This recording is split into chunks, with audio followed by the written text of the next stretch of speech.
Oh, he's not ready yet. But he's... Oh, we're not mentioning it. We're not saying what he's doing. He's going to be somewhere. He's had to get some stunt training. Falls from high places. We've got a crash mat for him. We've given him a helmet, some safety goggles. Just to be videoed with Bingo and yeah, Bluey. I know. I mean, that's all it'll be. They are wild dogs. Every child that's in the place, Rusty Gregory said that is... Actually, thank you for reminding me, Tez, because I do need to mention this again. The Bluey meet and greet, the Bluey and Bingo meet and greet, not just Bluey. Yeah, not just Bluey. We've got meet and greets at 9 a.m., 11 a.m. and 12 p.m., but you do need to pre-register. Yeah. Right, for the Bluey and Bingo meet and greet. Well, it's popular. What you need to do is do you remember Nana from the old Andrew Denton days anyway? Go and see Alicia at the stand at the what's it called? The stage. The Jambo stage. So Alicia's down there. You can pre-register for the meet and greet. Races in particular, if you want your kids to go and meet Bluey and Bingo, make sure you go and pre-register because you can't just rock up. It's going to be very, very popular. It will be busy. It's going to be busy down there. So that's why we've also got 3 meet and greets, 9 a.m., 11 a.m. and 12 p.m. There is also the live show happening at 10 as well. So there's a Blue and Bingo live show at 10 o'clock. It's going to be awesome, but you do need to pre-register. So head on down there, do that, and that'll keep you out of trouble. I know you're going to go down there, Tez. Well, I'm calling the Babe and Bikini comp at 2 and 4. So if there's any lovely ladies who'd like to, if they don't have to enter in the bikini comp, but if they want to join into the Babe competition, head down to the stage, and there is a scanner there you can scan. And if you want to enjoy the glory of being up on the stage with myself, which is not really that high a bar to set anyway, but because I'm pretty short. But if you want to go to the Babe competition, come on down, go and register. The ladies will look after you. We'll get you up there. Always in a chance of winning a little bit of coin too, Rusty. Oh, there's dollars. Well, I'm sure there's a fake check or something. You know, we always have fake checks, big checks. I'll do anything for a few bucks. So has anybody got a spare bikini lying around? I'll go. The look on your face, Tez. Sometimes you throw me under the bus, and I've just got thrown under the bus. But, now I can't get Rusty in a bikini out of my mind sitting next to him. Lucky you. So, but anyway. It's a blue one, too, just so you know. Blue, of course it's a blue. Of course it's a blue bikini. Now, we do have Chris Diggles. He's out and roaming. We've unleashed him on unsuspecting people out there in the wild. Now, I'm not sure exactly where he's gone. We're going to have to locate him, but we do have a camera with him, so I'm hoping that we might be able to tune him in at some point. Has he got an ankle bracelet? Has he got well, no, the judge said he could take it off now. He's just not allowed within a school, within 200 metres of a school. But other than that, it's fine. We are also live on YouTube now, so if you're watching on the live stream, a big hello to all of the guys on there. I know we've got heaps of regulars that jump on the stream on the Jamboree page. If you're here at the track and you do want to watch the live stream, you got to jump on the Jambo page this weekend. And, we'll be going live and dangerous, that's for sure. It's a nice-looking Ferris wheel over there. I love a Ferris wheel. Have a look at the big Joel's Garage, big thing as well there. Look, I'm thinking you can't beat that Big J, can you? No. It is synonymous with Jamboree. Just so you know, that one there is not actually a real billet one. That's inflatable, but we will have other billet ones available. Imagine getting one of them to take home, Rusty. Well, yeah. I won. It's a good shop ornament, wouldn't it? You'd walk into your trophy room and you couldn't even walk into your trophy room. You go, what is this? It's my J. It's from my when J. I won the Babe comp. It's the J. It's the Big J. It's the J. But we are giving away billet J's this weekend for all of our winners. Well, we've got our show this week, the exhibition. Right. So with the Ferris wheel there, it feels like we are actually at the Brisbane show. We just need a couple of... Well, we've got 2 dogs here, 2 show dogs. We do. Obviously with Bluey and Bingo. So does that make them show dogs? If they've got a show? They've got a show. Actually, that's right. Yeah. They just don't need to prance around and dance. They can just act however That's they right. want. They don't need to leap over little obstacles and things like that. That is exactly... That Ferris wheel's a lot taller than I thought it was from here. Oh, no. That's higher than we're in Middle Earth. If you're looking at the live stream at home, or even if you're looking at here on the stage on the big screen, we are actually where the SuperCheap Auto is in the middle section there because we've got our production guys as well. We're above the R in SuperCheap. Hello, I'm waving. A big shout to the crowd over in the grassy area. How are you? Okay. They're all here early, always here early. Now, looking at beautiful people. The good news is I've just had the voice of God in my ear, and we have actually located Diggles. We have Diggles. Yes. Where are you, my friend? I am at Willowbank Raceway for the Garrett Advancing Motion Brisbane Jamboree, guys.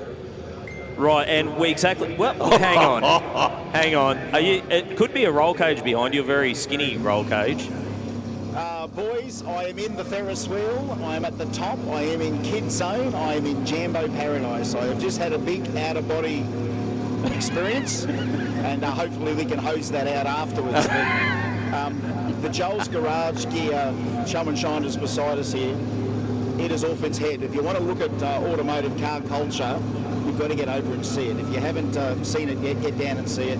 Of course, you've got to go past the pack pits and Spot On Alley to see all of the very best weapons getting warmed up and everything.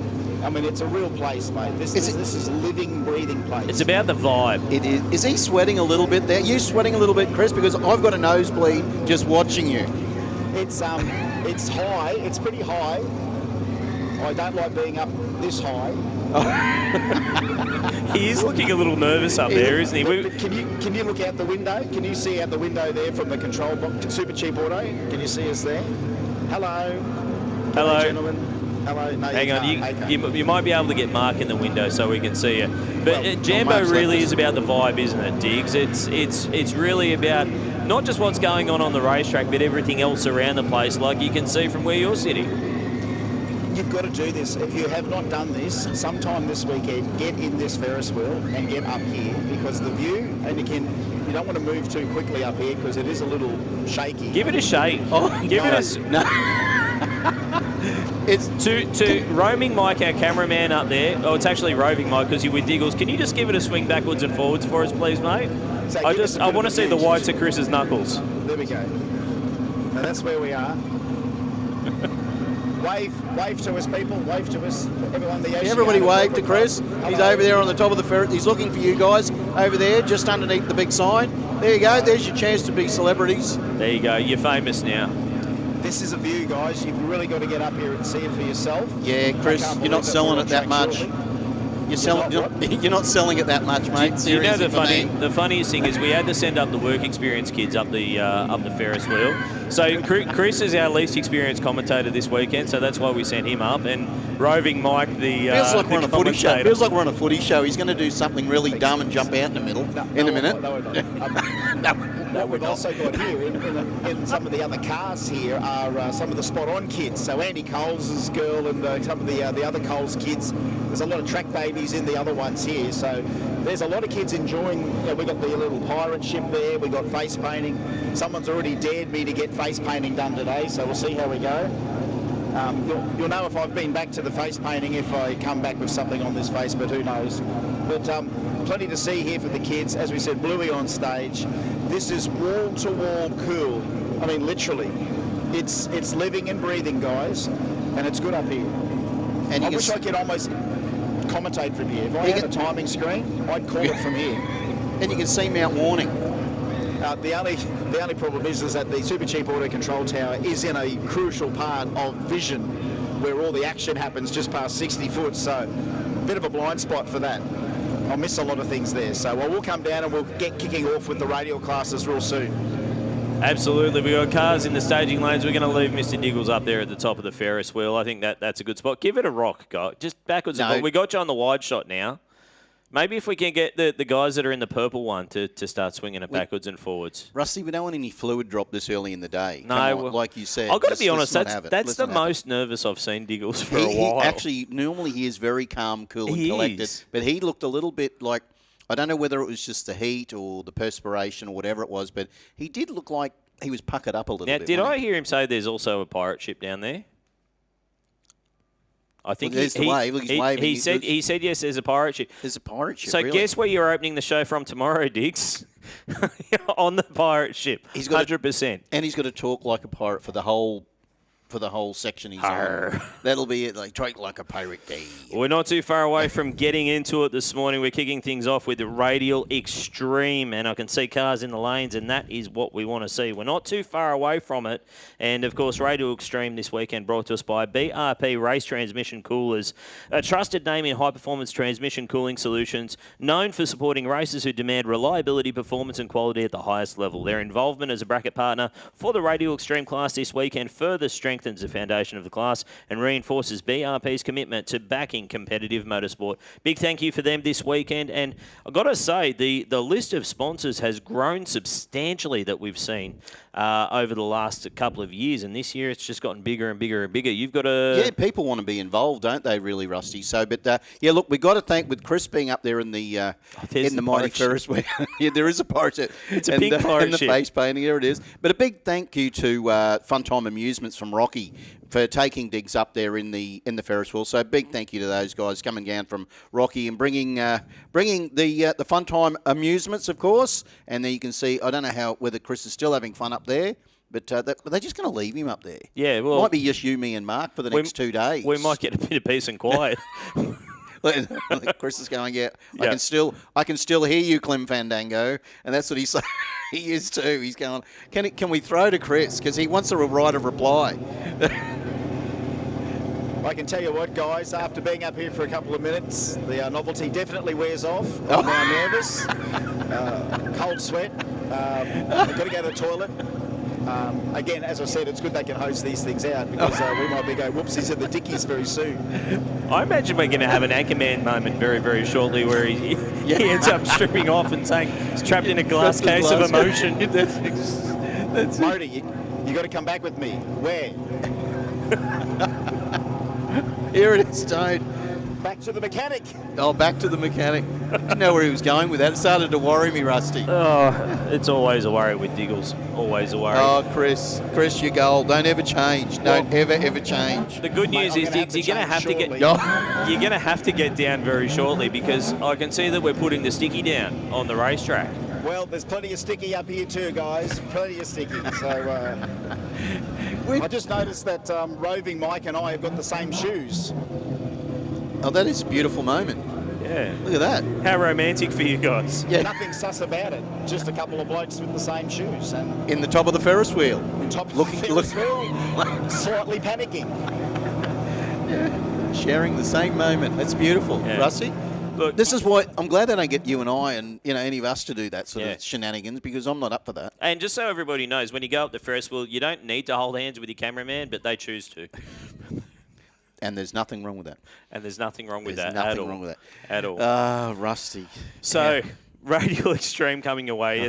We haven't even got cars on the racetrack yet, and it's already getting loose up here. But yeah, as we said, big thank you to Garrett Advancing Motion again, naming rights partner here this weekend. We've also got our presenting partners, Fueltech and Tuff Streeters for 2026 Jamboree. Of course, we talk about our partners here, and let's be honest, we cannot do it without them. No. Without the sponsors that we've got, the partners here, the traders that you see up and down behind the grandstand, without everyone involved, it makes Jambo impossible. We can't do it without them. So I want to say to our product partner, Summit Racing Equipment, thank you. Live stream partner, Cranked Motorsport, they are bringing you us this weekend. That's weird to say it like that, but they are bringing you us. Thank you to Cranked Motorsport. Oceania College of Technology. Big hello to everybody up there in the Oceania College of Technology VIP Corporate Club. Hi, guys. Give us a wave. There you are. There they are. Look at them. Hope you're enjoying the comedic stylings of Terry Dale. Not so much me, but definitely Terry. And the panicking style of Chris Diggles. And, of course, this weekend, Mayfair doing the event marketing. Event support partners, PRP Platinum Racing Products, Haltech Engine Management Systems, dragphotos.com.au, and Pack Performance. And then, of course, our Show and Shine. New partner for Show and Shine this weekend, Joel's Garage Gear. Big hello to those guys, and they're definitely taking the opportunity with both hands. When you have a look at what they've done down there with the activation, Joel's Garage Gear looking absolutely fantastic. I do believe you're doing the trophy presentations, I do believe. Allegedly, yeah. Allegedly, they're letting me out of the commentary box. Well, normally it would be me, but because the Bikini comp collides with it, so you've been given the baton. Yeah, collides with it. The baton. Like two meteors coming together. We could have had them both on the main stage, but that kind of seems a little bit wrong. The girls were going, "Why are you giving out trophies to car people?" But that's anyway. right. They just want their big checks. SuperCheap Auto Trader Alley as well this weekend down there behind the grandstand. Went for a bit of a wander down there. It is absolutely packed. If you're building a car, if you're thinking about building a car, if you just like looking at cool stuff, go for a walk up and down there, talk to our traders, talk to everybody who is trading their wares because there is some really cool stuff. Like if you're mechanically inclined or even just in the car culture, there's plenty of stuff out there. So big hello to everybody who's hanging out there in the SuperCheap Auto Trader Alley. And, of course, the Jambo Kids area is kicking off from 9 o'clock. Is it It's 9:27, so It's it already on, kicked mate. off 27 minutes ago. And look at the Ferris wheel. We've done them a cranking business. They're full. They've got people in every what do they call, gondola? They're a gondola, yeah. Yeah, I hope they cleaned out the green one after Diggles was in there. But I think that's the vacant one just there. oh no, actually, Diggles is still in there. Oh, Chris is still in there. He's still in the Ferris wheel. Well, they put him up the top, and they said, no, you've still got 5 minutes to go, mate, because we don't want you to be upset about not getting, Here's the so thing. the guys from Funtime Amusements will be looking after him very well. If the guys from Funtime Amusements can hear us, just keep it going around. Let's just see how long we can keep Diggles. Yeah, keep him held captive for in the Ferris wheel. The gondola will be full. Yeah, Because it'll be full from both ends. It'll be like beginning to feel a little bit ill. Now, can the Ferris wheel go the other direction? Or is it just a? I guess whether or not it's clockwise or anti-clockwise Rusty, you're being mischievous at this time of morning. depends but which I way get you're this- looking at it from. But hang on, they've stopped it.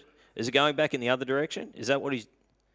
I thought we might have been doing some live call on the Ferris wheel Yeah, you're there. thinking, no, it's not going to happen. I hope it doesn't happen because I want Chris to come back safe and well. Well, we did run through all of our event partners here at Jamboree 2026, but we do also have plenty of bracket sponsors as well. Precision Turbo and Engine, Factory Extreme Long Boost, Performance Parts Pro Turbo, McKern Pro Compact, Joel's Garage Gear bringing you Outlaw Pro Mod, Radial Extreme brought to you by BRP Race Transmission Coolers, Meals Concrete Pumping J275, Tuff Streeters Modified 10.5, Crank Motorsport for Street 289, Mainline Smart Dyno Technology for all motor, and Speed Flow Performance Fittings for Street Compact. Breathe. Can I just breathe breathe, now? Just breathe. I'll just get it breathe. out.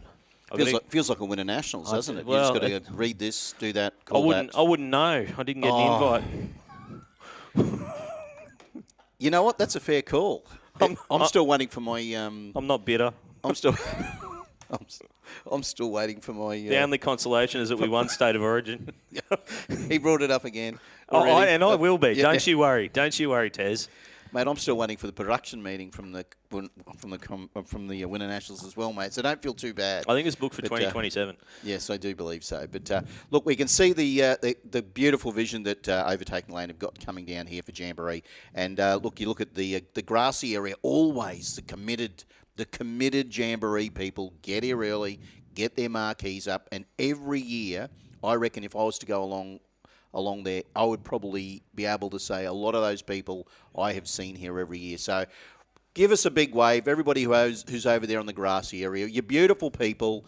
You are just the most committed Jamboree, factory extreme style. We love yous racing. all. It's good. So, but you know that all the races, we saw some cool stuff last night. And I've got to give a little bit of a special congratulations to Mo Osman and the boys for running a 6.5 last night in that 4G63. Yeah, wow. And those boys have been creeping up on it, and it's been fantastic. So if you can see the two cars out there at the moment, ladies and gentlemen, of course, this is going to be our test for our timing system. So is that a Jeep on the other side, or is that a Suzuki?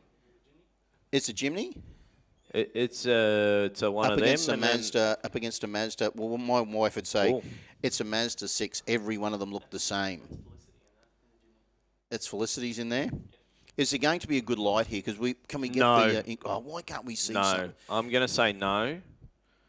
What would your money be on, Rusty? 0.14 The Mazda. on the tree, I reckon. I'm just. We don't actually have. No, we're not going to go. We should have it because that's what we're testing is a timing system. So we should get it very shortly. And all right. So we're just waiting on this to come through. So hope everybody is enjoying the live stream wherever you may be watching from. And I'm just going to try and jump into the live stream at some point and just keep an eye on the comments because I know that that all the regulars in there, they love it. They don't just love Jambo. They love drag racing in general. But when Jambo, it's like Christmas Jamboree. Like you wake up on Saturday morning, Sunday, J-Day. It's a build-up. It's a carnival. It's a isn't it? carnival. It is a carnival. Carnival. And if you're not here for it, Yeah. If you haven't been here, you don't know what you're missing out on. I regularly put Jambo at the top of the list in terms of events. Yeah. So it's not necessarily about the racing, right? Racing is good, but it's about the event, the overall we keep using the word the vibe. It's about the And vibe. I would agree with really that. is about the Rusty, vibe. I would agree with you. It is definitely a Jambo vibe, and it is something that has been there for a lot of years since Ray owned it, and now Colin's got it. And it's like it was the handing of the baton over to someone who brought other things to this event, and it is still just this little gem that we have here. And they take it to Sydney, they take it to Adelaide, but the main show is here in Willowbank, and we all know that. And it is just, we'll just have a look at their times here. We're just watching. That was a 3.38 and a 4.49. Not great lights. No, let's be honest. they're not going to win Street Compact, I can tell you that. So a 2020 in the Mazda and a 21 point. Is that a 74? Is that from? I don't think it really matters. Oh no, it matters to them because when they come back later and do it tomorrow morning, they're going to be trying to beat that time. But both of them, really, let's be serious. That has not set the world on fire, but. I'm sure that some of the cars coming up next will probably be a little bit better than that. All right, we're going to go down. We let him out of the Ferris wheel. I know we shouldn't have, but we did. And Mr. Diggles, you're down there at the head of the staging lanes. We've got Radial Extreme coming up shortly. Very, very, very, very, very shortly, guys. We thought we'd just get up here and do a little test hit to make sure it's working in the lanes. And what a coincidence. It's Danny Lansdowne's birthday today. So when you ask someone, what do you want to do for your birthday? Your answer is whatever the hell I want to do on my birthday. And birthday at Jambo. Danny, has this ever happened, your birthday at Jambo? First time ever? Yeah. We have to move the dates, of course. The planets have aligned. Happy birthday. Danny's going to have a birthday bash. And who's he starting with? Is it him and Andy? No. Oh, him behind. Yeah. Okay, so Danny from Spot On just about to come out on his birthday for a qualifying hit in Rated Extreme. We're just going to see who his opponent is. We've got Andy Coles, of course, driving Grantley Schlosser's hatchback Tirana here today.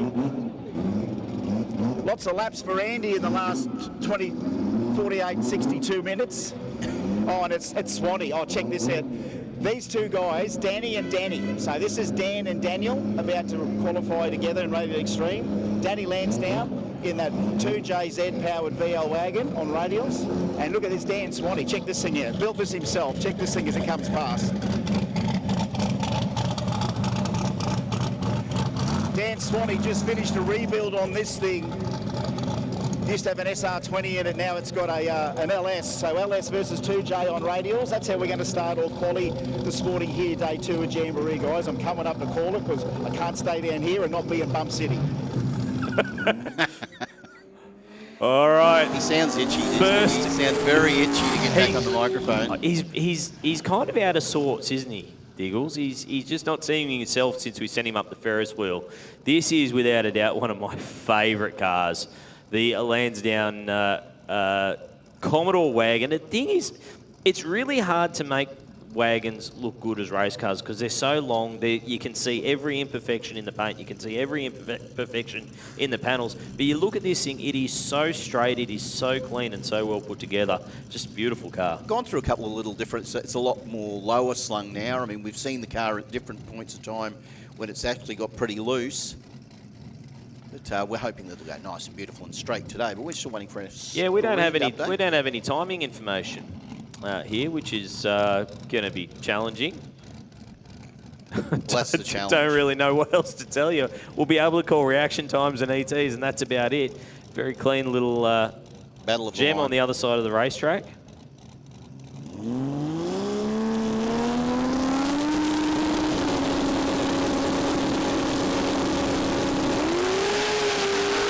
They're all broad. No, first run of the day and over the centre line.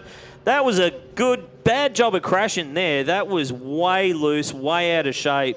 And I've got to be honest, he was lucky not to either eat some green Commodore wagon or concrete there. Well, he did manage to completely miss the timing block as well, Rusty, which is no mean feat here at Willowbank because they do like to get knocked over at Jamboree. Have a look. Oh, just on that brake hard. yeah, really good driving job as well because when you're in that situation, your natural reaction is jam the brakes on and lock everything up. And Danny went 695 at 4. We missed that in all the excitement. Yeah. But yeah, 695, solid pass there to kick things off. Whew. We need to calm down. You need to calm down. We say we're bringing it from the first Ferris run. wheel. I know. We're like, you know what my problem is as well? I'm already one Red Bull down out of the 4 this morning, so I'm already a little bit I've got the shakes already. I'm So. going to keep you in check on those things. Keep you in check because, we don't want you going Absolutely. Next up, is that at the car Reece? show. We don't want you screaming at the people in the car show. that's- Here's your trophy! Take your Here's bloody J." trophy. Now, that is Reece Carkeed, if I'm not mistaken, That is down it, there. that is. In that absolutely gorgeous car. Man, that thing is nice. Beautifully presented car. We're not getting any information on our screens on yet. our screens. No, we tried hitting the button, Diggs. Thank you, mate. Mate, he needs to calm down after being on the Ferris wheel, doesn't he? Yep. And I'm actually going to jump off the microphone. I'm actually going. He actually pulled the power plug out. He's like the naughty child at school. Yeah. But I'm going to jump off the mic and let Chris Steagles jump on because he wants to call these guys. So I'll be back shortly. Clean greens, both sides. Nice little wheel stand out of Carkeed. 260 on the tree.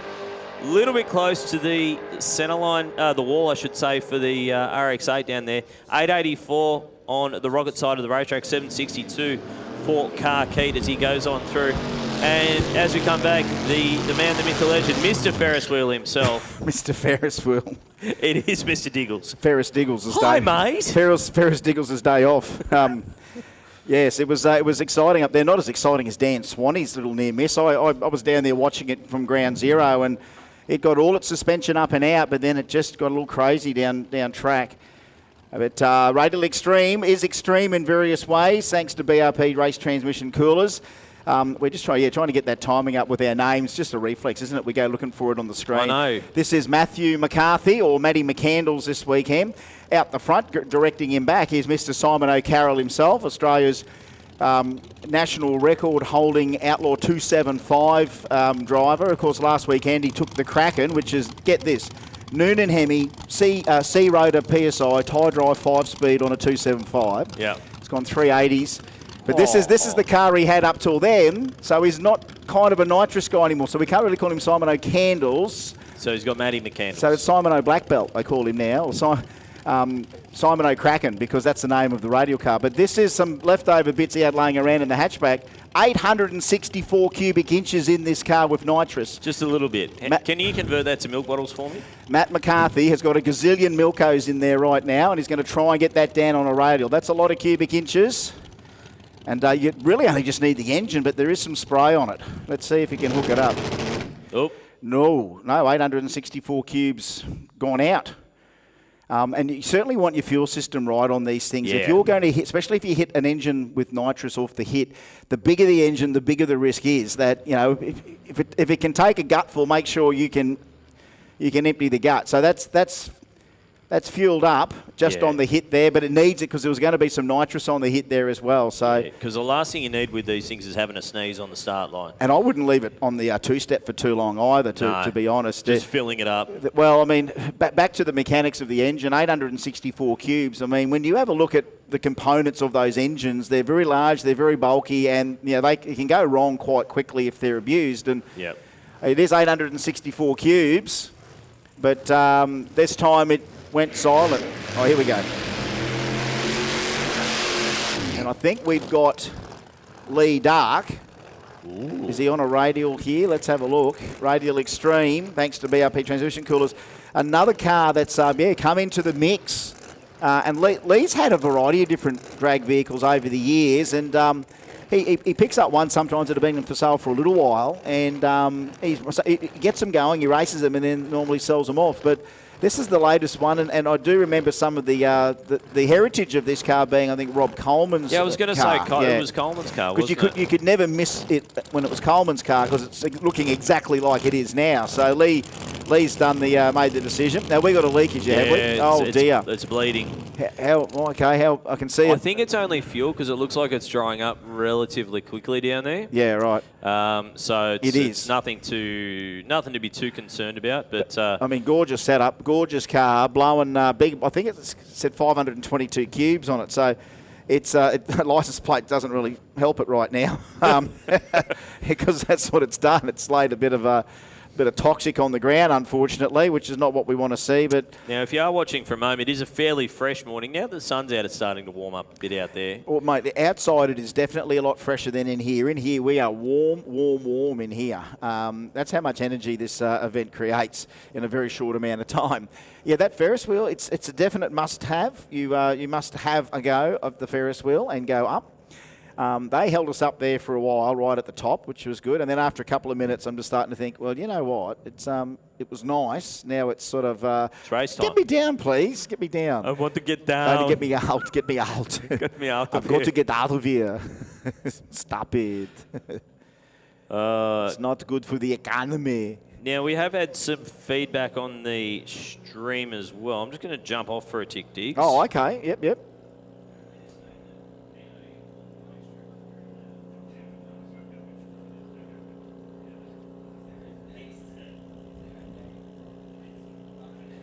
Oh, people are sending a couple of selfies through with Bluey and Bingo already. Oh, what? Yeah. We missed it? No, we haven't missed it because the show is at 10, the meet and greet's at 9, 11 and 12. So obviously the meet and greet happening down there. Remember, you do need to pre-register. So jump down there at the stage, go and see Alicia. You can pre-register for the meet and greet. The next one is at 11 and then the last one is at 12 today. So there is also a show at 10, which is not too far away actually. It's only 17 minutes away. So there you go. We have absolutely no information on anything here, do we? But some of these guys tested the other day. So this is Brad Rooney. Yep. So Brad Rooney in J315, what's this? J315, which is now Radial Extreme. So this is another radial car. This was built by Spot On Performance as well. I can't remember whether this was in the jig after Gordito or before Gordito. I have a funny feeling Gordito was next on the jig after this car. So two small cars on the jig, one after the other. It's a neat little car. It's a beautiful car. 13B C4. Beautiful little combo.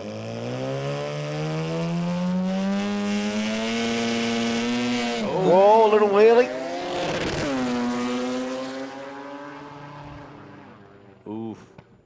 First, second, third, and rolls on through, goes 994 with plenty left in the bank. Nice little wheelie there. Few things to note on that. When you have a look at the way that car launched, it didn't go left or right. It didn't do anything crazy. It just literally straight up, carried the front wheels down.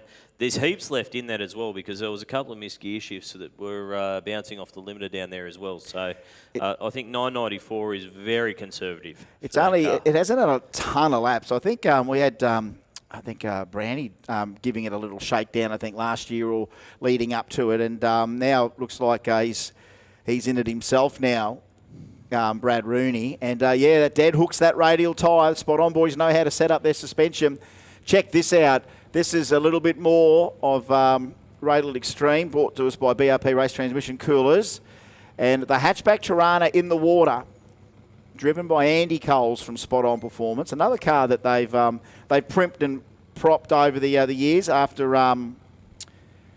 Grantley Schloss bought this car. So this was the car that Grantley Schloss sort of, from Mills Concrete Pumping, got the bug for radial. Right. It was the Spot On relationship, the radial racing, and Grantley liked it so much. He raced the hell out of this hatchback just quietly.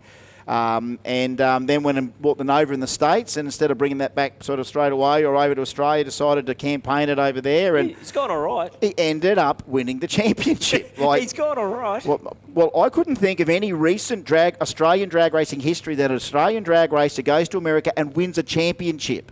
Like Steve Harker. Steve Harker's the only other one that really jumps to mind. It was only Steve. It was Steve Harker.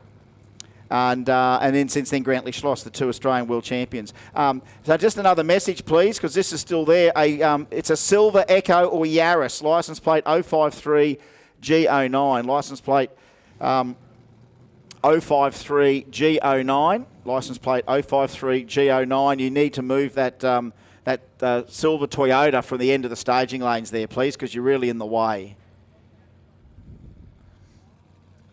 So I think we've got the OK to go. We should be set for a start here. Still trying to sort out our computer issues. Now, whatever the issues that we're having here, nothing to do with time slips or anything like that. Not impacting the timing system. It's just on our screens here. So for all the races down there, it's only the commentators that don't know what's going on. Everyone else is on top of it.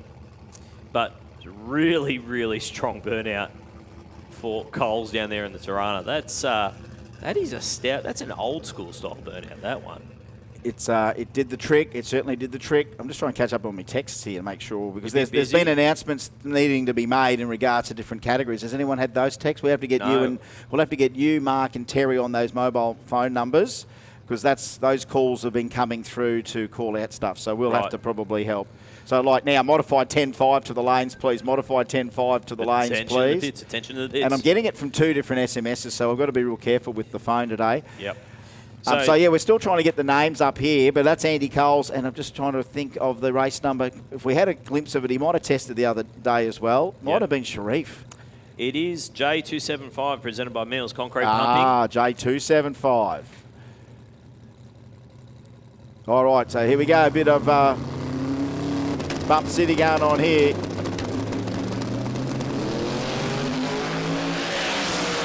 That's beautiful. Yeah, just carried the left-hand wheel out. Here we go, 125 in the 60-foot, half-track 480, 736 for the hatchback at 186 mile an hour. And in the other lane for Camden Redgrave, an aborted run, but the hatchback gets through point A to point B, timing system back on, situation normal, and the Toyota Yaris has been towed. So everything just fixed itself in a minute then. How nicely did that thing just skip the front wheel? Yeah, just skipped it across the top. Beautiful. It's a radial attitude. It's what the radial cars do once they've got the suspension doing what it needs on the back, which is to lock the car on the radial. The power delivery, it is a beautiful thing to see when it can just torque the car up so much that a wheel stays motionless. To me, it's one of the most epic sights you get more of when you sit down in the middle of the middle of the control tower here. We do get the dangle. The people up in the grandstands probably see a little bit of dangle, but you people right down in the front corner near the start line watching their cars go down the track, and where we are a little bit more elevated, we get that last bit of dangle. That's why I get a little bit more excited than anyone else, because I see more than anyone else. You love a dangle. Well, from this angle, you can't help but see a dangle. And speaking of dangle, we get to judge wheel stands and burnouts. It's and in all here, the I'm fun sure stuff, it is. don't we? Yeah. It's going to happen normally during racing. So it has to be racing. All right, let's switch this over here now. Steve Farrelly, Will Yarwood. So 2JZ in the Corolla. Barra-powered Commodore. This is just the way we radio race in Australia. Nice one. Something off the Commodore maybe. Look at this for Yarwood. 708. 200 mile an hour for Farrelly. 200. There's his 200, 708 for Farrelly on a golden sand, #1 qualifier in J275. Yarwood not too bad, 770, 182 mile an hour out of your KE20 Corolla. Only in Australia. Only in Australia. That's impressive. Where else on a Saturday morning do you see a VL Commodore with a Barra go 200 mile an hour, whilst a little Corolla with a 2J drag and drive car goes 182 mile an hour? That must upset some people, having a VL with a Barra in it. Oh, it does. It does. It does. Yeah, it'd be like an LS and an XY GTHO. You'd upset a few people, wouldn't you? But I mean, remember, we're allowed to identify any which way we want in this country now. The rules have been set. We have had an RX-8 with an LS in it this morning already. Yeah, and the rotary people can't whinge about that too much. In fact, the people that are in the know will say, well, that's probably a nice upgrade for the RX-8 engine, just quietly. But, the Jambo's kind of become the place that harvested the engine swap. Yeah. And we go back to the early days for people that may never, ever remember, but you used to be able to get Japanese import. So earlier hot rodding days were second-hand Chevy engines from America. Yep. The four-cylinder version of that was Japanese import engines removed out of... Remember, they used to scrap Japanese cars after a couple of years over there, and Datsuns and Toyotas and Nissans, they all had turbo WFI stuff in the 80s. Yeah. And we never quite got all that in the domestic market. So you could buy them on a pallet with an ECU that you either had to use stock and try and get all the sensors to work. Never came with a wiring diagram. The smart people got those things going, and that was their first introduction to high-tech EFI. Yep. Even though it was 1980s high-tech EFI. Fast forward to today's industry where you can just buy everything on. You can just make everything online. Everything off the shelf. Horsepower still ain't cheap. But horsepower is available. And you can do it any which way. And I love on radials that we can see a very, very stout hatchback Tirana, which is an Aussie iconic shape that should be allowed on any drag strip in Australia or the world. Just saying. Jambo now included. It's funny how Jambo's kind of done full circle now, and it's embracing your Tiranas and your Falcons and all that sort of stuff. Well, even though that some of these ones are your V8s, naturally aspirated, but they're on the radial tyre, which radial racing's become such a huge part of Jambo now. Well, it's more about trying to include every car you can instead of excluding all the cars you can. Yeah. So it's more about saying, well, do you want to come and race? I want to race. Well, sorry, you can't. You're the wrong engine, or you're the wrong thing. You know, I mean, as I said, we can't judge people anymore for why. If they want to do something, you've got to let them do it with them. You can't discriminate. And you know what? Nitrous injected hatchback Tirana on a radial. It's in because of the radial. But yes, wouldn't it be sweeter if it had EFI on it? I'm sure in the future the car kits might go that way. But beside them, of course, is Fatih, Setene, the 2JZ. They wouldn't have it any other way. I always feel like an acai bowl and a kebab every time I see this car. And I can vouch for the kebabs. Yeah, we can vouch for the acai. 100%. Mate, I can vouch for the it's the worth kebabs the drive as well. from here to Wetherill Park to go and get the kebab. There's a VL in the show and shine, Yeah. license plate, kebabs, right, on the license plate. God bless this country. No one else gets it. No one else in the world gets it. No. But get us, please, the rest of the world. All right. We don't want them to get us. Well, We're happy being us. Come and get us. Come and join us. Join us. Now, this thing is Centenaries. This is a quick car. This is a regular over 200 mile an hour, 6-second car. Yeah, but, you know, Bailey Simpson driving one of the Carkeet family hatchbacks. Also a bit of a shotgun on the start line here. So maybe you can get some whole shots later on in racing. Ooh. You see, in a situation like that where a big horsepower, small tyre car just stuffs up a little bit, 840 every day of the week for Bailey Simpson would see him maybe nearly get a win round to round. Of course, we're going to go on Chicago Shootout for those guys for racing, starting, I think, the Savo and then tomorrow. So, you know, by the time you get to tomorrow, who is going to win all these classes? Remember, folks, this is qualifying. So what you're seeing out there is not racing, it's qualifying. So we get a list here of how everyone's qualified. So far, Steve Farrelly in J275, brought to us by Meals Concrete Pumping. 7:08 for Steve Farrelly, Andrew Cole 7:36, Will Yarwood 7:70, Matthew Agius 8:04 from yesterday, and Billy Abdu 8:05 from yesterday, and they'll be up here shortly. That's the one thing about it, we mix them up, because let me look at this. Barra-powered VL, turbo small block hatchback, 2J Corolla, turboed Holden V8 Commodore, turbo small block Windsor Mustang Fastback, gas nitrous hatchback Tirana, and 4,000-pound turbo LS HZ Kingswood. Like, God bless this country. Radial racing brings all the boys to the yard. And here we go. We are going to go double LS bump in right now. Sharif Tawaf and Buddy Nasser. Oh. 5 Doc and Ardeer. Let's go Bump City, boys. Is this our first Bump City for the day? No, we've had a few. We've had a few.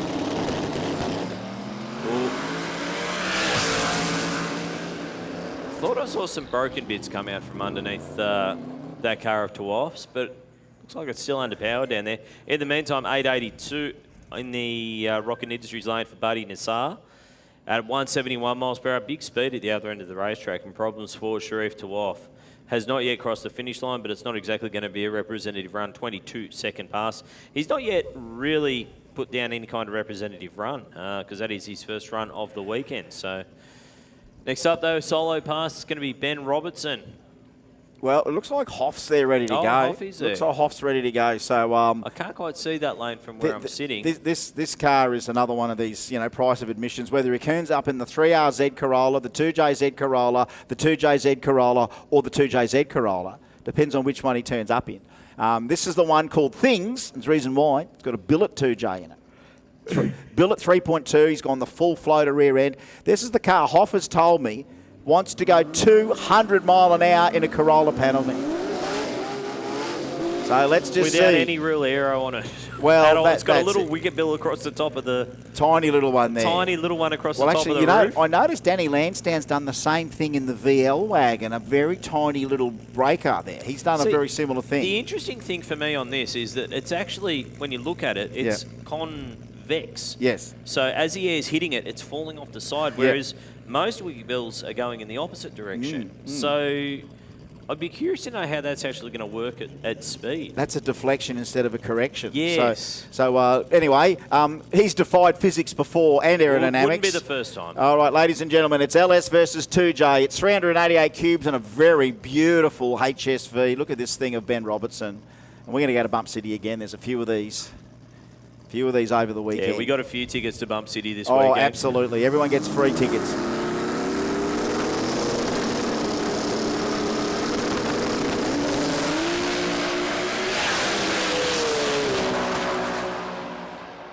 Robertson on a march, half track, 462, 704, 194. Hoffman 759, 186 mile an hour. Hoff just took a little bit more time there to leave, but Robertson was gone. And he goes to number 1. Yeah, how good is that? And that's so LS Commodore 704, Barra Commodore 708, hatchback 736. So all Holdens 1, 2, 3. And the 59 there for the Hoff, Corolla, Corolla, VL. God, we got some nice diversity here. And this is the one I'm talking about. This is Lumper. Matty Lampard from Warrnambool. And this thing looks pretty original. Like there's not a lot of fiberglass or Lexan in this thing. It is a big, heavy lump of a thing. And he did the 3-day drag and drive here 5 weeks ago when we did All Stars drag and drive. Ran 7:58 over the quarter with this thing. Drove it every day. You know what? Nothing better than turning up at a pub for a drag and drive lunch. And this thing again graced the Queensland countryside between Willowbank, Warwick, and Willowbank over 3 days. The All Stars drag and drive. He stayed for Kenda, and he did Kenda up here as well. He's been up here, I think. He said nearly 5 times this year from Warrnambool to race Lump. I told him first time I met him at Drag Challenge down south, I said, Lump, you got to come to Queensland, mate. This thing's a knockout, mate. I really love this car. That is a remarkable looking car. Yeah, and absolutely gorgeous. And it's again a museum piece for people that don't ever remember the 1970s Holden Kingswoods. Before the Commodore, it was the Kingswood, the family car. Meanwhile, beside him here, Peter Fenanos. It's the 20B RX8. You couldn't get more contrast if you tried. You really couldn't get any more contrast if you tried. 20B rotary engine, RX8 beside him. And Peter's been running this car for a long time now. Yeah, well now it's got the 2J in it. It's another beast altogether. It's just launching itself into the 6-second zone. Could he do a 5-day drag and drive with it? Probably not. But on a radial, probably not. He is here in J275 thanks to Meals Concrete Pumping. Lumper's the one that can. Oh, yeah. Has this thing got a tow bar? No, Lumper's got a tow bar. Have they both got... well, I think Peter might have a 3-speed in it, and I think Lumper's got a big power glide in his. The whole drag and drive thing is another facet of the growing. sport. It is growing like you wouldn't believe. It's growing exponentially. And the cool thing about it is that you see the cars like this that can cross over. Yeah. You know, you can treat them like race cars, you can treat them like a drag and drive car. And that's what the workshops are absolutely chock-a-block with at the moment, is cars that can do drag and drives. Yes, they can be real quick. Lumper's had his heartaches with this thing over the years, but now it's a different beast. 427 cubes for Power Management Solutions. He's got Jeff the Rock Johnson behind him from WA here. Bump City.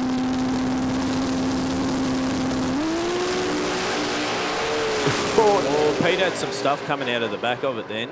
How's the street car beside him there? 686, 770 for Lumper at 181 mile an hour for £4,000. Wow. 770 at 181, 686 at 212.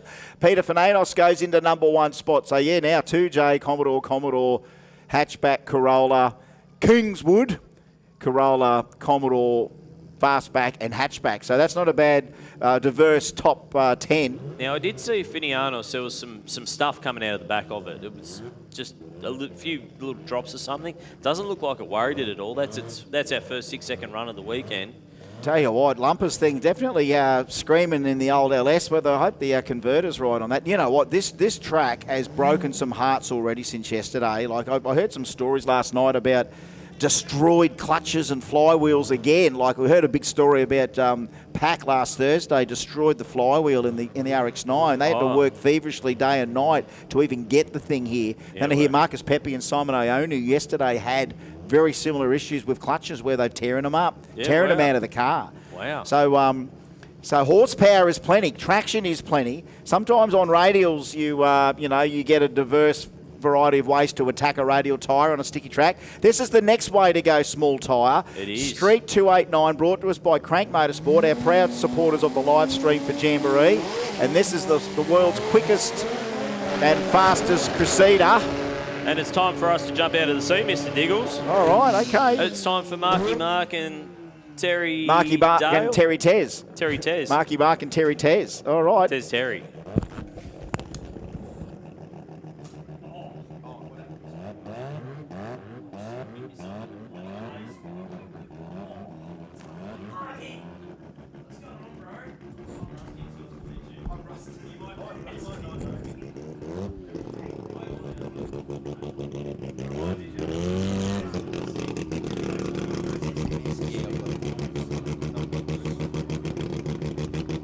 Righto, we are on. We are right here, and it is me, of course, Terry Dale, and the fabulous Mr. Mark Allen. How you going, mate? It's good to be here. Buddy. Day 2. Street 289. How does it feel, Mark?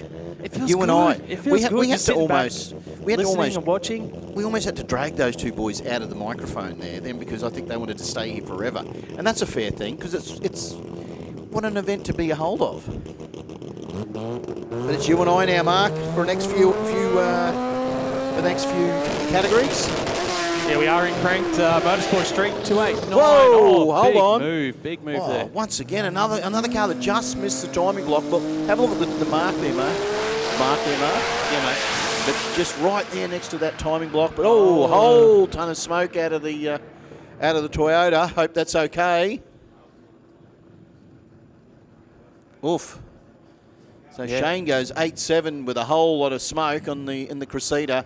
The Monster Performance RX-7, of course, of Pat Long, got a little bit loose. Had a look at that timing block, got it back into the groove, and It was a good drive from Pat Long there in that RX-7 for Monster Performance. you know you're alive. Yeah. When you're having a drive like that, Mark. I mean, you're in a long car. They don't usually do that sort of mischief, do they? No, really? not at all. No, let's have a look at the replay here. Cranked Motorsport Street 289. You see Pat Long launch there, gets out, and then he makes a big move towards the centre line. And he caught it quickly. He did catch it quickly. And look, he just said, and being a sensible man, just backs it off. But have a look at this. Yeah, let's have a look at the back here of Crichton's car. You can see the smoke starting to come puff. out there, yeah. Hopefully it's nothing too serious for the team. We're just going to have a quick look at the racing surface in that lane that Crichton went down. But at the moment, it's a big field in Street 289 this weekend. Now, quick one, Yep. Mark. Yeah, Just what do to you let wanna talk everybody. about? Yeah, no, I'm going to give quick one at 10 o'clock. I do believe that the Bluey and Bingo live show is on the main stage. So if you are here with your kids and you want to go see Bluey and Bingo, that's 10 o'clock, isn't it? Yep, that is 10 a.m. now. Yep. So you'll still catch the best part of it, which is the meaning at the end of the show. You've never seen Bluey before. I've never watched it. Sorry. that was totally lost on you. Yeah, my kids have never actually gotten into it, so yeah. Mike, They might be a little bit too old for it now. But I Yes. know a lot of adults actually talk about it and how positive it is. Yeah. My kids are older, like 22, 24, and 39, and I think they've all watched Bluey, and Yep. they weren't in that age group. I think they love it. They just, but anyway, I'm gonna run with that because I'm still like you. I think I've watched one episode, but everyone says you need to watch it. You will love it, and it's got Dave McCormick from Custard It plays does, one of yes, the characters Custard, as well. yeah. It's like how could you not be watching it, being the music person you are? But Especially if you know the local Brisbane scene as well. yeah. All right. So, mate, what a great day. Just a big shout out to everybody over there who's watching on the overtaking lane. We can see straight down the track and it looks absolutely stunning. The crowd is building. Shout out to everybody over there on the grassy area. How are you, ladies and gentlemen? Look at you, beautiful people with your marquees just sitting up there. We're going to try and maybe send someone up there at some point in time to have a little bit of a chat to people up in the crowd because it is a little bit... We've got Chris Steagles. We had Chris in the Ferris wheel. Now that was interesting. That's not something that I don't think we've ever started a Jamboree with, having our main commentator, Mr. Jamboree, Chris Steagles, in a Ferris wheel at the top of a Ferris wheel. It's never happened before. Will it happen again? Talking know. to Chris, What probably not. Well, in the meantime, while we're just looking at the racing surface here, let's hear it from a few of our supporters here at Jamboree.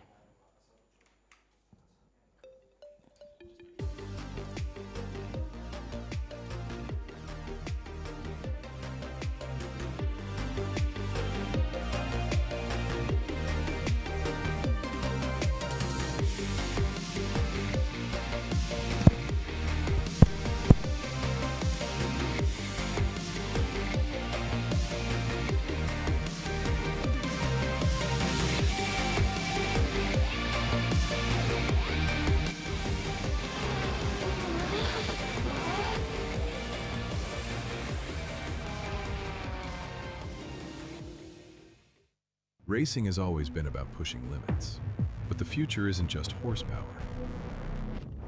It's intelligence.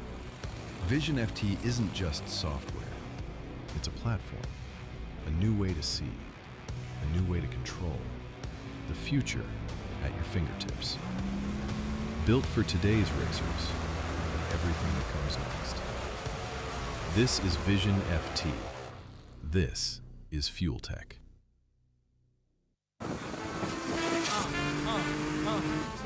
Hey, true, bet that up for the track. We'll take it to the top, and that's the truth first. Oh, yeah.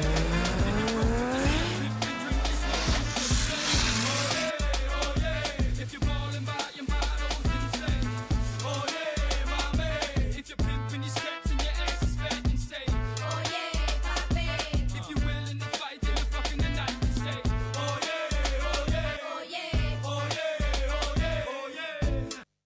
When I'm out in them wild boys, blunts and fillets. When I'm out in LA, boys, raps and switches. Now blood walk to this, now rip walk to this. Now throw it up, raise it up for that gangsta shit. Now blood walk to this, now rip walk to this. Now throw it up, raise it up for that gangsta shit. I'm in my Lambo maggot, my fofo faggot.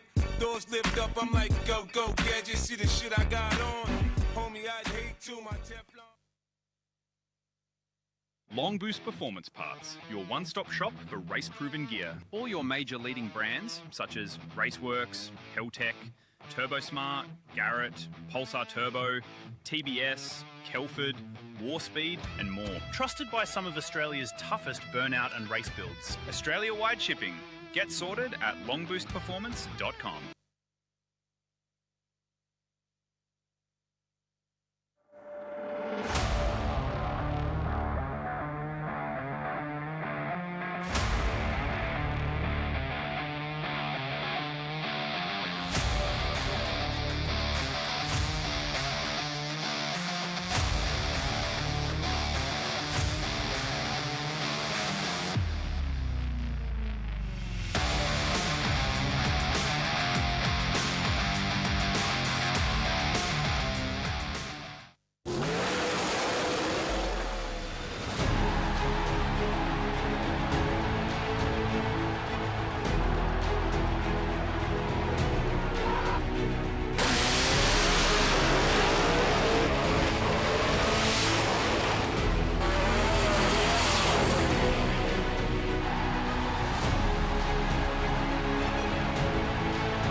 What does it mean to be built with Summit?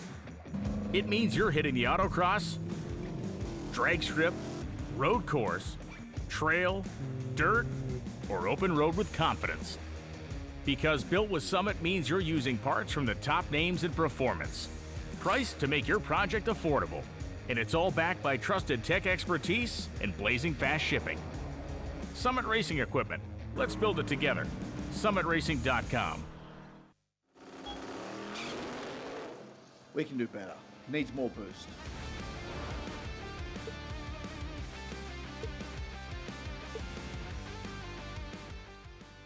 Whether you're running a business, working on the job, or prepping for your next pass down the strip, a SuperCheap Auto trade account gives you trade pricing on essential automotive parts and consumables.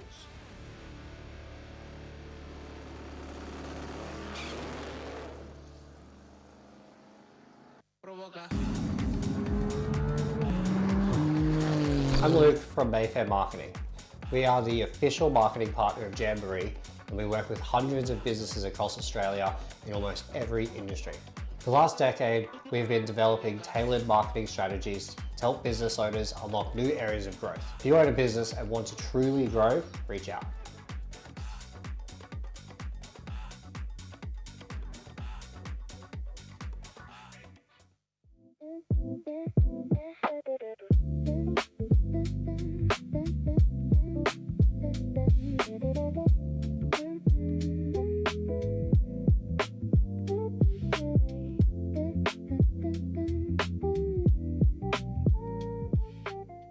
Every champion starts somewhere, and every automotive career begins with the right training.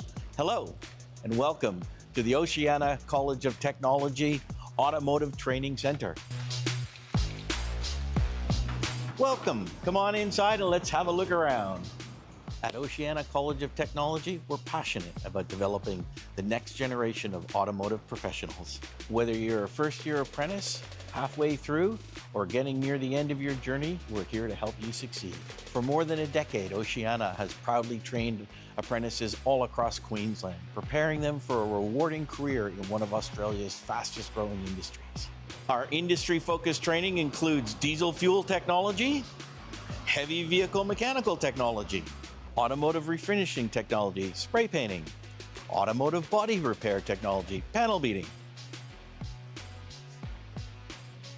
air conditioning technology, automotive underbody technology, automotive electrical technology, and automotive light vehicle technology, mobile plant technology, automotive servicing, and parts interpreting. With hands-on learning, experienced trainers, and nationally recognized qualifications, Oceana gives you the skills and confidence to succeed. At Oceana College of Technology, not only do we have this fantastic workshop, but we also come to you. We've trained thousands of apprentices all over Queensland, so whether you want to come here or you want us to come to you, we look forward to hearing from you soon and get your journey started.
very soon. Give Blue Bingo a big wave goodbye. Okay, we're going on back now.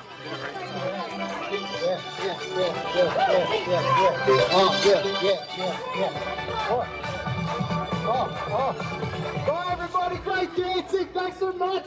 Oh, that was awesome. You know what? Get photos with everyone. Well done, well done, well done, Goodbye, guys. everyone. See ya. I'll be back a little bit later on. How fun was that? That was it. I've done the Ferris wheel. I've now done the Blueies thing. What else can we do? What have we got down the SuperCheap Auto Trade Alley? We just come this way. Let's go for a walk. Now, of course, we're with Roving Mike. It's not Roaming Mike. This is Roving, which means I'm here. Which way are we going, Dave? We're going to go Trader Rally. Oh, go Trader Rally. Okay, right on. Let's just walk down here. Catch up with people who was, yeah. There's the summer. G'day, Lloydie. Good to see you, Lloydie. Hey, Lloydie with the spot on family. Good to see. 2J's the world, mate. 2J's the world. Hey. You should be out here at Jambo, Lloydie. You should be out here. in Pro Turbo. You could have been. I did. Oh, you did? Yeah, I hurt me back. Oh, you did. That's why I've got a brace on now. I couldn't do it. Too much horsepower in the 2J, mate. Fuck, mate. We're just getting all the buzz here. Look, we're getting filmed as we go here. Look at this. So, hey? It's really pumping through here, I tell you. Okay, look, so everyone's got their stuff on display, and nothing gets more people on display than blowers and Simmons, right? So, you know, we've got the blower, we've got the 2 cranky, check that out, 2 cranky. Again with the license plates. Have a look at the, whether that's a wrap or actual full paint job on that thing. That is wild. Hey, it's a wrap. Thanks for that, Mike. Full of info.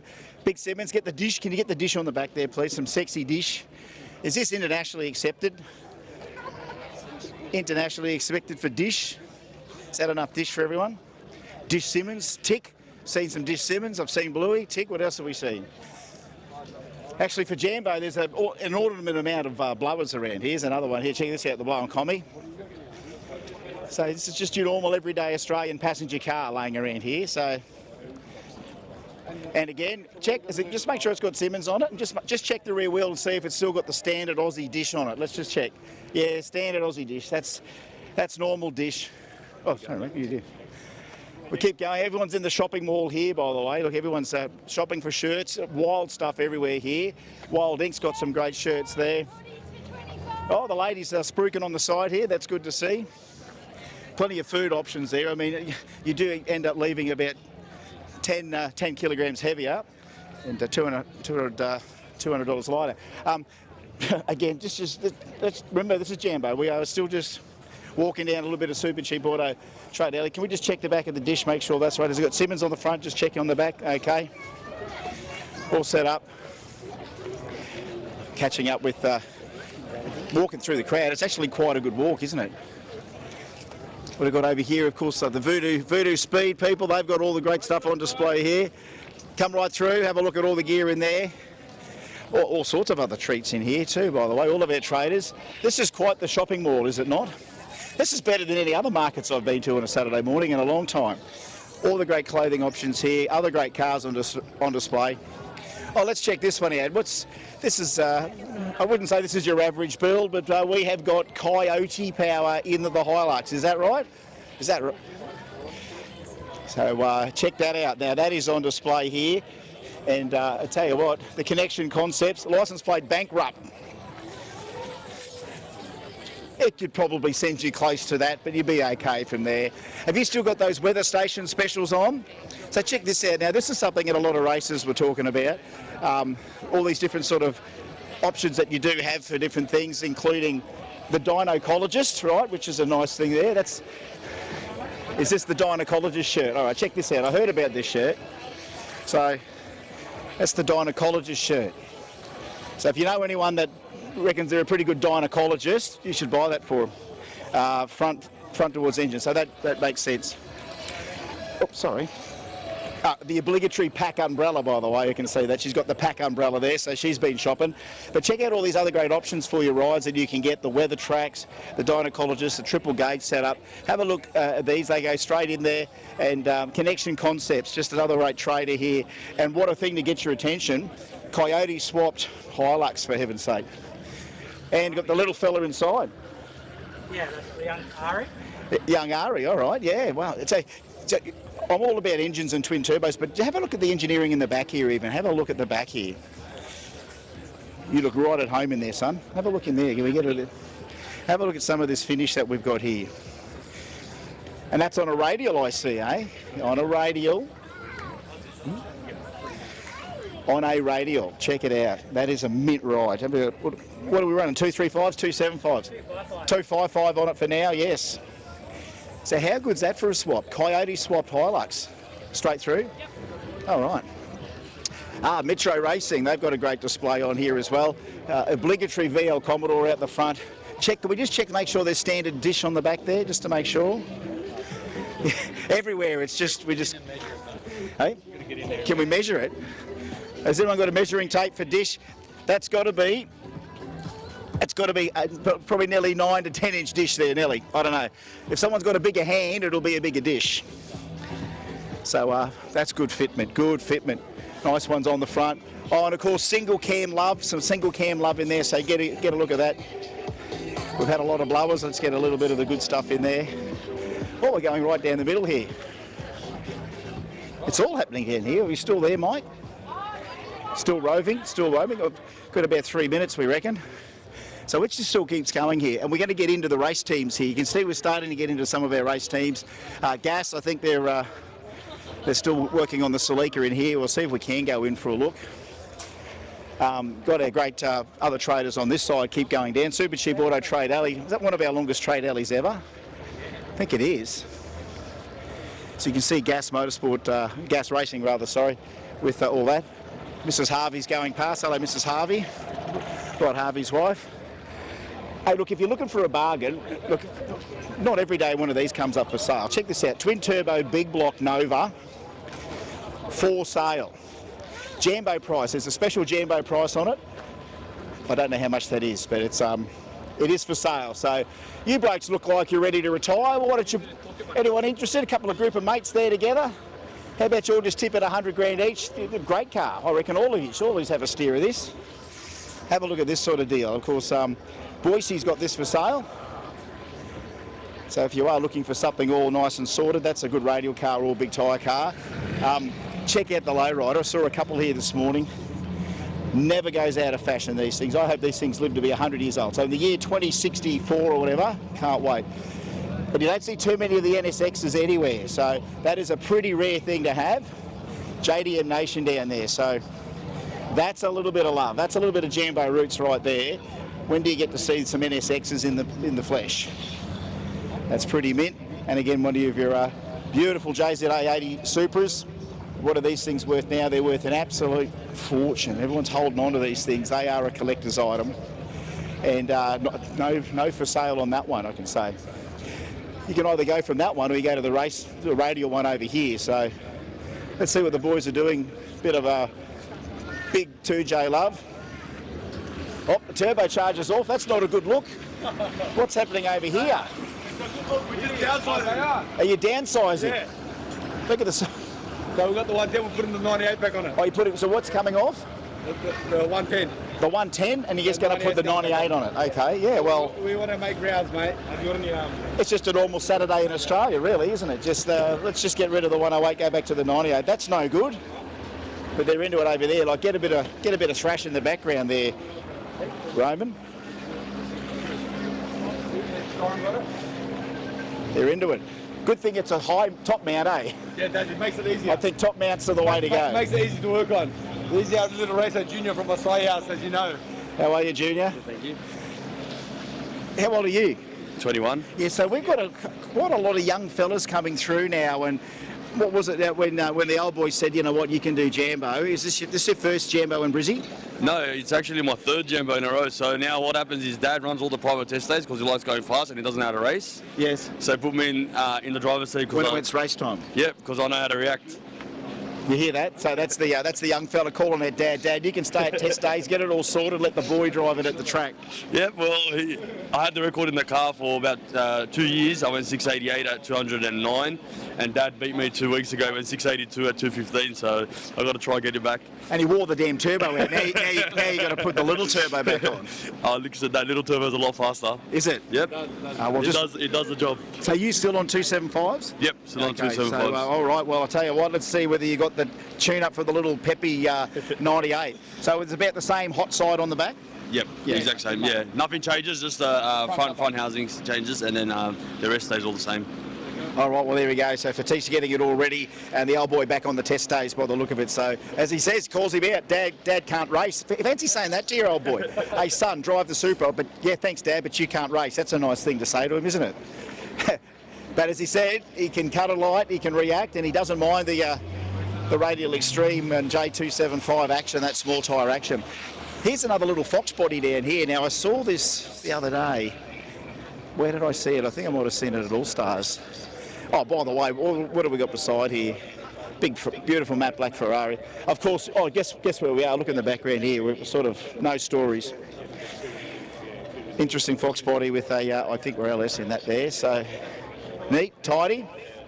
Of course, we're not up on the amount of Fox bodies in the United States of America, but hey, we've got a few. And remember, if we're all celebrating the universal cars of send, we worship the all bodies, Supras, Mustangs, you name it. Or we keep the 2Js going. Oh, here we go. Oh, we better go and talk to him. If we've got time. We got time? We got time? Hey? Quick one. A quick one. Excuse me, can I have a quick interview with someone from this pit area, please? Anyone? Okay, yeah, well, I know, the Queensland sun, you're all allergic to it. Let me get out of the sun here. Johnny Ricker, how are you, mate? I'm going all right. How are you? We thought we'd just wander down here, mate, and just see how everything's going. How is the nation's baddest pro mod going? We sucked yesterday, to be honest. You've said that about your team before. You sort of get right into the team. Yeah, we do. I'll leave that for another day. But we struggled. We had different tyres on the car, and just with the heat, I think it tested us. So, and then last night we were pretty confident it was going to go down, and we had a couple of studs, aluminium studs break that hold the blower onto the manifold. And it just pushed our ring out. So it was on 21 pounder boost for that pass and ran 600. So that's right. Well, it seemed like something went wrong with the short time because there was no grunt out of the hole. As you said, 21 psi. Can't do nothing with 21 psi. Yeah, well, it's usually running 60 odd. So it was a long way down. So let's see how we go today. It's going to be warm, the track, when we get out there later on. But hopefully we can go A to B, get something a bit better on the board, and then tonight we'll send it.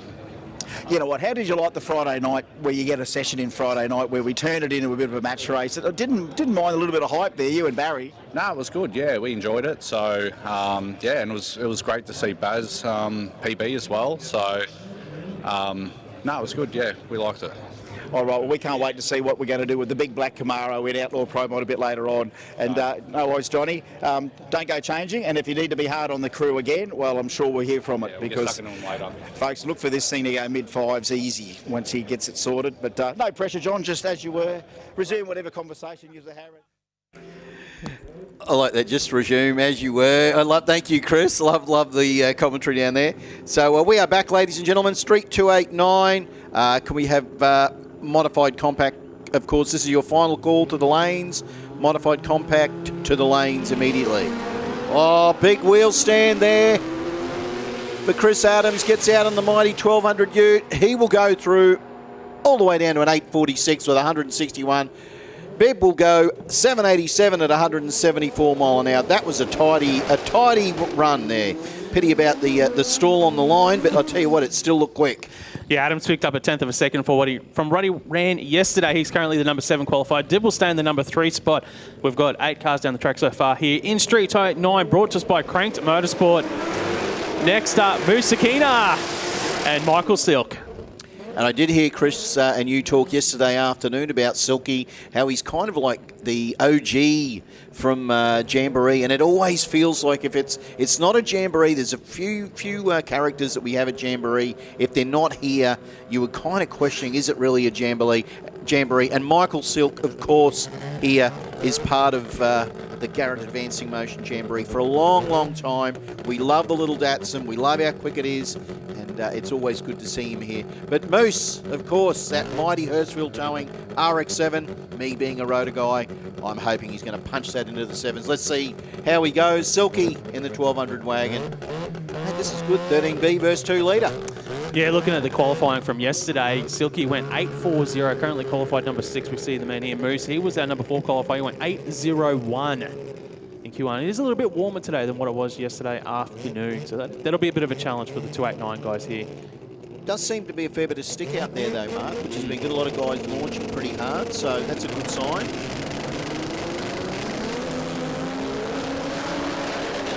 Michael just feeding that power in. That'll be quick. 8:39, gone quicker than at 8:40 at 167. Sadly, Selena's RX-7 didn't want to play the game, so we won't worry about too much about what Moose's time was on that run, and we will go back to his previous, which was an 8:01. So I'm sure that they'll be hoping to replicate that when we come to the final qualifier. So Jamie Irwin and Eric Sligar, of course, the Mighty Man took RX-3. Never upset when I see a couple of, when I see an RX-3 in the field.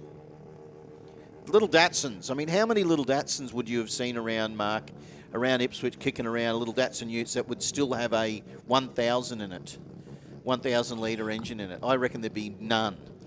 Unless it's some old boy out at a farm at Arachula or somewhere, because everything's got something quick in it these days. Yeah, Eric Sligar there, the RX-3. He is our number 1 qualifier at the moment, went 7:38. Off of it early. Jamie Owen will be the first pass for him today in the Datsun, so he'll give us 9 cars in the field of Street 289. A bit of a national flavour too, Mark, all the way from Marlow Lagoon in Northern Territory. Oh, Jamie yesterday had some issues on the start line. It had a big explosion. We thought it might have been transmission on the hit, so it's good to see they've actually got this sorted overnight. We don't have a previous time, obviously, because of that issue. Yeah. Whereas we do, obviously, with it's all coming back to me now from yesterday. Mate, it was a long day a week ago. Yes, that's how it feels. So a 7:38, obviously, for Eric yesterday in that RX-3, all the way from beautiful Orange in New South Wales. See them adjusting the wheelie bars up on our fabulous overtaking lane stream there on the Jamborees. If you're on the Jamboree YouTube side, I'm sure you're enjoying it, everybody. So Garrett, of course, advancing motion. We do love Jamboree. It is a 2-day festival, the carnival. And if you're here, you are all part of it.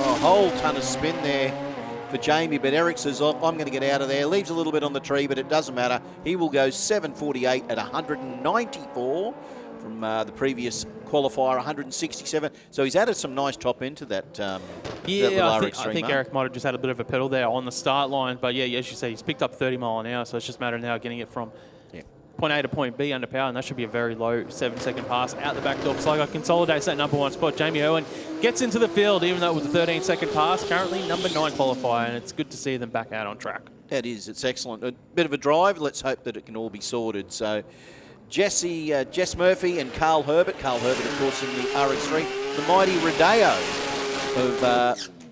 of Murphy, all the way from WA, from Lakelands.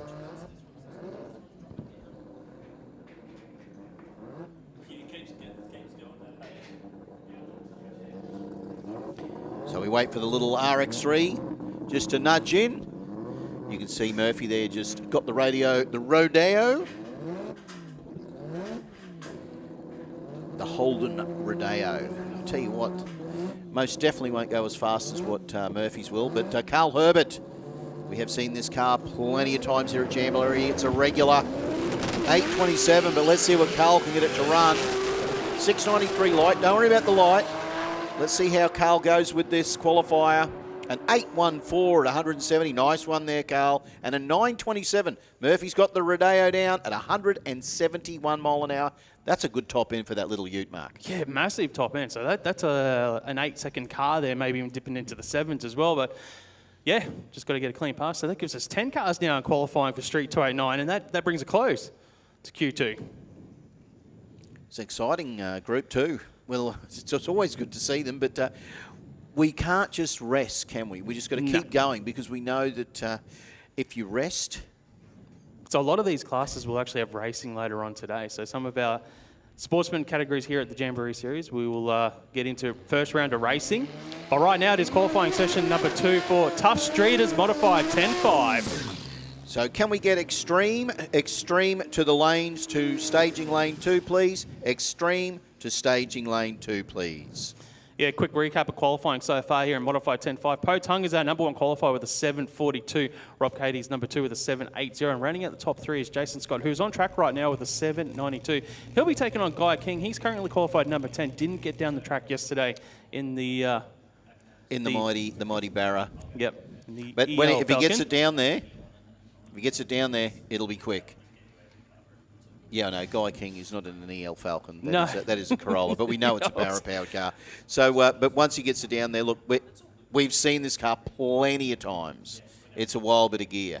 So, but Jason Scott, I think they've got it mixed up here. Something's wrong there because we've got the whole thing is.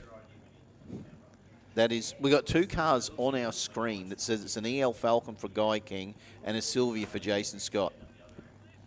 Go figure. Yeah, they're just playing games with this. Mate, I'm not dyslexic. No.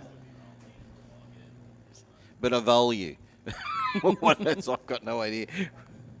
I'm just trying to look at the front grille of Jason Scott's car there. On our live stream. Oh, they get out quick. Identical reaction times, 0.41 on both sides. Both of them out of there. But Guy King, that's on a mission. 6.99 with a 4 at 209. Scott with a 7.89 with 180. Mark. Oof. Straight How to good the is top. that? There you go. How good is that? Guy King goes to number 1 by half a second over Po Tung. So Po Tung drops to number 2. Jason Scott goes to number 4 in qualifying here in Tuff Street as Modified 10.5. So we've got Michael Andreevich next up in the Calais to take on Ryan Pevy. Ryan Pevy in the Ford, of course. Look, they're an underrated thing, these later model Fords, aren't they? All of a sudden, they started creeping in at Jamboree, and anybody who's got something Barra-powered, all of a sudden, the late model Fords start coming, and they are a force to be reckoned with now. We've got the mighty VL, of course, the Calais, and that has been probably a little bit of a picture of Jamboree for the past few years, but then the Fords started turning up as well. It's a little bit. We've got to keep the Blue Oval Lion, battle going. Yeah, the rivalry we've got to keep that going, don't we? That's It's Australia. Rusty brings up Origin, and we don't want to, but that's the nature of the beast. We don't care about ball sports today, mate. It's all about Jamboree. We don't care about ball sports today. I agree. Michael Andreevich, he has not done a lap yet this weekend, so this will put him into the field. Ryan, he's our number 10 qualifier at the moment in that Ford. It was only a 13-second pass. So he'd be looking to improve on that 13-second pass, see what they learned from Q1 yesterday. Bumped in. Well, they mix up the qualifiers. Gets out all right, too. You can hear the car load up. Oh, something's gone through the timing system down there in Ryan's lane. A 7.97 for Michael Andreevich at 173 miles an hour. That'll put him solidly into the field. And unfortunately, Ryan doesn't get a time there. Don't know what happened, whether it was something. Sometimes it might be just a bit of an issue. Might be something might have flown in front of the track. It could be anything from a leaf. Yeah. Literally a leaf if there's a bit of wind down there. And that's unlucky for Ryan. But all of his increments are there up until 1,000 foot, so he can actually work out what he would have run. Yeah.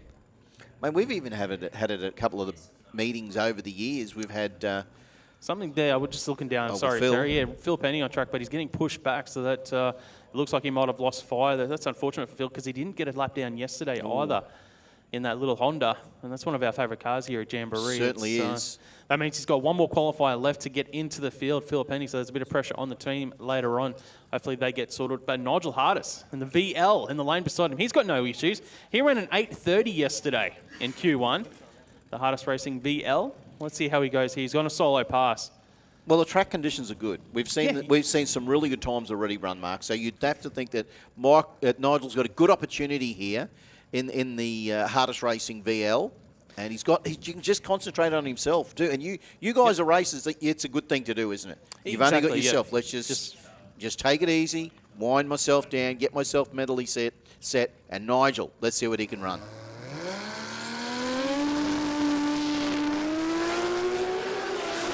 Put the power down nice. As I said, didn't even have to leave it off the line. And there you go, 8.23 at 164 to back up his 8.30 at 162. So well done. So he's gone quicker, gone faster. They'll be happy. Yeah, he's picked up 700, as you just mentioned, a couple of mile an hour as well. So that's let's see if he moves him up in the qualifying order. He stays in that number 6 spot at the moment. 12 cars qualified so far here in Tuff Street as modified 10.5. Next pairing out, it'll be Trent Bink in the Calais to take on Brett Young, also in the VL. Mate, is there a Commodore dealership down the road, Mark? It feels like it, doesn't it? It's like Wayne Hill Holden at Oxley there used to be. So, but no, these Calais, these Commodores, they've come with heat too. We haven't seen a good run from Trent yet. All the way from Mount Nathan, of course, but we have seen Brett Young put that JW Automotive VL down for an 8.55 at 154. Let's see if he can go a little bit touch better this time round. Yeah, it's always tough to try and get all this power that you've got, that power management that we talk about through the 10.5 tyres. See what they do here. Q2, Tuff Street is modified 10.5. Trent Bink on the bump spot at the moment, number 12 qualifier. Running for upright steel, JW Automotive on the VL for Brett Young.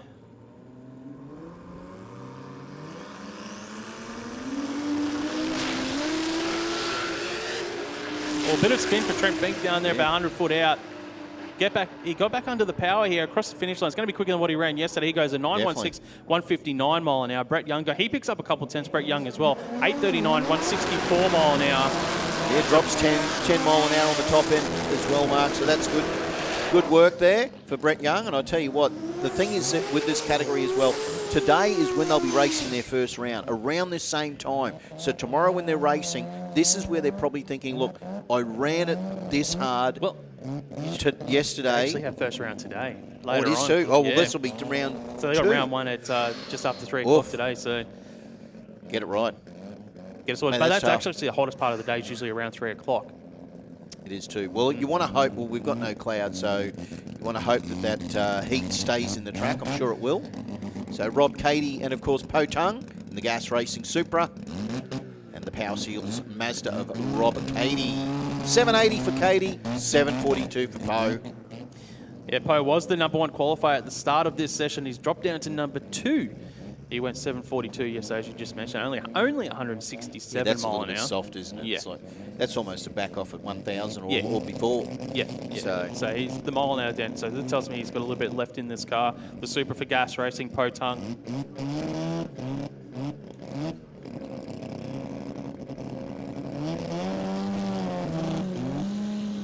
Just hear the boys loading him up. Po gives it a big nudge into stage. Gets it out. Super is out of there. Have a look at the time. 7:18 at 212. There's the top end, Mark.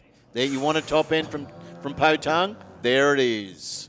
No time there for Rob Cady. Yeah. It's what a lap from Po Tung. So it was a little bit slow at 60, 132. But he's got the top speed of the event so far here in modified 10.5, but he stays in that number 2 spot, even though he picked up a few tenths of a second. He's still a couple of tenths behind Guy King. He's currently number 1, that's 6.99. He was throwing it at it, wasn't he? Yeah. He's looking at Guy King and thinking, I want to be top qualifier. I'm going to throw it at it. And Po's a racer. He loves a challenge, and that was a good run though. The back half of the race, obviously he's got 3 mile an hour Guy King, so he's obviously got the power there at the back half. So it's just a matter of working on the first front half of the track, and there could be a battle for that number 1 spot in Q3 here in modified 10.5. Well, let's hope that you and I are calling it so we can see the result of the fallout of the way it all rolls out. So Kareem Amraz up against Steve Ramsey. Ramsey in the Commodore, the mighty Haltech Mazda of Kareem. The RX-8. We talked now, Chris threw a little bit of shade on the RX-8 earlier, which I thought was a bit harsh. My wife has an RX-8, and I actually don't mind it. It's not a bad car for all its inherent issues. Let's have a look at Steve Ramsey. Good shots here on the overtaking lane. Looks like, not sure if they're doing something there with the harness. If the arm restraints possibly weren't on in the correct spot. Let's have a look. Yeah, it looks like, the arm restraints weren't connected. So the arm restraints are just getting connected into the harness now. So it might have been picked up by one of the officials. You can see the arm restraints there at the bottom of his fire suit. So they're frantically trying to get it hooked in. Obviously, Kareem Amraz, he's about to move forward We're just waiting on Steve Ramsey. So yeah, just getting those arm restraints hooked in. There we go, harness. Harness is locked back in, and away we go. I would assume he will just come probably straight into full stage, Steve, maybe. Yeah, so Ramsey yesterday, he ran a best of a 10.18, 146 miles an hour, so that wasn't a clean pass for the team. Kareem went 8.94, only 102 mile an hour, so a lot of potential there still as well. I'll look forward to see what the RX-8 can run.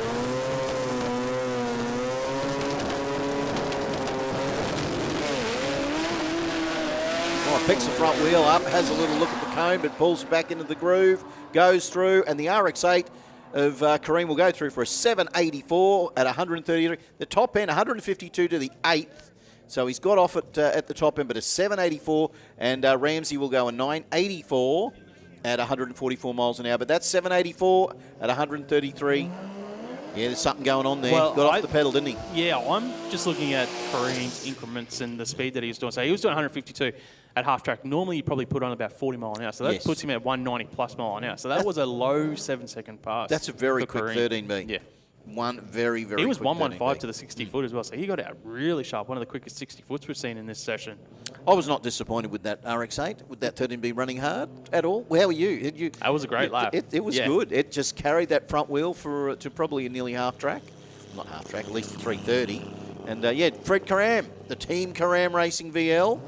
When you think you have seen every VL that's in the field, you have not. Would that be a fair call, Mark? There's We more do have a lot of VLs, as I VLs said, here. there is, and look, they are the weapon of choice. Look, great vision there. You can have a look. You can see the look. You know what? A small child could fit into that little hole that's at the front of that Commodore, couldn't it? I'm not suggesting you do that, but look. Anyway, I joined my commentary at Jamboree. I'll see you guys all next year. Just been cancelled. Fred Karam now for the Team Karam Racing. VL moving forward. He's our number 11 qualified. Didn't get a lap down last night either. So one of these teams. A lot of teams have improved today so far. So let's see what they learned from Q1 to Q2. It's on. Hey, 115 to the 60 foot. Shoots out early, and he goes 779, 154 miles an hour. Was there a little bit of a pop down there? Big pop down the end, but that was probably just part of the nature of the beast. But that sounded solid.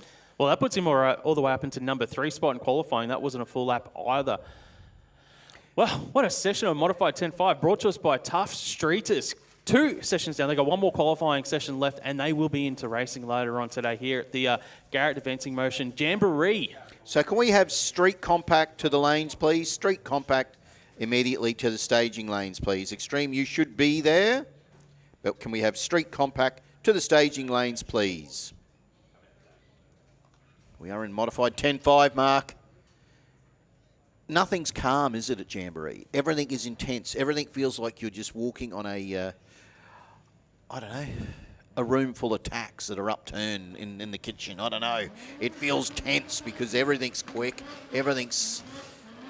All right, next up we're moving into Modified Compact, qualifying session number 2, so Modified Compact. It's a die-your-own class. It's designed for full-bodied rear-wheel drive, all-wheel drive, front-wheel drive sedan vehicles, running 4-cylinder, 5-cylinder, 6-cylinder overhead cam engines, 2 or 3 rotor engines, running 9.99 seconds or quicker. A true sportsman class in Jamboree. So it's really good. We get to see how good these guys can actually get their 3 time slips after their 3 qualifiers, see what they are good at, see if they can dial in at a time that is suitable, and then they've got to throw it all in. But Mark, you've got to get your 3 qualifiers in if you can on 3. I know it's easy to say, but you've got to get 3 good runs in. Well, and you're speaking of that, this is actually going to be the first qualifier for both of these drivers on track. Yeah, I know, and it's like I'm thinking that's not easy. So Paul Clyde in the Mazda to take on the VL of Ben Clark. And the reason why your 3 qualifiers are so important is because you want a car that's predictable, and when you get into first round of racing, you want to be able to know what the car's going to run for your dial in. Well, Ben Clark just picked that front wheel up, cut a nice 0.78 light, and goes 9.36 at 143 in that Calais. And, of course, 10.67 for Paul Clyde as well. 6.22 light, but really, Ben Clark rocks up with a 0.78 light mark. Yeah, that's a really good first pass there for Ben Clark. The car, it was a clean run, good reaction time, puts him into the number 11 spot. It doesn't matter where you qualify in a Diarone class. You just want a car that's consistent. Sometimes, obviously, you qualify in the top half of the field means you get lane choice in the first round of racing. But get some consistency, cut good lights, you're in a chance to make that final. Exactly, in the running for one of those J trophies. Next up, Adam Brooman now to take on Anthony Bacalian. Bacalian. Sorry, Anthony, if we mispronounced that. In the Cortina. Salika for Brooman. A couple of tidy little green machines. Of course, the Salika, we used to have had a few mates who had those back in the day, as they did the Cortina. So Bacalian goes, both of them, look, they left a whole lot on the tree, and the little Salika's just gone off the boil. But have a look what Anthony can put this Cortina through to. 8:32 at 164. He's gone way quicker than he did previous. And but he's just got to sort that light out and maybe get a consistent maybe another 8.3, 8.4, and he'll have something really good to work on for the first round mark. Yeah, I think in Anthony's position, if obviously last night's Q1 wasn't a full lap because he just picked up half a second, and if everything was right in that pass, then you probably want to run another 8.30 later on in Q3, so that way you go into the first round with a bit of confidence. Adam Brooman, though, still not a full pass for that team there. He did pick up a whole bunch of ET, but he still only went through for 12.43. And the thing with modified compact is it is eliminations as well. So once it's brutal. It's brutal. That's it. There's no second prize. Yep. If you don't win your racing, you're out. You're back on the trailer. So that is just sad and brutal, isn't it? It's like, how did you go? Well, I got bumped out first round. Oh, okay. No worries. Are you sure you didn't want to race round robin? Well, I'm sorry, mate. That's not what's happening. So Simon Nicholson in the Cressida. The other Toyota, of course, of Michael Pepe in the mighty little Corolla. Little boost works on the side. Tough little cars, but the luxury of the Cressida all the way from beautiful Maryborough. And, of course, Michael Pepe all the way from Two Wells in South Australia. So, really, we've got some awesome interstate vehicles here at Jamboree this weekend.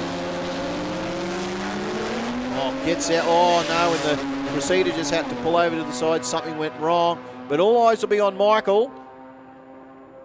Yep, 900 to back up an 898. That's where he probably will sit, especially as he's doing that 150 mile an hour as well, Mark. You and I call this sort of racing all the time. That is pretty tidy. If he can go that consistent again in the next run. Yep, you got to be happy with that. Only 200's difference between his two laps, so that's consistency. The only thing Michael Pepe's got to work on now is that he's got a race car. Yep. That's consistent. Yep. Reaction times, because that was a 2-second reaction time, I think it was for him. So you got to work on that, because if you cut a 2-second reaction time in racing, you're potentially giving up 2 seconds on the start line to your competitor. It doesn't matter how good, how consistent you've been. You've thrown that consistency out the door. But you're right. But it's two parts of the puzzle. It's how consistent you are in your time, how good you can be on that tree, and if you can get both of those to get close enough, you theoretically should win races today and tomorrow. So just going to push the Cressida off the racing surface. So he's done the right thing there. Obviously, he's felt something not right with the car. He's got it stopped as quickly, as safely as possible off the racing surface. The officials have looked under it. All good. There's nothing leaking out, so they'll just push him off, and hopefully we'll be back underway here with qualifying here in Modified Compact very shortly. Okay, so can we have Extreme to the staging lane, to lane 2, of course. All motor, you are required as well. All motor, please, to the lanes as well. But another call out there, of course, for Extreme to staging lanes. Please come on round, and we'll actually give you a go at the track. How does that sound? Coming round to the lanes, and we'll give you a go. Seems fair, doesn't it, Mark? Yeah, what a great-looking car the Cressidas were. Very luxurious, all that velour interior, had really nice dash layout. And anyway, then the Jamboree crowd get a hold of it and bang 1Js, 2Js, do whatever they got to do to them and make them run fast. But you still got that luxury component, so I do like that. So Michael Osborne and Steve Chaplin, the Tuna Racing Hilux and the Rotomaster Mazda from Bathurst, New South Wales. Now, we quite often, the Tuna Racing crew, I don't know if you've seen too many of them, Mark, but over the last few years, these guys have been coming here with the panel vans and all sorts of things. There's a few in the team, aren't there? And these guys are quick, and they are very consistent, and they really bring a good package to racing here at Willowbank Raceway. So whoever's in charge of Tuna Racing, you guys give yourself a pat on the back because whenever Mark and Wade and I ever get to call you here, you guys bring a tidy package, bring some good racing, and you always bring some well-presented, quick cars. I like it. Yeah, looking at the tail of the tape from qualifying so far, Michael Osborne in that Tuner Racing highlights. He went 9.43 yesterday, currently number 13 qualifier. Steve Chaplin in the Mazda for Rotomaster, he's at number 12 qualifier, went 9.42, only a hundredth of a second separating the two drivers. But what stands out to me is Steve Chaplin only 135 mile an hour, so that tells me he probably rolled off the throttle early in yesterday's pass, so he's probably got a little bit more on board at that Mazda. So once again, Extreme to the staging lanes. You've been called a few times now. And please come along, please. And Modified Compact, you should be in the lanes as previously mentioned as well. Ute looks tough, doesn't it, Mark? Just sitting there in that stance. You can see that crowd building from our vision as well. There you go, Bump City, as Dick would like to say. He's in.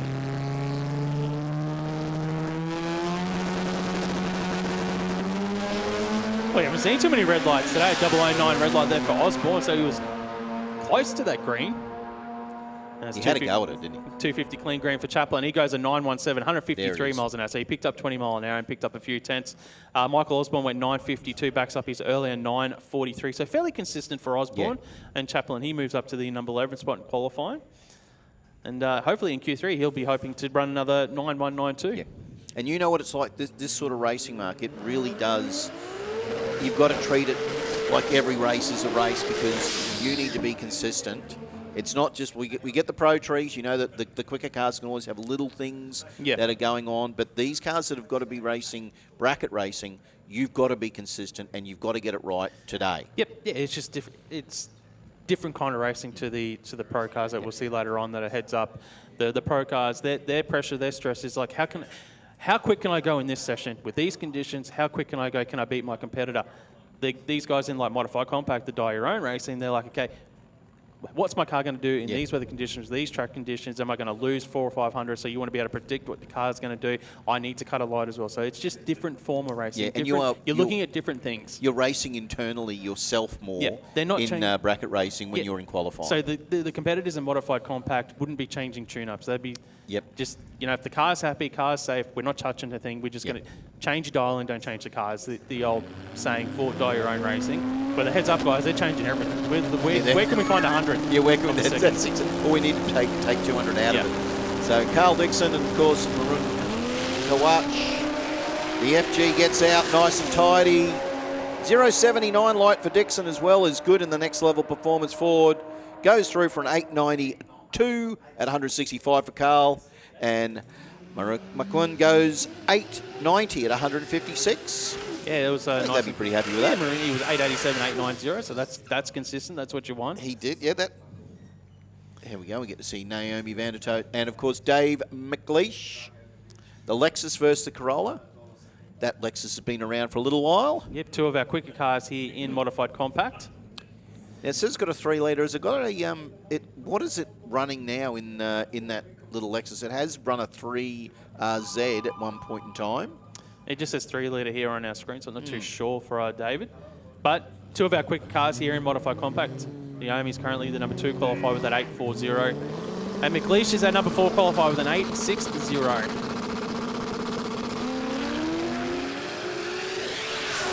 Naomi and Dave get out with a little bit lazy on the tree, but that's okay. Well, let's have a look at the times, though. McLeish goes 8.52 with an 8 at 164. Naomi goes 8.39 at 168. Have a look at that. That's a tidy. Yeah. Compared to her previous run. Yeah, Naomi's arrived. Yeah, less than a hundredth of a second between two. I think it was about 8,000, so that's great.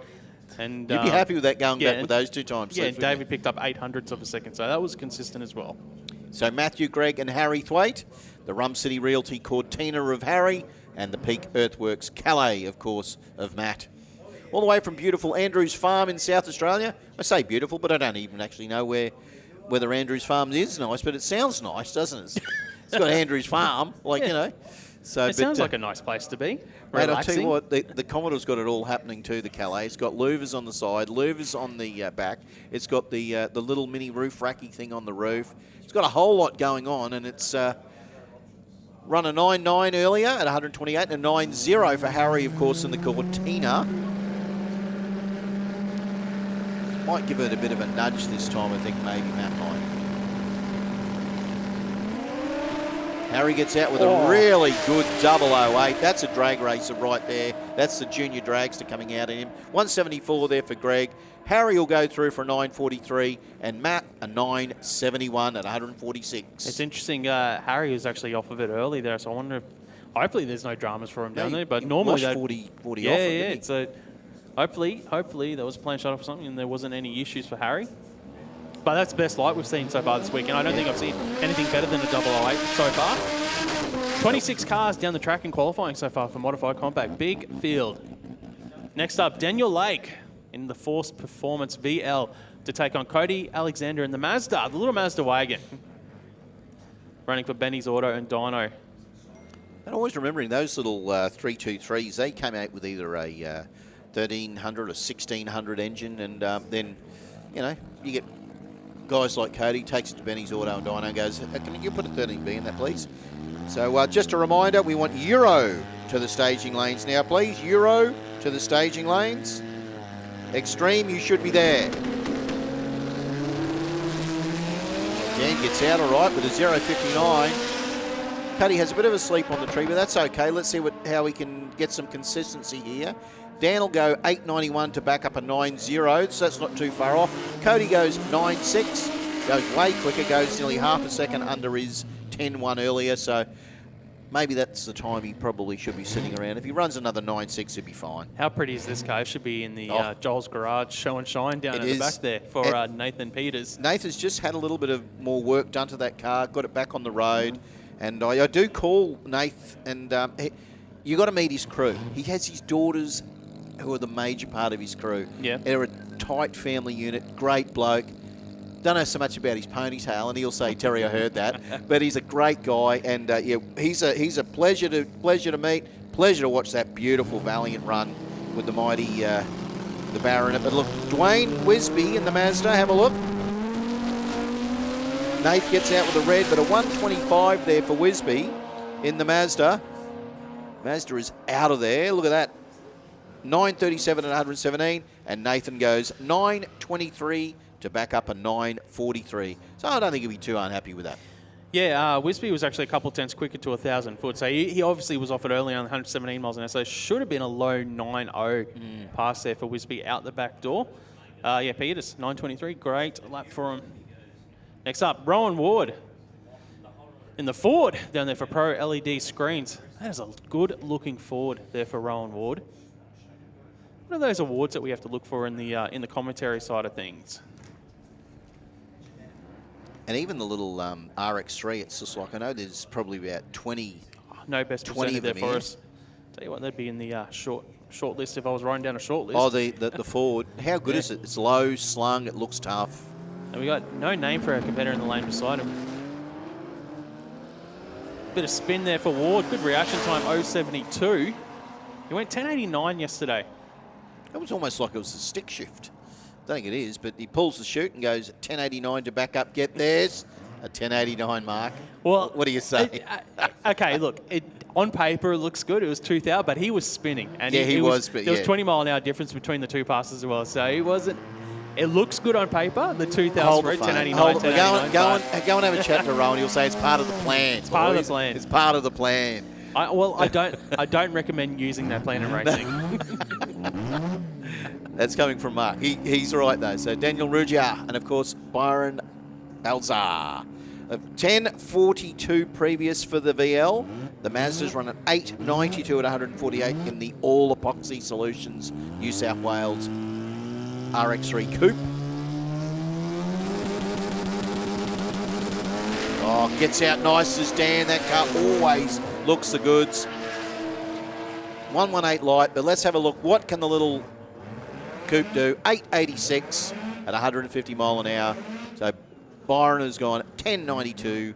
So a little bit off the previous, but that's okay. The Extreme Fab Works VL. Yeah, he spun off the hit there for Byron there. How do you recover, Mark? What you just got to get? You still run the car and you just get the most out of it because you know that the car is at least running clean. So pretty much. That's all you're going to get out of it. Is just to make sure it's running clean the other end. You get your speed. Obviously, speed's still going to be down because you've lost the first 60, 80 foot of momentum when you're spinning. Yeah. But yeah, that's all you can hope for, and then hope. If it's in racing, let's hope the guy's gone red or he's got issues, but yeah. Yep. Next up here in Modified Compact, Jake Matheson to take on Chris O'Neill. O'Neill in the Corolla running for Ramsdale Racing. Fueltech supporting Jake Matheson in the RX4. Now, I actually did have an RX4 sedan like that back in the late 80s. Had a few Mazdas over the years. I've had a few rotaries over the years, but that was probably one of my favourites. I had the... Is there any that you got rid of that you wish you kept? I reckon every rotary I've ever got rid of I've regretted. Whether it be an R100, an RX3, an RX4, it doesn't matter. I regret all of them. So... there's your answer. It's so that if you've got a car you like, Mark, don't get rid of it. You don't get rid of it. Don't. So, but we get to see what Jake. He has run a 20, so we know that the car has not got a good run yet, and neither has Chris. But let's hope today this run is the run. Just loads it up though for Jake. Shootout early for Chris O'Neill. Still goes 930, 145 mile an hour. Sure. Jake Matheson. 8. Oh, how about an 842 at only 140 mile an hour for Jake Matheson. He went 5.34 seconds to half track. Yeah, that was going to be a low 8-second pass out the back door for Jake Matheson. Once he got that up on boost and got off the line, that thing looked quick, didn't it? And that just proves it right there. That is a quick car. And, yeah, let's hope that he can just sort the minor issues there, get that thing up on boost earlier, get it off the line. And, mate, I'm looking forward to seeing that little RX4 sedan running again in the final qualifier. I'm never disappointed seeing a rotary run anyway. But anyway, that's the way it works, Mark. So what else we got? I think we've got, Euro, you should be in the staging lanes. We've got 27 qualified now in Modified Compact. That's a big field. And we've got the Oswheels XD down there of Palo Boney. Yep, hello, of course. Hello. Yeah, Mr. Talk Time. Is that the Oswheels? They're like the little He's actually carts? He's actually got one in the little Oswheels car. Yep. And every time I go to our little local coffee shop, because they've got all knickknacks and stuff, and they've got a few of these there. Yep. I always take a photo for Paolo and I send it to him and I go, mate, the bonnet's fixed, because he shot the bonnet off recently at a meet. And I said, there's no marks on the bonnet on the little model. But it looks good. So, but yeah, those little great guy. Oswheel models are really cool. I see They're them fantastic, the toy shop, the local toy shop when the kids go in. Have we got Oswheels here? I think they might be here this weekend. Possibly, if they are. Check them out down there. You can buy that white Ford. You can buy that XD in little model form. So there you go. And we got Pete Williams in the lane beside him. You reckon Pete's got gas? I think so. There's a couple of nitrous bottles on the back there. I didn't see any purchase. Oh, Paolo just blazes those tyres. But Pete says, I don't care about the Ford. I'm out of there. And he'll run it through for an 833 at 174 mile an hour for that mighty little Datsun 1200, and a 908 at 164 for Paulo, with a fair bit of wheel spin off the line though. Yeah, Williams goes to the number 2 spot with that 833, and Paulo, he stays in the number 7 spot with an earlier 869. So Utan Ozar and Damon Gard, the Mazda, the battle of the 13Bs. Now, once again, here's another little, the Mount Pleasant, New South Wales car here of Damon. You look at that little car, these cars came out with a 1000cc engine. Some of them are a little different, depending on what model, might have been a 1300, but this is a tiny little car, and it's got a 13B turbo in it. Now, look, he ran a 982, so the car's probably going to be pumping out probably 600, maybe 700 horsepower, something like that. Utan's Anatolian Grill Mazda. Great sponsor, I'll tell you what. But we need to find out where their pit is and head down. Hopefully they bought the grill from Victoria, from Coburg up. Actually, I noticed when I was walking through the pits, there were a lot of smokers and grills out yesterday. It's not a bad smell, is it? But let's see the two little 13B Mazdas. Let's see what we can do. Damon gets out with a 829, but sadly, the car just didn't want to do as it's told. But we get to see Gard go a 964 to back up a 982, and Oza pushing him back. Yeah, issues there on the hit there for Oza in that little Mazda. So unfortunately, they will be pushed back, and they've got one more session later on to get another lap down on the board here for the Garrett Advancing Motion Jamboree. Once again, sadly, I owned one of those. Well, that's not sadly. It's not sadly, but Yeah. it's sad that I don't have it anymore. Oh, yeah. If anybody goes down to Wanless Wreckers, in 1988, it is down there. So there you go. We don't get to see the little Mazda run, sadly. But let's see. Have we got any other categories that need to be called up? We did have Euro. You were supposed to be in the lanes, in lane 7. So I'm sure there was probably a handful, and maybe half a dozen Euro cars as well in the field. Yeah, just having a look at the schedule, we after Modified Compact will be Extreme, so they'll be on track next for their second qualifying session. Then later on, at around 2 o'clock, we get all of our pro categories here. We'll see Factory Extreme, Pro Turbo, Pro Compact, Outlaw Pro Mod, hitting the track for their second qualifying session. That's going to be very exciting. And we are now moving into Q2 of Extreme. We've had 4 cars down the track so far. Number 1 qualifier is Hot Rod Williams.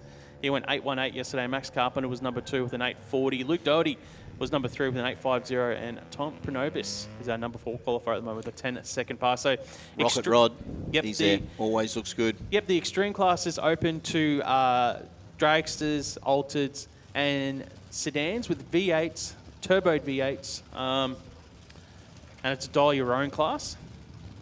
So EFI V8 turbos, or EFI 2-rotor, 3-rotor, and open vehicles. So it is Dial your own. Dial your own class, got Mr. Consistency will win this class. Not a big field, but I tell you what, it's a tough field. Very tough. Yeah, Tom Prenobis there. The VF, Holden. But all eyes, as I said, look, if these guys had a clean run, all eyes will be on Tom's 10.31. I think that car's going to go quicker than that. Yeah, it's going to go. And we know that Luke, 8.50, that car is probably around where he needs to be. So Yep. we'll look how close Luke goes to that 8.50 in the Brisbane Symbol car. We'll have a look and see how much quicker Tom can go in that VF. Yeah, that Camaro for Luke. So he normally would campaign in like Super Sedan and Top Sportsman at a traditional style drag racing event. But here at Jamboree, it's an Extreme. And this is like we talk about it though, Mark. When back in the old days of Jamboree, a lot of guys would just rock up just for the one meeting a year. And you really can't do that these days. You need to have some seat time in that car or to get successful at Jamboree now. It is such a tough competition. And that's the good thing about Jamboree because of the way it's opened its doors now for a lot of the other sort of combinations. 10 years ago, there was no bracket for these cars at Jamboree. Lots of power for Tom. Tom says, how much boost? All of it. And on the line. But an 8.45, there you go. An 8.45 to back up an 8.50 for Luke. We knew he'd be around that. Tom goes 9.45. Finally, we get a run down there. But that thing absolutely put some power down, didn't it, Mark?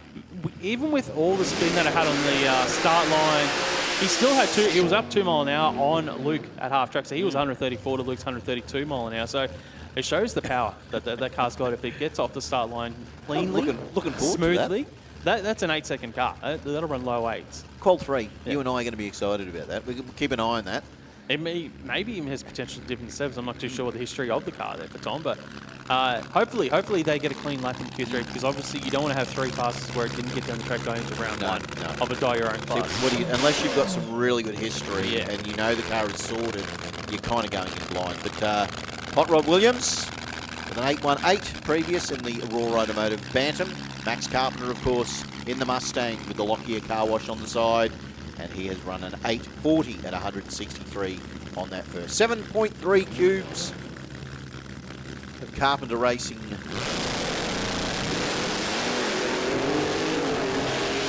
Rod gets a little bit close to that wall there. Maxie doesn't. Max says, no, I'm good. Goes through for an 8.99 to back up an 8.40, but an 8.22 for an 8.18 for Hot Rod Williams. But that car, he had to drive it a bit. He had to use a fair bit of the lane to get there, though. Yeah, the Alta moved around a little bit, but Max Carpenter, though, he was half a second slower. So I was just having a look at the track. I wonder if it shook a little bit, spun a little bit off the start line there for Max. So he was down half a second. It's usually fairly consistent in the Mustang. So we're just holding the cars up here. We might be just checking the racing surface, make sure everything is A-OK. Yep, we're all good to go. We are now in all motor.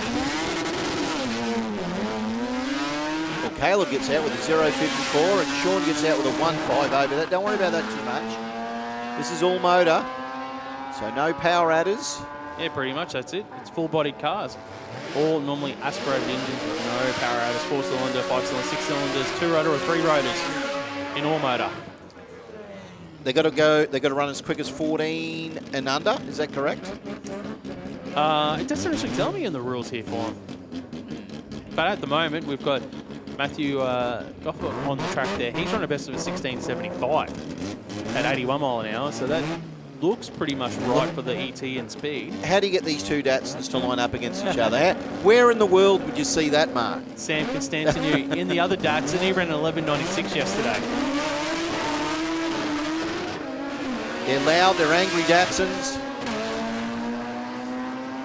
Got to go through. Sam will punch it through for 11.35, and Matt will go 12.73 just to blow that 16.75 out of So the obviously yesterday's pass wasn't a full lap then. 16, he picks up 4 seconds, so he goes 12.73 as he just mentioned. He goes to number 4 spot. We've got 6 cars in all motor at the moment. Will Sliger, he's our number 3 qualifier with a 12.39 in that Mazda RX-3 to take on Paul Matheson and lane beside him. Also on a Mazda, running fencing and gate centre. He's our number 1 qualifier at the moment with a 10.76, that little wagon. 123 mile an hour as well. That's some tidy top end. Yeah. Well, gets out, he gets it up, shifting it up through nicely is Paul. See if he can better that 10.76. Let's have a little look. 10.85, he's close enough at 1.23 and a 12.36 to back up a 12.39 there for Will. Nice work from those two competitors. Yeah. That's some pretty tidy, consistent racing there. Yeah, 2 consistent laps from both drivers there. So they'll go into qualifying session number 3 full of confidence with their cars. Most certainly one of the most exciting, loud categories that we have here at Jamboree, I can tell you. I do love all motor. Diggles loves it as well. So looking at our schedule, we're going to be probably moving into our biggest category of the weekend here at the Garrett Advancing Motion 2026 Jamboree, and that is Street Compact. How many? We got 36 accordingly. Is that correct, Mark? Looks like it, 36 in the field so far. They're in eliminations later on, 6 rounds of racing to get through to that final. So it's going to be massive field and it's like a cage fight. Deserved winner at the end of tomorrow, picking up that Billet J trophy. That'll be tough, won't it? Just to see those guys come out. It'll be a rock'em, sock'em, drag 'em out. And yes, we talk about it, Mark. It's like you need to be good, and you need to be good straight away. You're right. You know what I mean? You have to hit the ground running. No 3 rounds, none of this. It's like you've got to get there, and if you're not on your game, somebody is going to dust you. And you're going to go, what happened? I thought I was doing so well in qualifying. Well, mate, you needed to... In a field of 36 drivers, 35 of them will walk away with nothing, and one will have the... I know it's brutal when you say it that way, but that's why Jamboree is a special event for these guys, because it's not easy to get these J trophies, the billet trophies. Yeah, the billet trophies. And they're a beautiful looking trophy too. If anybody's ever seen them, if you see them and you have a look at the trophy presentations tonight, they are a stunning bit of gear. But I know we're going to have a couple of more categories I need to call out who have just come through. We need J275 to the staging lane, please.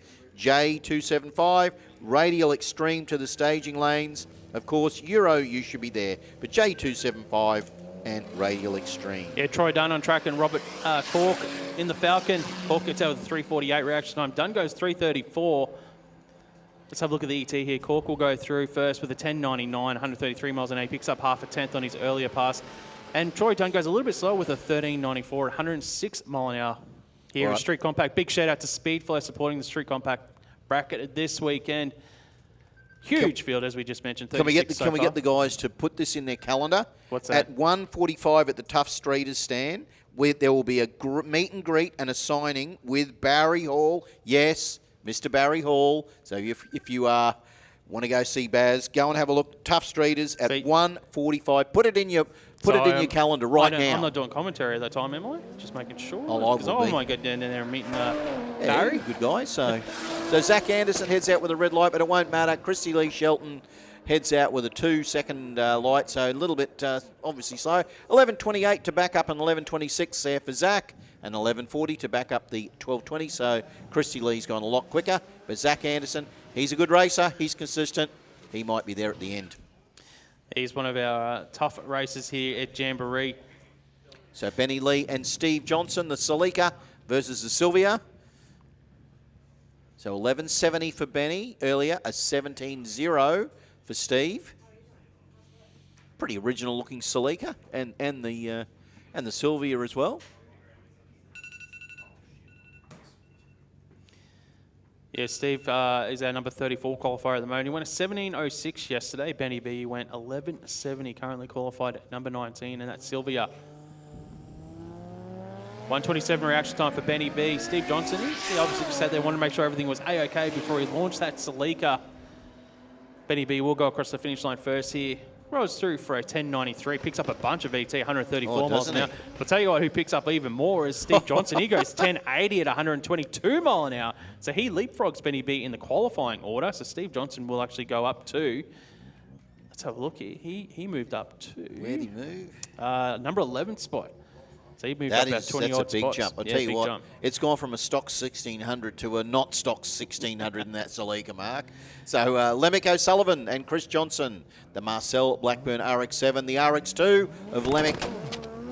Yeah, Lemick didn't do a pass yesterday, so he gives us 37 now in the field once he gets a lap down here in the RX-2.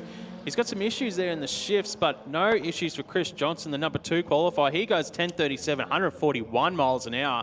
And Lemick O'Sullivan at 12.84, 113 mile an hour. So he gives us 37 in the field now of Speedflow Street Compact. I'm sure that the Tygalga New South Wales car is probably happy that he's got that. The Lemick has got the run down there, so at least he's got something to work with, Mark. Yeah, I just wonder how many of these races weren't here yesterday because they were at work. So they're like, you know what, we've got a couple of qualifiers tomorrow. I'll just bring it out after work and we'll worry about Saturday. Does that mean and if Sunday. they get bumped out first round, you can use that as an excuse? Oh, 100% I would be. See, this is to the missus. See, I should have been here yesterday. Yes, that's it. So Gavin Dixon in the sprinter, the Brisbane Fuel Injection Escort of Jay Shull. Yeah, I think there's some issues. There's a couple of issues with both cars. They look like they're not happy. It's a Saturday afternoon cruise here at Willowbank Raceway for these two. Getting their money's worth on track. I like that. Just head on down. Yep. Just pull up to the drive-through and get myself something to eat. But there we go. Wave We're to not the even crowd. going to talk about the times because we know that, look, Gavin's gone 21 twice now, but yeah. But Ilya Bendevsky and Tim Heiblom. So the 1.6 Industries Bluebird and the Toyota of Ilya. So Ilya has run a best of a 13.54 so far, and Tim has run a best of a 10.44. So we're just waiting for the cars to get off the track. Obviously, the braking area here at Willowbank Raceway is actually longer than the racing track surface itself. So when you've got cars that have got issues and they're just idling down there, it could take 20, 30 seconds to just get them off the racing surface. There we go. Looks like it's all A-OK now. The mighty little Bluebird. Look at that. You don't see too many in that condition anymore, and that many that run 10s either. So Tim goes 145 on the tree. Ilya goes 105, and Tim will go through for 10.25 to better his 10.44 at 138 mile an hour, and Ilya will go from her 13.54 to a 13.55 at 100 mile an hour. Perfect. That is as a excellent. racer, I can't complain about Yep, that. no. The reaction time was solid, only 0.05 of a second difference between the two ETs. Perfect. Good work. Yeah. So Brad Bond and Jason Gertzgrasser, of course, in the mighty Nissan. 10.30, of course, for Jason. Car has been a regular to Jamboree for quite a number of years. The little Corolla, the little blue Corolla sedan, 12.51 earlier. Whey! Wheels up for Gertzgrasser. Wowee. Jason knew. He always will. He's just can't help himself. But they're at 10.49 to back up at 10.30 with a big fat wheel stand. Brad Bond goes 11.41 to blow that 12.51 he did earlier in the qualifier out the water. Just a little quick pedal for him, and yeah, look at the replay here. Speedflow Street Compact, wheels up, quick pedal. How you doing? That's just cool. That is just cool. So Zachary Reberger and, of course, Graham Maniata, the Susie Auto Services Swift. When you look at that Swift, you'd think, hang on, how quick is it going to be? Probably 14-second quick. You think, no, well, is that Swift or is it fast? Should they change the name of it?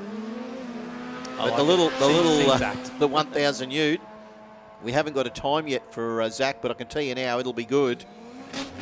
Rotor and power goes 990 at 134 for Zach, and a 1393 for Graham in that Swift. That Swift can be aptly named a Suzuki Swift now.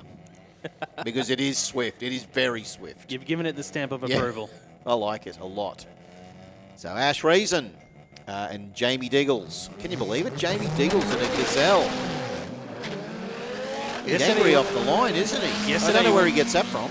He went from 2nd to 5th yesterday in qualifying. Let's see if we got it a little bit better this time around.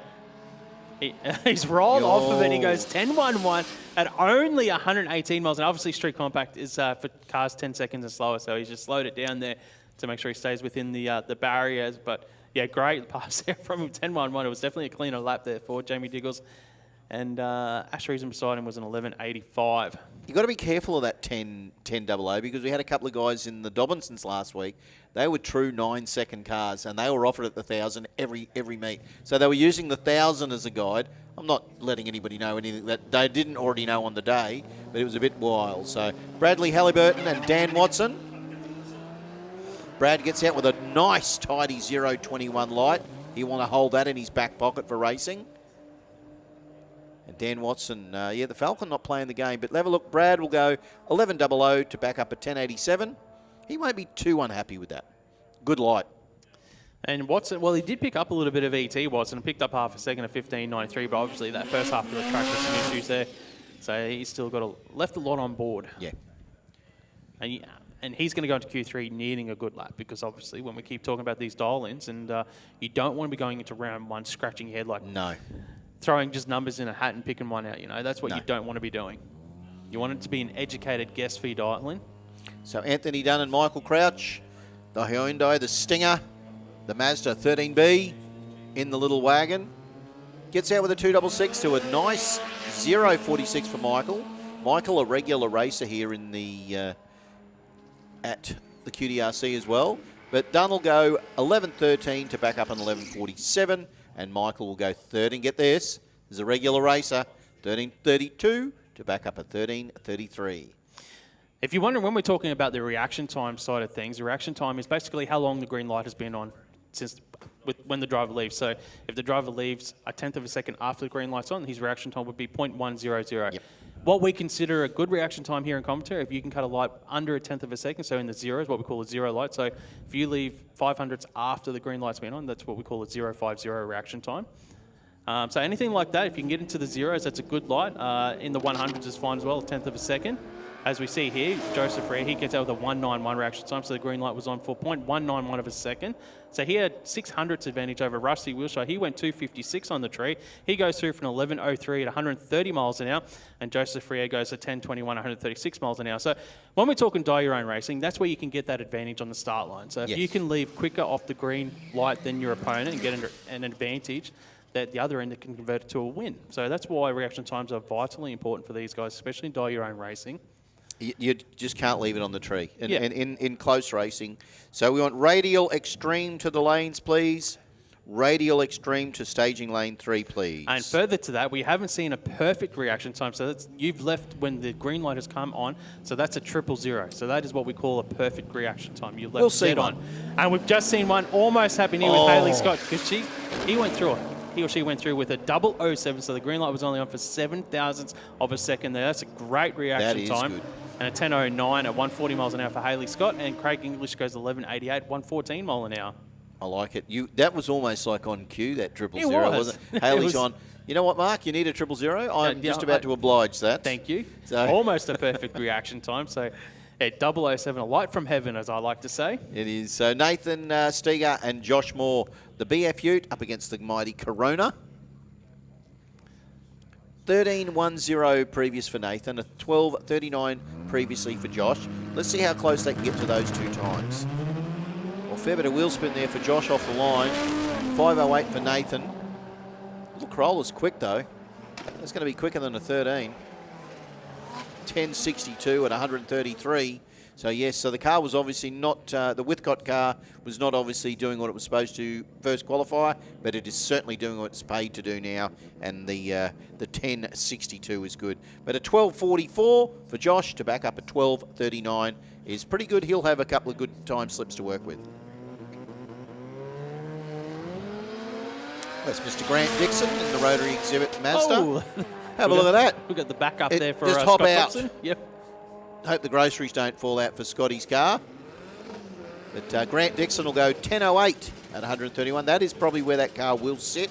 It's a pretty quick little 3.23. And Scott will go 14.22 with the rear tailgate open. Well, we started off the session we had 36 cars qualified in the field. I think we've added a few more. We're up to 40 now in Street Compact. That's going to be a massive first round of racing for Street Compact. Brad Daziel now in the Cressida to take on Joshua Brett in the Gemini. You can see the Cressida there of Brad from Collingwood Park here in Queensland. Not too much of a drive to get here at Willowbank Raceway. He's a number 15 qualifier with a 1084. Yep. The smoke floating forward, so they're driving through their own smoke all the time. Is that a lesson? Don't do a skid. No, we don't want to say that. Well, it tells me that we've got a tiny tailwind because it's going down track. And it's not really going to affect the performances at the moment. Clean greens both sides. Brad gets out of the 151. Joshua 177 in the Gemini, running for Metalcraft Marine. And they're side by side across the finish line here. Brad Daziel goes through for 11.16, 138 miles an hour. And Joshua Brett an 11.80, 122 mile an hour. So he picks up a bunch and Brad goes a little bit slower. So radial extreme to the lanes, please. To staging lane number 3, please. Extreme, you should be in lane 2. And modified compact, well, you should be there.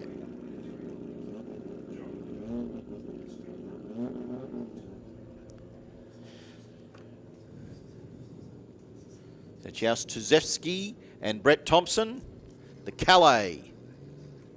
See his crew just aligning.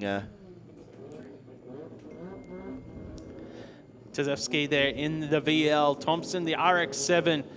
Tail of the tape. Both these guys running in the very low 10-second zone. Thompson's number 2 qualified with a 10.04 in Q1. In Q1, Tuzewski went 10.15, so a tenth of a second between the two. He's our number 7 qualifier, so only 10th between, about 5 spots on the qualifying ladder. It looks like one of them's lost power. It might be Thompson, the RX-7, so he's off of it. Backed off.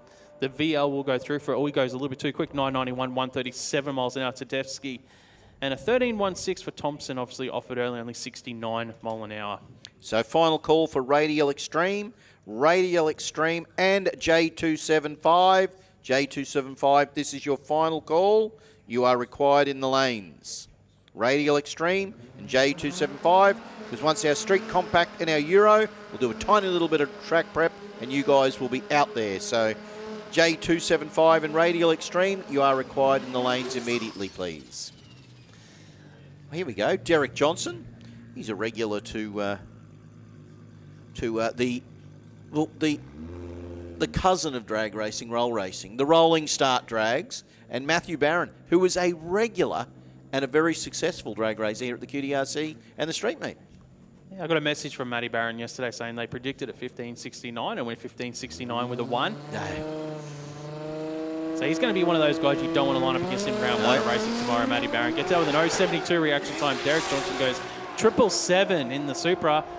All the power for the Supra. He'll go across the finish line first. 8.55, 176 mile. I think that might be too quick for Street Compact. That might be a little bit too quick for Street. 176 mile an hour. Matty Barron goes 15.75, 89 mile an hour in the Commodore.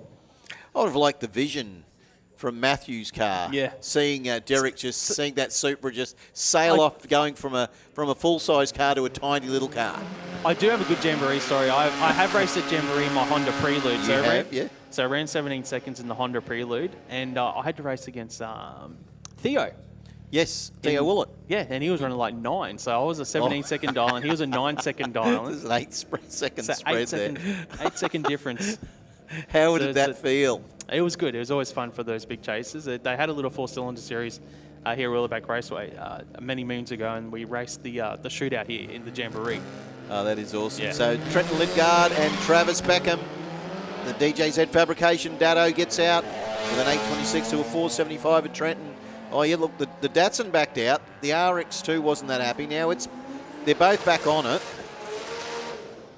So we get a 14.0 for Travis and a 16.28 there for Trenton. But I'm guaranteeing next qualifier, Travis and Trenton will be hoping for a bit more cleaner runs. Wade Benson, the FG Ute, to take on James Woodville, the HQ Ute. So Wade, he was a bit slow on the reaction times yesterday. We won't remind him of that. He's a bit too quick on the reaction time today. He's gone the extremes. He's slow and then too quick. He's probably listened to us talk too much and said, I'll have a crack at the track. We know he's listening in on the radio on 88 FM as well. But James Whitfield goes 10.75 to back up a 10.49. But look, 16.59 to a 16.34 for Wade. He's in the game. He's in the game. He's got a car. Just got to clean He's out got the a reaction car. times. And He's got a car. He's got a helmet on. he's racing. He's So there. this might be one of our finals, because this is Stephen Beach, of course, all the way from beautiful Shayla Park, proudly sponsored by Hart's Automotive Paint down there at on Compton Road. So, I know he was having a few troubles this morning with a split oil line. We got that sorted, but that car is a genuine 10-second car. And I know, not only do I know Steve, I know his mum and dad very well. He's got And, support look, from... he's not playing the game today. He'll be frustrated behind the wheel, I can tell you. But let's hope that we can get that car back. And the speed was all right, 121 mile an hour. Just got to get that start line sorted. Support from Hart's Automotive Paint on the side there of Steve's car. But I think that brings it close to Speedflow Street Compact. Obviously, big thank you to Speedflow Products. They've been proudly manufacturers supplying quality hose and fittings to the performance industry throughout Australia and the world for over 25 years.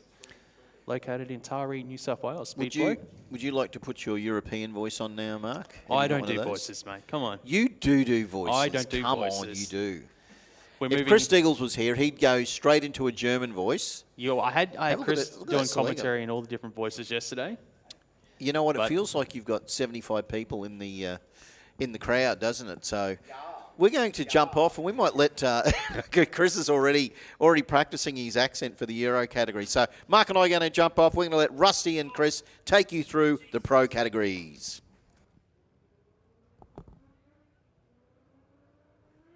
Danke. 1, 2, 3, 4, 5, 6, 7, 8, 9, 10 und Arsten, Heidi und Einzelne und Asta, einer Ida, Samantha Rudd. Das ist eine Audi, Connor Webb. Not Webb if you're German, it's Connor Webb. Si, senor. Samantha Rudd, I think that's one of Captain's managers in the Audi too. So the Euro class, Rusty Gregory, kicking off with Great Gusto. I've got a really tall chair. I feel like I'm sitting at the parents' table now instead of the kids' table. I'm feeling the opposite. I'm feeling I'm in the high chair over here. Terry and Mark. You know what, we were just talking about off mic here, just how good our team is here and how, conversation-wise, there's enough colour everywhere. You're highlighting it beautifully, bringing the racing in, which is very important. We're still only in qualifying, of course, as we remind everyone this morning that what you're seeing side by side looks like racing. It is qualifying. We're just putting numbers on a board here in each class. But this is more of a demo class, our Euro class. We can't ignore the Euros, Rusty. They're everywhere. We cannot. I just wish I could get that bloke in the Gulf that crackles down my street. Jeez, I'd love to have a bit of Guntershausen with him, I can tell you. I'd be right into him. If I could get Captain Crackle to pull up outside my house, I'll shake the Euro out of him. 9.91. Punch him in the bratwurst? Punch him right in the black. Alison Afkal, I think that's Mrs. Sammy. 9.91. So 9.98. 9.98. And Zwolf 9.79. All right. Actually, I'm going to practice calling in German. It's easy. Oh, I'm sure this is going to end well. No, it won't. It won't. It'll end up with a bunch of mistakes. I see no way whatsoever that this can go south, Diggles. Guten Morgen, da ist einer German durch Viewesen from einer Cranked Motorsport Streams and Livesen. Das ist eine Sister with with bag. Yes, with goodies. Delivery. Thank you. Extra delivery. Thank you for that. I didn't know halfway through German into a delivery. Danke, Sister. Danke. Einer mit Michael Gundry, einer Anthony Loveridge. The Gulf and the BMW Eiston Wolfalston. Was that a delivery of what I think it was a delivery of? It's I think hopefully it's Motorsport Connections T-shirts and all stuff like that. So big Okay. shout out to Mark from Motorsport Connections for all of our great gear. I tell you what.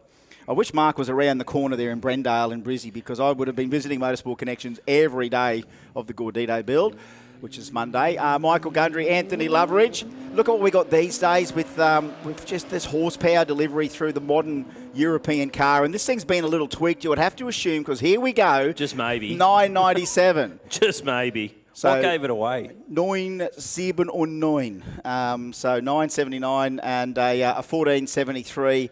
for Anthony Loveridge. Yeah, this is more the demonstration bracket. We don't ask them to really race each other. Would we ever put dial-ins on them? Look, the reality is we probably could. Sure. Look at that. Connor Webb in there, 14.80. Anthony Loveridge, 14.73. Paul Ashton, 12.97. Samantha Rudd, 11.87 in the SUV.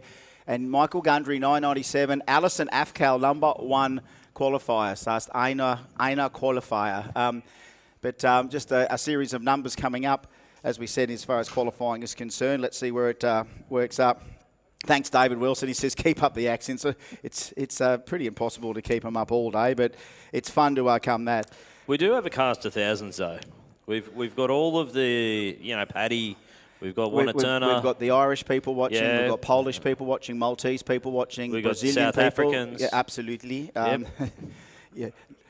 Don't get me started on those guys. But we got a little bit of roaming, Mike. So we've had roving Mike, and you saw me up in that Ferris wheel, which I do recommend. I went and saw Bluey. I went and took in Bluey. I went in Trade Alley down there, SuperCheap Auto Trade Alley. And what are your thoughts? It's definitely worth making. Enormous. Well, that's is the large, very large. So look, we're getting a little bit of a roam through that Joel's garage gear show and shine. It is jam-packed in there. It is, look, this is one thing I keep rambling on about week after week to anyone that wants to listen. This is car culture. This is what it looks like. Celebration of the automobile. Last time I looked, we're not teleporting anywhere just yet, so we need personal transportation to get where we need to go in this wide brand land where horsepower grows out of the ground. So we need machinery to do it. We all need a whip. These whips are not getting cheaper every year. These whips are getting dearer. And when you do what you do to them here in Australia, and that's put some nice wheels on it, hop the motor up a little bit, take your friends on a cruise somewhere, or hit the drag strip, we can do it here in Australia. VL's everywhere. I mean, look at that. Ex-agent. So what's that, a BT1? Obligatory Simmons on the side. I tell you what, I'm liking that. Actually, Momo, we've got the Momo cap on it there. So I do apologise that I may have mispronounced the other wheel brand, but you can assume on the Simmons. Momo.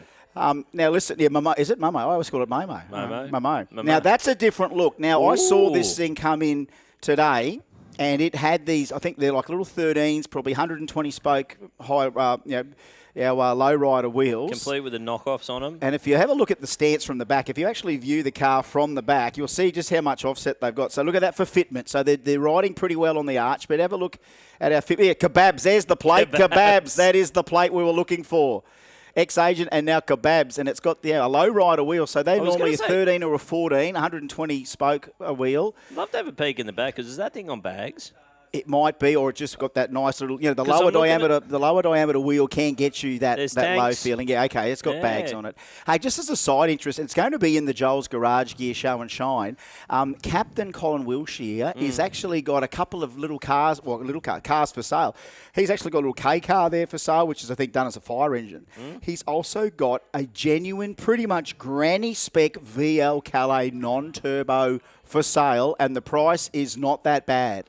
If you were looking at investing, folks, if you want to get into the car culture, there's a few things before sale written on it around the place. That thing, look, last night I got told a price by Jet. I will conservatively say that if you made him an offer for 40, you'll get it. Yeah, wow. So it's an amazing VL Calais, super original. It's down there on display, I think, in the Joel's Garage Gear. That's if it's not already sold. Well, hopefully just the conditions are you pick it up at the end of the event. It can stay in the show and shine. Have a look at this. So these are all classic platforms that will never grow old. Mark Allen asked the question yesterday, where are some of these cars in 30 years? Are they cooler or are they extinct?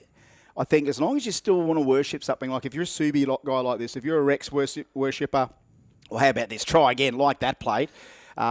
These things will last forever, Rusty. Don't worry about 30 years' time. People aren't going to give up these things. It's one of those things, like, because it's got the WRX badge on it, it's a lot like, there were the orphan cars that nobody wanted back in the day. And I'm not going to nominate them because that'd be a little bit mean. Because you look at it now, and those orphan cars have actually become quite highly desired. At the time, you thought you let it go, it wasn't going to be anything. And then you look later and go, boy, I had the opportunity to grab something like that. Here's a bit more of a classic lowrider in there. Bags everywhere. So that's another thing altogether, because I've never been a lowride or stance guy. A lot of people are. Hey, guess what? We even got the sound off down there still happening. So we might have to go get some doof before the end of the weekend with roving or roaming Mike. Check this Merc on its guts Patina. here. Yeah, a patina, paint optional. I don't mind a car like that. I know a lot of people out there love immaculate paint jobs, but hands up anyone in the crowd that doesn't mind a bit of patina. Anyone like a bit of rust? Rust is fast. Yeah, a few people like a bit of rust on it. That's good to see. And look, a bit of a classic rod there. And you never know when hang on, let's have a look. We're looking closer to see what we are on the engine transplant, because you know at a Jambo, when you see a hot rod, you think, what's it got? It's got something packing in there, and intercooler on top. Can we identify? It's a Barra. It's a Barra. There we go. Barra, is it a 39 sedan? That's a Barra in a... God bless this country. Have a look at that. 39 shooter. 39 shooter with a Barra inboard. Hey, how about that? Wow. I knew if that went into a Windsor, I'd say, well, lark him up, take him out. There we go. I got 48. There we go. Dino. Tell you what, hey, anyone with 50 grand to spend this weekend, you're going to get yourself something cool, mate. That'll already sell. Turbo Barra in a. Rusty's on the phone to his bank manager. He's arranging his own finance here, Rusty Gregory. It's unique. That is cool, though, man. If that's a rag top as well. Can you imagine? You could go to Coolies in that. You could go to Beach Fest. You could go to any event in Australia. Registered, if it is registered, engineered, drag and drive. It's got tow bar. Oh, normally some hot rods have tow bars on the back. Let's have a look. Has it got everything I need? We put one on. Not yet. That is cool. That is a piece of cool showing up in the Joel's Garage Gear Show and Shine. Definitely got the bag Merc there in the background, the low riders, but that is a unique beast. What else we got? A series of RX-7s there, the traditional RX-3. We've been fighting with them. What's in the Gem beside it there? Is that the late, great Parry George's car? Now, look, can we get down on that screen there? Can we get down on the picture of Parry down the front? Now, look, let's take this moment right now of soulful reflection that we lost this great man to, I think he had a battle with cancer, Parry George's. He was known for those two cars, as you can see, the Gemini wagon and then, of course, the four-door. Great wheelies out of these things, 13B powered. I think he ended up crashing the wagon, came back in the four-door. Here it is still in existence today, and we will never forget you, Parry Georges. You were a really nice man. You had a little bit of Jambo glory, but it wasn't so much about winning. It was just turning up at Jambos. He's one of those staples that used to turn up at Jambo. Jambo was one of Parry Georges' favourite events, and isn't that good to see? That is so fitting that we found that roaming Mike in there, that we were able to find that car from the late, great Parry Georges, which we lost this year. We did lose him, so no more Jambos for Parry other than in memory. And we've got to remember all these great people. Just a little side note, of course, there's another person we remember at Jambos. He's been gone, I think, 17 years now, Mark Forno. Now, early days of Jamboree, we lost Mark to melanoma. He was really young, but he loved his V-dubs, he loved his rotaries. And they have had, all his friends have had the Mark Forno trophy given out at Jambo every year for an all-motor competitor that Mark would have liked. Yeah. So I got in contact by Luke White this week to say, listen, he's not able to be here at this Jambo, but he said the trophy, which was the Fakinos won it last Jambo, they're bringing it back, and we've got to hand that to a new Captain Mark Forno trophy to a new custodian, and we've decided it's actually going to be the winner of All Motor this weekend that's going to take the Captain trophy. So that'll happen at Trophies. Have a look at this. Mr. Grau Racing's got his Barra-powered Cortina out here. Of course, Chris, he's been doing a lot of promotion for on and off drag strips. Grau Racing's done like a Pulse Performance Expo at the Echo Grounds, and it goes off. When we get the car culture there, everyone turns up at the exhibition grounds. It's similar to what the old Hot Rod Show used to be. If you ever had a Hot Rod Show in Sydney, we used to have the Brisbane Hot Rod Show at the Echo Showgrounds, and now Growl and Pulse Performance Expo have done a 2-day sort of event in at the Echo, dyno and everything like that. And I've been to the last couple, the first two they've done. That's one guy that's really capturing some of the industry there, and we need it. Like, it's all out there. Grab it. There's not a weekend spare in Queensland where you can't do something with your car. Like, look at, here we go. There we go. Was this at the All 4 Day a couple of weeks ago? That's got some fitment on it. I mean, you do see plenty of Mustangs out there, but isn't it amazing when you see this modern Mustang, how many ways you can do a Mustang? Yeah. There's all these little grills and spoilers and stuff. I don't mind that at all. This little bit of track prep is scheduled, folks, so we're getting ready to launch out with some great qualifying coming up shortly in, I think, our radial classes again, and then into the pointy end of some pro classes. But we're just doing a little bit of roaming camera while we're here with Mike. That is finished pretty nifty, mate. Someone's put a lot of thought and effort into that. That is guaranteed head turn stuff. And you know what? In the world, I shouldn't say the world looks bleak in the future because it will be all forced to drive electric cars. Not always forced to. But remember, when you do want to drive, look at that officer's choice, the Riverview Neighbourhood Watch. God, if it was parked outside the house, Muscle in Malcut, there we go. Muscle in McColltop. Was it Maculata? Riverview Neighbourhood Watch. All right. There you go. Keep an eye out for this. Keep an eye out for that Mustang. You can't miss it. But of course, the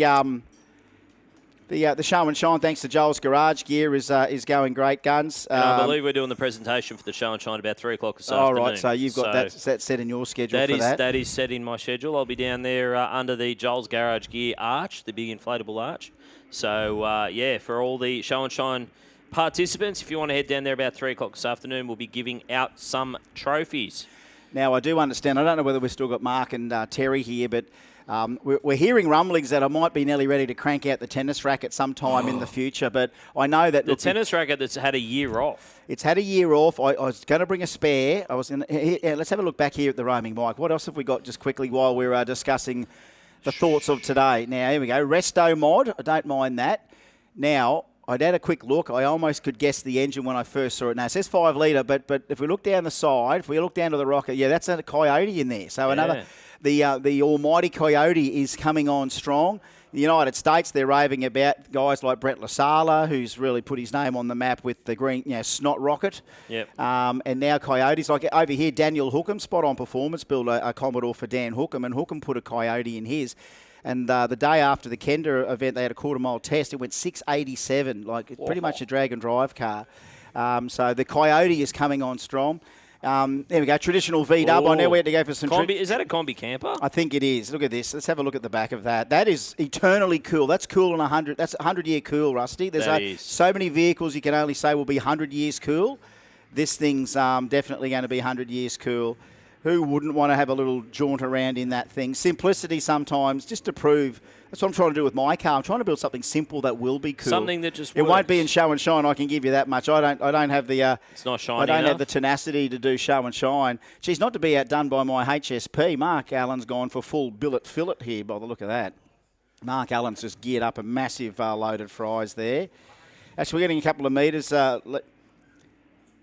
Dave George let me know that the IS200 is 2JZ. I didn't think that was a 3RZ. Some extra messages there saying, I have your tennis racket. That's very good. If I saw a golf buggy out there with balls on it, I would be tempted to have a swing, but not right now. We're enjoying too much going around the Joel's Garage Gear show and shine. Oh, so here we go. So now I've got news from my mate Dwayne Wisby, why he backed off in the 626 as the bonnet came up. Yeah, that'll do it. Yeah, that's why he lifted. I thought that's interesting. Vision is important. Well, I thought he's on his way to an 8-second time here, and then the bonnet came up at half track. So that's why he's lifted. Yeah, so here we go, back into the pits, the EH. Now, of course, we've got Reese Carkeet's version of an EH. Yeah. This is a bit more traditional, old-school show and shine. It'd be this cool is to put super them- old school. Be cool to put them side by side. It would, wouldn't it? So there's a bad 64. Very immaculate. This is a 100-year cool as well. This is a celebration. For all those people watching overseas, this is a 1964 Holden. We call it the EH Holden. I think people watching from all over the world are quite curious as to the names that everyone called their domestic vehicles. Yep. This is Holden, so GMH, and that's 1964 EH Holden. So yes, they came as a four-door sedan for the family. They came as a four-door wagon. Yep. They came as a utility, and I think there was some panel vans there as well. Yep. So they came in a variety of different ways in 1964. For such a small country, Australia really punched above its weight. When you have a look at the style of cars and the number of cars that came out, from between the mid-50s all the way through to the 80s, 90s even. Yeah, for such a small market to bring out that kind of a car, it's quite incredible when you look at it. Well, we continue in the absence of a local Australian manufacturing car market, as we need to acknowledge forever what was done by our car manufacturers. And as long as people still love these things and want to preserve and bring them out, we can show that to all the new young people coming through that are into cars as well. That is look at that, do direct comparisons from 1964 to literally 2014 pretty much. The Senator there. Look how much the homegrown Holden got to. And, of course, remember, we never exported EH Holdens, I think, maybe to South Africa. I think there was a little bit of export happening in some smaller countries of Holden. But this thing, of course, went in the United States of America as a Pontiac. and a lot of Pontiac. And, you know, isn't it funny? I saw a little bit over there at one of Cletus's shows. That isn't it funny that all the Americans that run the Caprice over there run a Holden badge. Yes. And all the people over here in Australia run the Chevy. GM badge. Isn't it funny that we've now got Pontiac owners in the States that want them to look like a Holden and with the Holden badge? But yet over here, we go the other way. We want the bow tie on it. Right there is another perfect example. That's only the 423rd example of a VL Calais we've seen here today. And they're done beautifully, isn't it? That, folks, that's a 1986 Holden Commodore VL. For those people that don't know, we can continue to tell the history of it. The Australian car manufacturers had to go to unleaded petrol in 1986. So no more leaded. And the VL, Holden needed, and we talked about this yesterday because there was a VN here with an RB30 in it. We thought, well, what if Holden kept the RB30 and didn't put a 20-year-old V6 in it?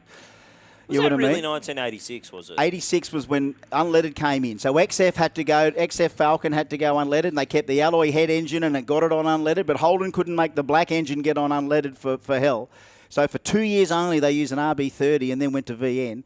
And put that 20-year-old Buick V6 in the thing. So here we go. There's a few things from the captain back there. I thought I saw one of his... So you see this little fire truck in the background? That's one of Captain's. Have a look at the dish on that. We've got like a copper plate. Jeez. Copper plate Simmons. That is purely sexy. Another call to the lanes, please. Final call... Here we go, 11:58. Final call, Street 289 and modified 10.5. It says a call for them to go to the lanes. We are packing a War Speed... Is it LSA? We've got a supercharger on top. Yes, we do. This is a nearly typical fare now. I don't even bat an eyelid when I see that because we just know how much the aftermarket industry has come on in this country. That this is another VL Calais. I love that. Go Talk. I like that. But that is an immaculate another Calais with the Simmons, got the dish on it. Here's the little fire truck for sale. So as I said, this is one of Captain's for sale. I'm glad I'm not judging the show and shine. There we go. There's the number.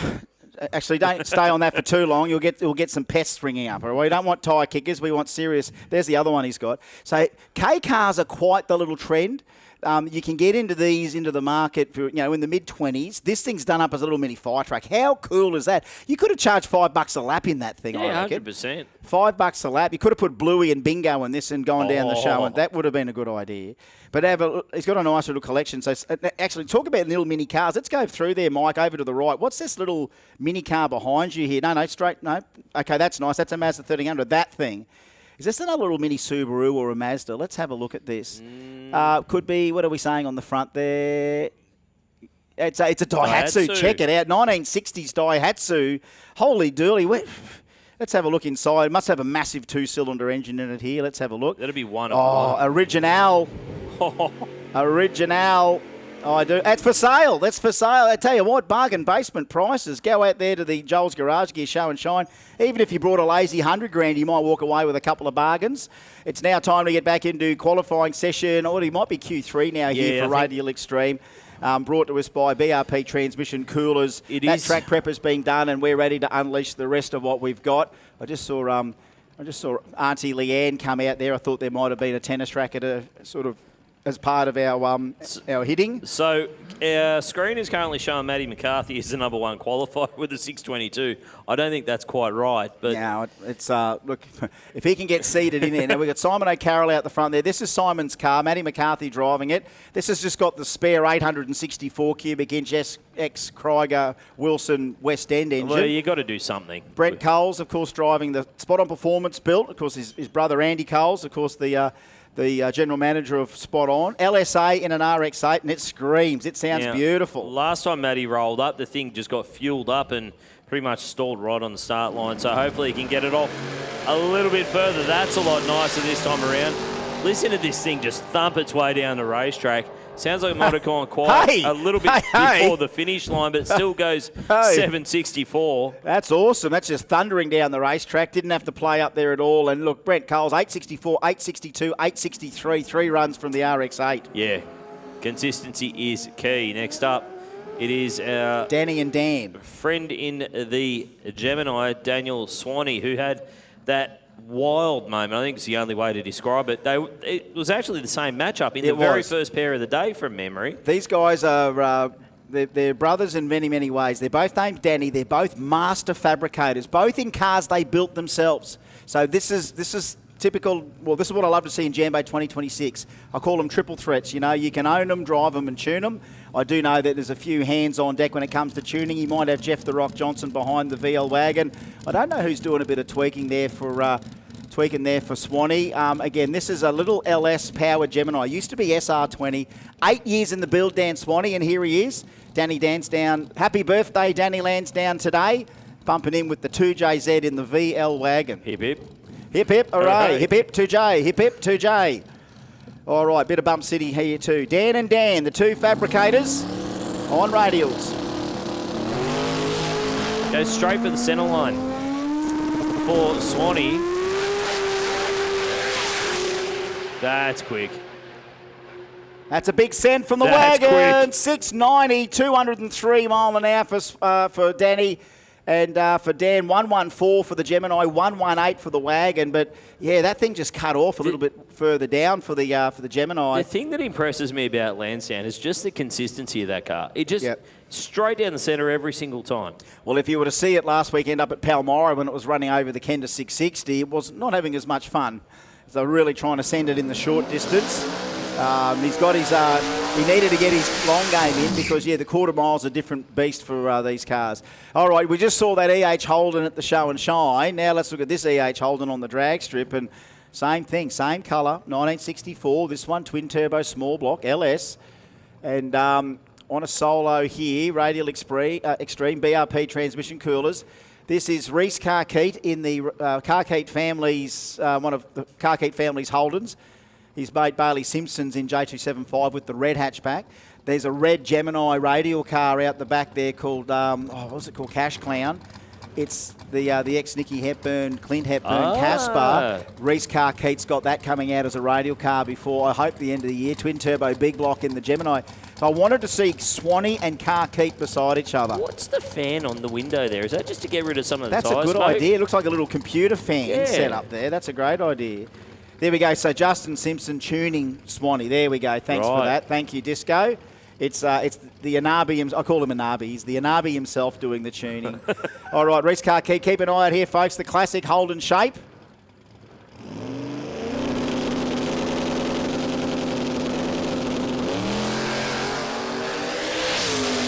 No big wheelie this time. I mean, it came out with some decent wheel stands yesterday. We're not ruling that out. 762 to go with his 762 to go with his 764. Consistency is king. Watch out for him. Now remember, it is first to the stripe in Rayleigh Extreme. I don't think we're doing dial your own or anything. So it'll be just how good he goes over 3 rounds against everyone else. If he can leave on time, who knows?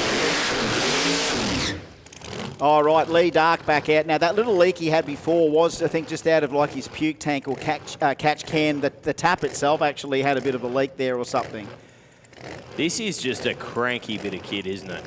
The meet and greet for Bluey's underway. This is the last one for the Bluey meet and greet. Did you see us? I was down at the show there. I before. did see. I saw it on the camera, mate. I'm going to audition to be a Bluey performer on stage and do Bluey that. handler? Yeah, no, not the handler. I want to do that keep up in the keeper upper. Oh, the keepy uppy. The keepy uppy. I wish we had more keepy uppies there. It's leaking again. Oh no! Is it again leaking off one of the breathers? It certainly looks like it. And what is it? Is it fuel? No, we're pointing at it here too. We've got leaks each end of the car. Leaks each end of the car. That ain't good. No, it's never good when you're leaking at both ends. Is it fuel there? Yeah. Well, I mean, I've had weeks like that. You know, sometimes you'll have, over 20 minutes, you're in real big trouble. Yeah. But big trouble right now. And as we always say, all you want your thing to do is not leak for 2 minutes while you're out there on the line. You know what I mean? Yeah. And so many times, even when I was running, Mark would do the same. You come to the lanes. If you already know you've got leaks somewhere on something, you're normally wiping that up before you come out. And all you want to do is for 2 minutes, basically get your burnout done, come back, and just not have anyone. Well, obviously you don't want anyone to find anything because there won't be anything. But if you do have something, if someone detects it, they're only there for your safety. They're not here to ruin your day. They're here to stop you ruining your day. The other problem is as well, you can make sure you've got everything fixed back in the pits. Yep. You can fire it up, check that everything's working, but it's not till you put it under load that you start finding all the weak spots. Yeah, no, that's the problem. Look, and again, some new car blues there for Lee Dark, but it's an awesome car on radials. Can't wait to see it. Here we go. He's getting better at this. He's getting better at this in the little Mazda, Brad Rooney. again, built, as I said, someone will have to remind me, was this built on, I mean, Gordito got built at Spot On. I forget whether this was on there before mine or after mine. I can't remember. We'll go before. All right, before. It was the... So, because really, you're the only person. Well, they're jig brothers. If anything, there's a little bit of ancestry when they both come from the same jig. It's pretty much the same source, you know, from the same workshop. Probably the same batch of tubing as well. Well, could be. I mean, they got definitely a little bit more generous in the roll bar because it's in the wagon. But for the Suzuki, they managed to sort of do that all from basically the taxi hoop down. So there's a lot of similarities. Certainly in the cockpit and cage area. Maybe about the same wheelbase as well. Oh, I'd have to measure Rooney's one. If anyone can tell me. It was after mine. There we go. Tony Gooderin said it was after Gordito. So this is the car that came after Gordito. And as you can see, he's got his on the track. See what happens when you put a rotary in it or any other engine other than a Mer Cruiser? It's on the track. All right, here we go. Running earlier 994, but it wasn't perfect. This thing's definitely got some potential. C4, 13B. There we go. Got it before it hit the chip as well. So the half track, way better, way better. Here it comes. Look at this. 886. They're happy. They're clapping. They're high-fiving each other. So Brad Rooney into the 8s with another awesome build from Spot On. 886 at 152 mile an hour. They are partial to the odd rotor in there. Of course, you know, Andy's brother Brent loves the rotors. So, Brent's got his his RX-7. Of course, younger brother Tyler Cole's got one cranky Datsun 1000 that they took to Sydney for the show and shine. I think he actually won a few trophies at Sydney Jamboree with the 1000 down there. Cranky 13B on board. The Colesies love a good rotary, as does everyone here at Jambo. So that's the end of our Radial Extreme class, I dare say. I reckon a bit of J275 brought to us by Meals Concrete Pumping coming up in a sec.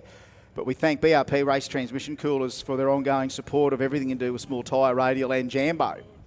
So here we go. This is J275. Is this third quali for them? I'd say so, yep. Q3 and final.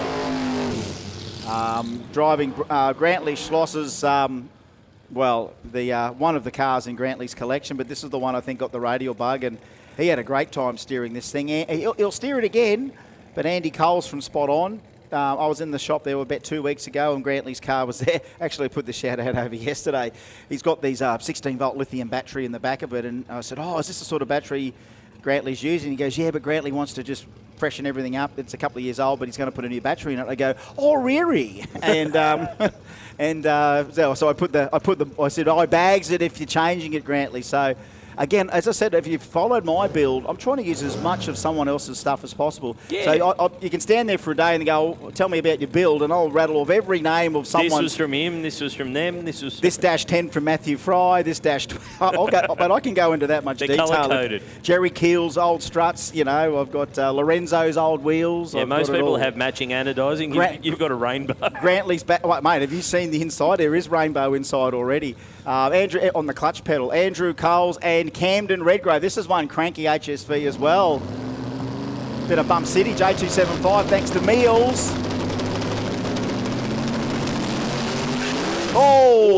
I think it, I don't know, it came out, it was starting to carry the wheel, and then we saw a big pop come out of it.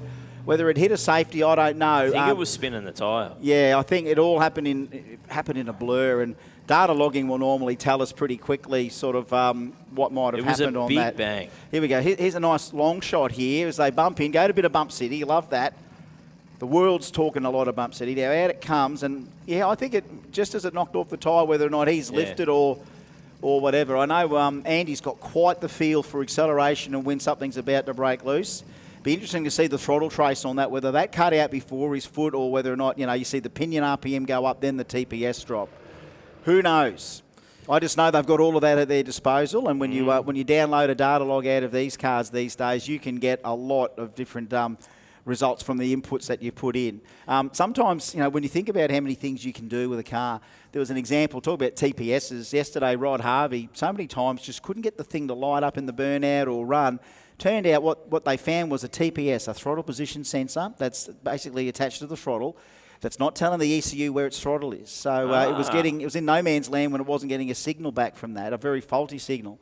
So it can be just The one proverbial small 20-cent part. one small electronic signal that's not working, and then the rest can be in complete chaos. And with the amount of electronics that are on these cars these days, Yes. you know, it's not like the old days where you could do, you know, process of elimination. These days there is so much There is- technology, so many sensors. There's a lot of checks and balances Yeah. you have to do before you realise you find it. And I've been coming to Jambo a long time, and that's why I'm building a car that has less tech than anyone else. I mean, after all these years, you think I'll be right there at the pointy end? No. The old that came for you. The old pensioner in me You still just want want to play. take it back to the pits and start cooking the barbecue, put fuel in it, and that's about it. I found my old Jambo trophy too. So when we were up in the loft, putting a lot of stuff up there because we've got 3 completely nude bedrooms, no ceilings, no walls, no nothing. We're doing complete renos. We've got El Chippo on it. El Chippo. Jamie Fenwick, big shout out to Jamie. El Chippo's been there 2 weeks, done amazing things with the Diggles family bedrooms. But out of the loft comes the Jambo trophy from 1993, I think, or 4. Yeah, wow. So I brought it here, and I'll show you tomorrow. So have you still got your Legends trophy? oh man, that is on my little mantelpiece at home. Sort of, you know, we haven't got a lot of show-off area to put anything, but yeah, my billet J goes. My big iconic J is. I'll treasure that forever, mate. I see that on a regular basis. As you should. Well deserved last year when we gave that out. That was. Oh, mate, it was a big moment. It was a big surprise, and yeah, you know what? I do pinch myself every day that we're living in this era that we're able to see this happen. It did take. It's over half of my life doing it, pretty much, but I wouldn't change it for quids. All right, we're going to go 2J bumping in against LS. So Ben Robertson, this VZ, we talked about it before. 7:04 last run for him, but hey, that 2J in the RX-8. That's right. We'll put anything in an RX-8. So this is the 1 and 2 qualifiers. Finianos is 686, 212. Ben Robertson 704, 194. So on paper the RX-8's got it, but this is going to be a hell of a race. Reaction time, it doesn't matter at the moment, but look at that 2J round up the LS, a little bit of smoke out of the Commodore. 694 to a 714, some good consolidated runs, 213. How does that feel? 213 mile an hour in your RX-8. God, you don't even blink at a 200 mile an hour pass these days. I am sure, like, we are so lax about what we're seeing out of these cars. It's like, well, this is what happens in Australia. You just run 200 mile an hour and you're in any you can take any car. That was always the gold standard. Yeah. Like 200 mile an hour, 6 seconds when we were growing up, that was tough to do. It was not easy. We've got Corollas with Barras doing that now. Yeah, you know, I mean, we've got it all, and we love it every single year. So we're old, that's what you say. Well, it doesn't matter, mate. Wait till we're 40 years of Jambo. Wait till we're 50 years of Jambo. We're still going to be celebrating the same stuff with the same cars, but we're going to have different people, young people, new people, old people like me coming in and having a crack at it. We'll be sitting down there in the disabled area, mate. Yeah, well, mate, cheer me on. You just Yep. don't. Hopefully, I won't rattle your teeth out. You'll be in the 2J, the 2J powered If I turn up mobility scooter. In the Gordito. Here we go. Another 2J versus LS matchup. Sharif Tawaf from Victoria, William Yarwood from Queensland. The Dragon Drive Corolla is back on point. He tell you what, he's given the Commodore a touch up to half track. All those cubes are coming back. 780 at only 148. 778 now for Yarwood to go with his 770. 179 mile an hour to go with his 182. He's dialed the Corolla in nicely. Remember, built for Dragon Drive. We'll be doing Street Machine Drag Challenge in October down south, the 5-day Dragon Drive throughout South Australia and Victoria. Urgent call for Street 289 to the lanes, please. Urgent call for Street 289. Come on, guys and girls. Keep in it. This is quality day. I mean, if you want to win a billet J, it's a hustle. This is where it starts. You've got to hustle. You've got to hustle. We've already had Extreme to the lanes. Urgent call for Street 289 to the lanes. Street 289 to the lanes. Check your schedules too, guys. And final call, yes, Street 289 and modified 10.5. Modified 10.5 to the lanes. Final call for next session, please. Assay House. Assay House. I just had a kebab, a HSP, which is of course the deconstructed. Was that from? No, kebab? well, I don't know where Auntie Anastasia got it from, but she got it from the other side there. If it's not from the kebab house, then it's not good. It's not as good. I could probably expect 15% more flavour in the one from the boys in the Supra. Now, I don't know whether you saw our interview earlier on for Teeth. They done the 108mm turbo, but that's okay. They had a spare 98, so they put the 98 on it. So I question it. What's the hot side? Is it the same size of which is the back side of the turbo, the exhaust side? The exhaust turbine and housing size is exactly the same as the 108. So they don't expect any difference in that sort of performance. They reckon the 98 might be actually a little bit more, might be a bit more peppy than the laggy 108. So it's either going to come out like a rocket or it's going to knock the tyres off it with a different power curve. Bailey Simpson does the same thing with the Carkeep family hatchback. Sprays the nitrous oxide one more time, puts his cranky small block Chevy in on radials. Wouldn't that be funny if that was here at Jambo? That's some crazy stuff. But one thing he can do is hit this tree pretty hard, Bailey Simpson. That'll be his weapon against all the boosted cars in Meals Concrete Pumping J275.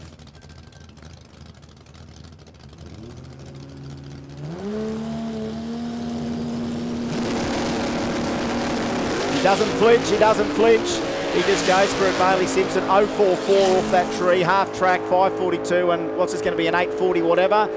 55 to go with his 8.40 and his 8.46. So another car that's pretty well dialed, ready to go. Yes, underdone performance-wise in comparison to some of our faster runners, but less baggage as far as harnessing the horsepower. So question, in J275, is it quick qualifier versus slow qualifier? I think there might be some seeding in there. Because it is Chicago Shootout. All of a sudden, Fade Sedane, who was the number 14 qualifier, is going to be going up against the quick cars in the field when he already has got one of the quickest cars in the field. It just hasn't got it hooked up. That's a killer first-round matchup. It'll be a now or never run there when it happens. And Chicago Shootout allows 3 runs to even try and get it right during racing. So there's always going to be a bit of luck. We're going to see brilliance. We're going to see Bradbury. We're going to see, all sorts of action. Now, you can tell professionalism of a team by the colour coding of their race tape.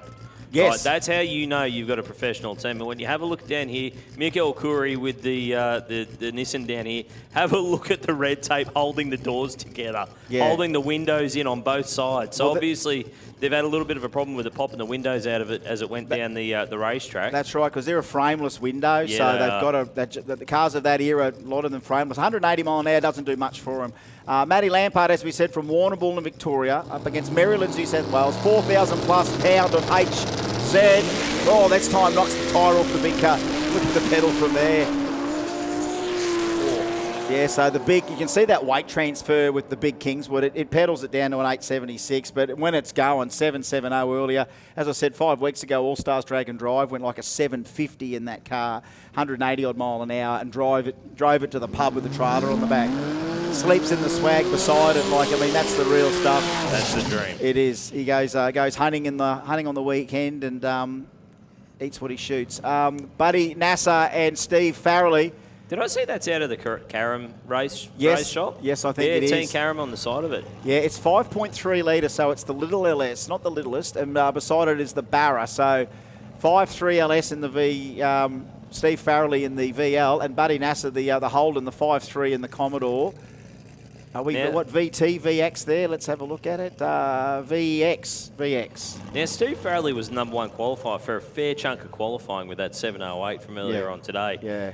But he's been bumped down to the #3 spot. Still only one of 2 cars that's running at 200 mile an hour zone. He's gone in deep here. That's going to hurt him a bit, and not as much as a tyre smoke, though. Oh, buddy.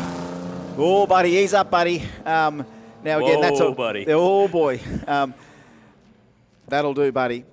But look, they've had an opportunity at a couple of runs in, but this time of the day, whatever it is, the UV, it's not so much the heat on the track. The track's not bad. The sun's not helping. The UV is the other thing that can meddle with our prep. That's all it is. It's not like we can't ever say tracks ever go off. They just get affected. They get affected by the conditions, be it UV. It takes, especially on a radial tyre, the slick cars are a little bit more, tolerant, but you've really got to get a nice radial tyre shoot-up setup that's going to work every run. Let's see what Hoff does here by himself. Again, this is almost like a little slice of your admission ticket every time you see the Hoff. A Jamboree regular, 2 JZs mostly. Things. Nice. Half track for Hoffman, 486. He's going to send the van out the back. 735, 197 mile an hour. 197 mile an hour Corolla panel van. Thank you very much. And he did a nice send there. Do you see it dangling the wheel nearly to half track there?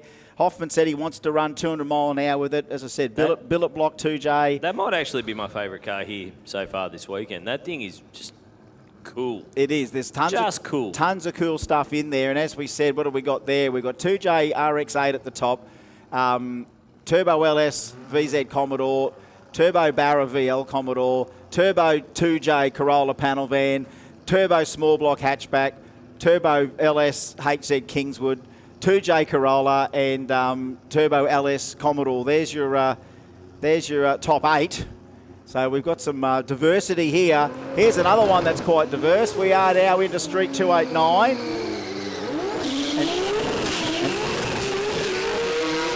And don't good burnouts, gentlemen, by the way.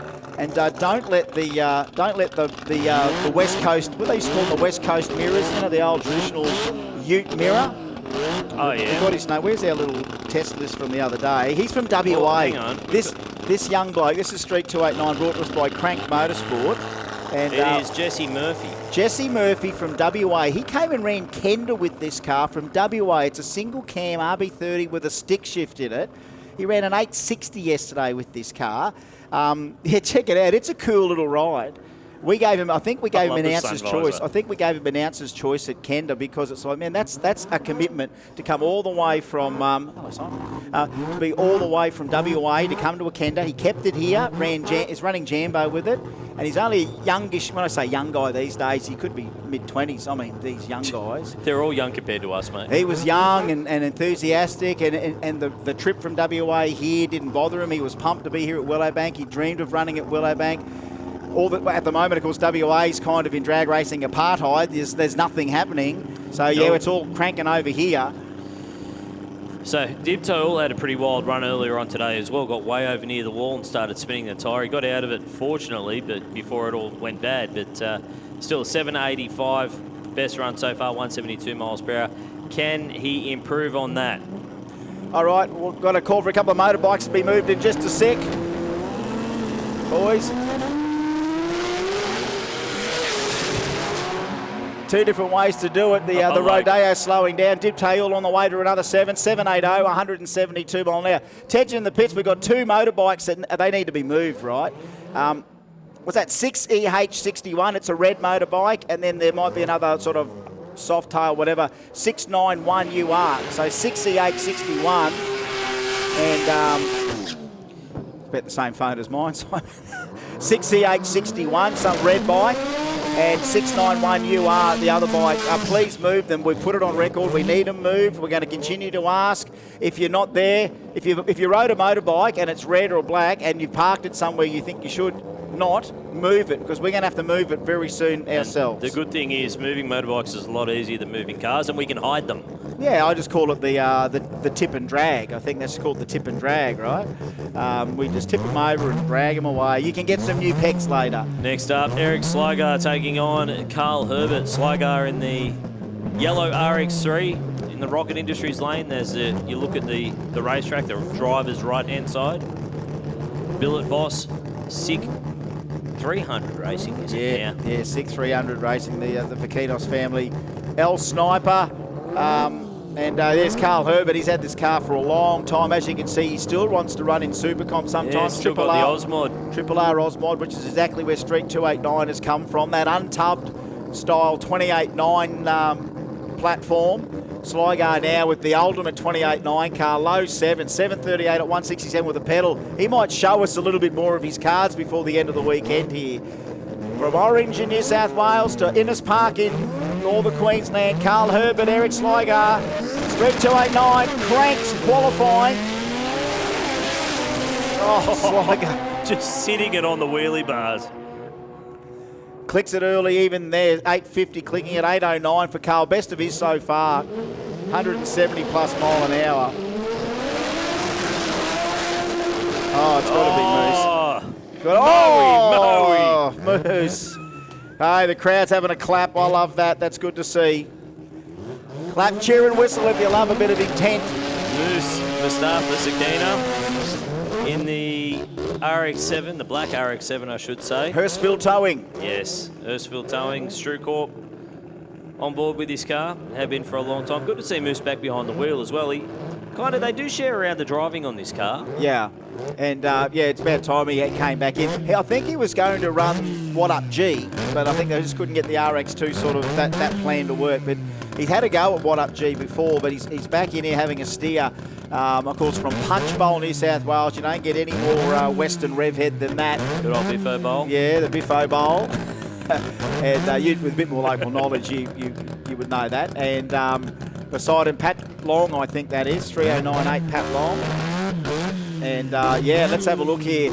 Monster against Hurstfield Towing. 2 RX-7s on a 28.9. Anything is possible. You know what happens with 28.9 cars and modified 10.5? They hassle that tyre for a little bit before they end up hooking up. Look at the difference in the wheelie bars. You can see Moose has got them basically pointing almost upwards, whereas Long is very much more your conventional wheelie bar position. Keep your eye on Moose.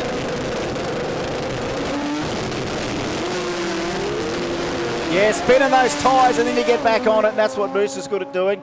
Half track 526, a lot of times spinning the 28.9s and still an 803 at 178. It's how you recover from that wheel spin, because that's a relatively small tyre, a 28.9. The horsepower we've got out of these cars is obviously too much, but that's what makes small tyre racing so exciting, is that you can have any combo in there. The tyre is the equaliser. How well can you get, first of all, get your power to weight down as much as you can. Secondly, how do you react on a 28.9 slick when you leave the line? And you can see some of them just will spin through it, a bit too long for Pat that time. But then when they do hook up, well, as we saw with Sligo, wheelie at half track and off it goes to the finish line. The slicks can give you a little bit more when you spin them. The radials tend to not really want to hook up again once you unbrake that first application you're trying to do when you leave. Big thank you as well to Cranked Motorsport for their support of Street 289 here this weekend. Crank Motorsport is a powerhouse within the Australian automotive scene, bringing together a passion for performance competition and the motorsport community. From building and racing high-performance vehicles to capturing and sharing the culture that surrounds them, Cranked Motorsport continues to be a driving force within the industry. Big thank you to them for supporting Street 289 here this weekend. Next up, who have we got? We've got Brett Young taking on Michael Andrejevic. Yeah, Andrejevic from Cairns. That's a fair trek to come down from Cairns. Mind you, we've got people from WA, Northern Territory.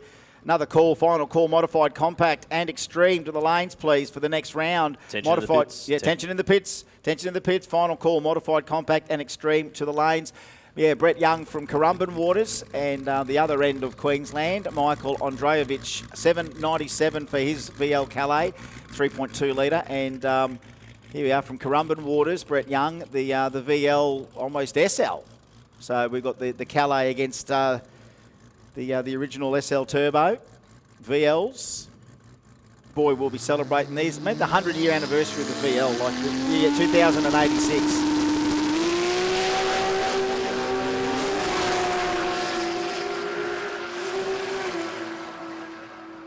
Shoots out 792, 174. Nice number on the 10.5s, Michael Andrejevic, and an 843 in the middle of his 855 and his 839 that he's already run. So 3 qualies in the bag, and some of these guys are looking at 3 time slips going, well, this thing has worked out really well. What do we do for round 1 of racing a little bit later on? Remember, Modified 10.5 is on Chicago Shootout, so a lot of these categories, you're going to see in 3 rounds.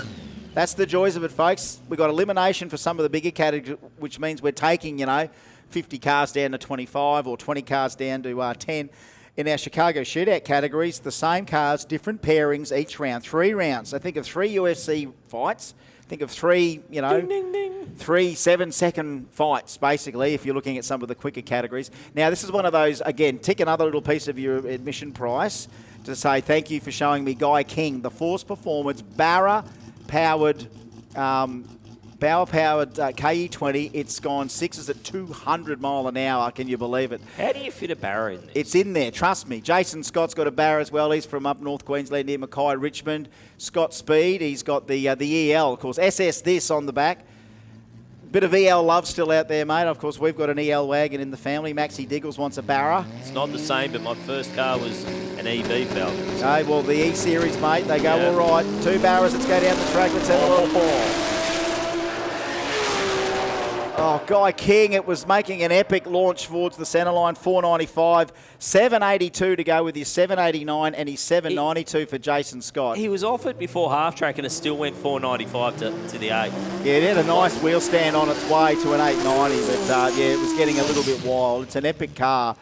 But yeah, when you strap yourself into something like that, I think it commands all your attention. If it starts to sort of move around a bit, I reckon inside a Corolla, you know, what were we doing at half? 150 something at half. Because you sit pretty high in that thing too. Oh, yeah. And when it's up on the suspension, he's run it on radials, but he's got it on the 10.5 this time. Ryan Pevy now, the another Barra, this, what are we, F6, G6. They are a nice looking thing, especially when you get a nice bit of meat under it. Have a look at the 10.5 under the back of the Falcon. See me fry, and I love it. And you got, I guess you could say arguably the king of modified 10.5 on the far side of the racetrack, Po Tung. Yeah, Barra versus 2J here, the one of our OG modified 10.5. He's got that many Jambo trophies for modified 10.5 and Street 289. He's had a go on both tyres as Po. In that bottom 7 second zone, it can go 6s if you really crank it, but with these tyres, sometimes you just got to give it a little fettle off the line, make sure the 10.5 is happy. We run the full tree too, which gives everyone a little bit more time. But Po knocks the 10.5 off at about 200 foot out.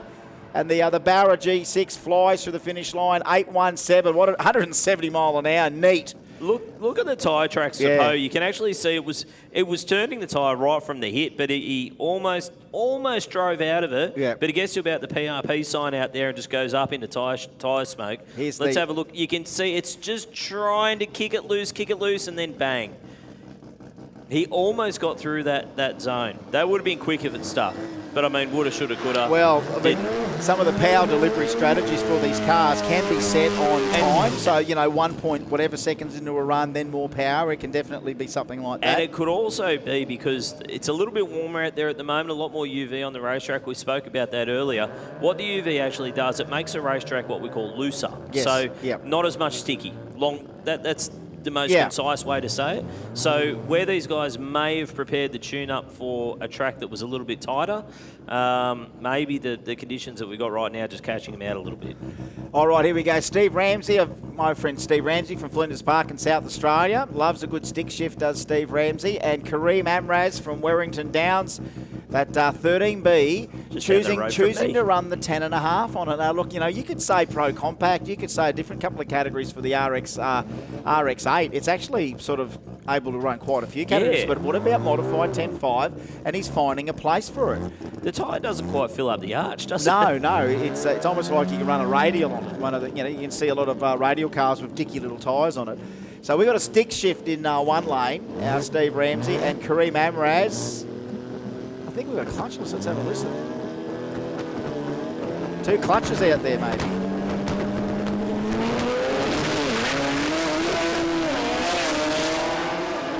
It's loving that 10.5, this car, isn't it, Kareem? Look at this ET come up now, 739, put himself in there. 739, 179. Ramsey buttoning off the VL from an earlier 984.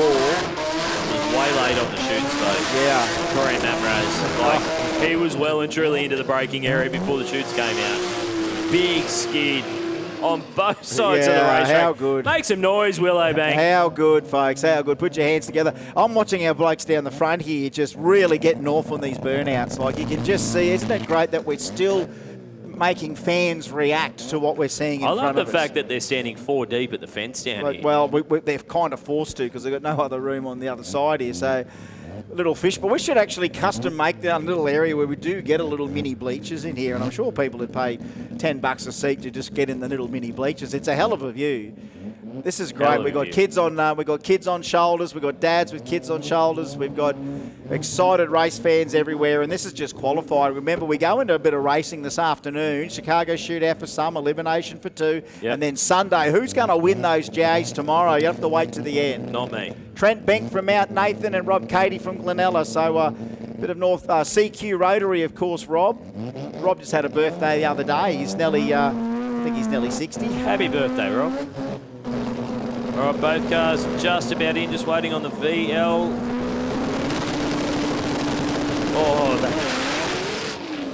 just up in spin again. We talked about that track conditions just changing ever so slightly, and I think another couple got caught out there.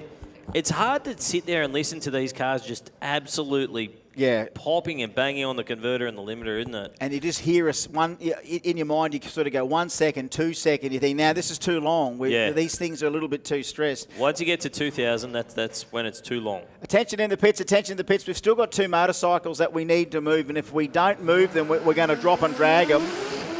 There's a red bike. Again, we can't identify the bike, but your Rego 6EH61, it's a red motorcycle. It's a red one. And then there's another black motorcycle, 691UR. I wish I knew exactly which motorcycle brands they are, but 691UR and 6EH61. Can you please move those motorcycles, Where are they please? parked, do we know? In the car park. Right. Oh, that's general. Right, well, that narrows it down. So if you have a motorbike parked in the car park, just go and check. All right, well, we might be on that. So it looks like we're in last one, a modified 10.5. Mark and Terry just about ready to come and have another crack. Is that right, boys? You're pumped? Terry's definitely pumped because he's in here trying to drag me off. He's got me by the arm. He's sort of, out, mate, out. All right, one more run, mate. Let's call it. Let's take our time. Nigel Martys from Googong in New South Wales. Where is Googong? Let's have a look at that. 8:23 and 8:30. We actually had roaming Mike doing our little bit of geographical research last night. Marky's here now, so Marky can tell us where Googong, New South Wales is. He's got the smartest phone out of the whole lot of us. Good send here, third send for him. 8:29 to go with his 8:30 and his 8:23. So 3 really good runs. Nigel Hardass is ready for round 1 of Modified 10.5, brought to us by Tuff Streeters. Terry and Mark are going to take over the commentary just for now as we take a small break. But, hey, we've still got plenty on. Don't forget what's happening on the stage at some stage. Terry's going to have to do a call on that before he goes down eventually. And here's our next round. Googong. All right, Googong is out of Canberra. Yeah, definitely out of Canberra, down past the angle. Googong, nice light. Nick, down from Queanbeyan. Beautiful, welcome.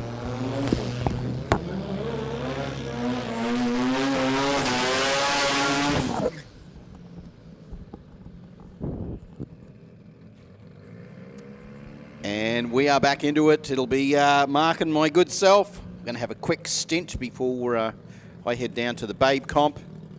And Anthony Bacalian and Steve Chaplin, of course, in the Rotomaster Mazda, the mighty Cortina. Mark, welcome back to the microphone. Here we are, final qualifying session for Modified Compact. This is where you want to bring it all together here. Q3, you want a car that runs a number, going into round 1 of racing, have a bit of confidence when you put that dial in on that we spoke about earlier this morning.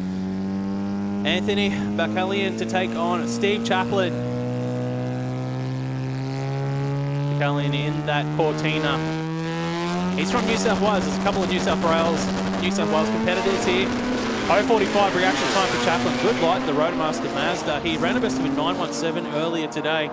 Will he go close? Well, shoots are out early, and he goes 9:18 with the shoots out early. 100 slower than when he ran earlier, but that would have been a lot quicker than a 9:18. Obviously, it would have been maybe him dipping into the high 890s then. And I wonder why the shoot early, whether something was amiss or just decided that, no, I'm happy with that. Not too sure. Bacalian went through with a 10:09 in the lane beside him. Next, pairing out, Terry. Who have we got? Well, we have Maroon Kawach and, of course, Dwayne Wisby, the mighty Mazda, up against the Ford FG Ute. It's all the way from Glenmore Park in New South Wales and the Whites Mountain Queensland car of Wisby. Did I hear it's a tough little beast. Did I hear Diggle say earlier that Wisby had the bonnet come up on his earlier pass? On the 626, I'm not too sure. I think that's what Diggle said earlier. Must have been on a run we missed. Yeah, 9:37, only 117 mile an hour, so it wasn't a full lap.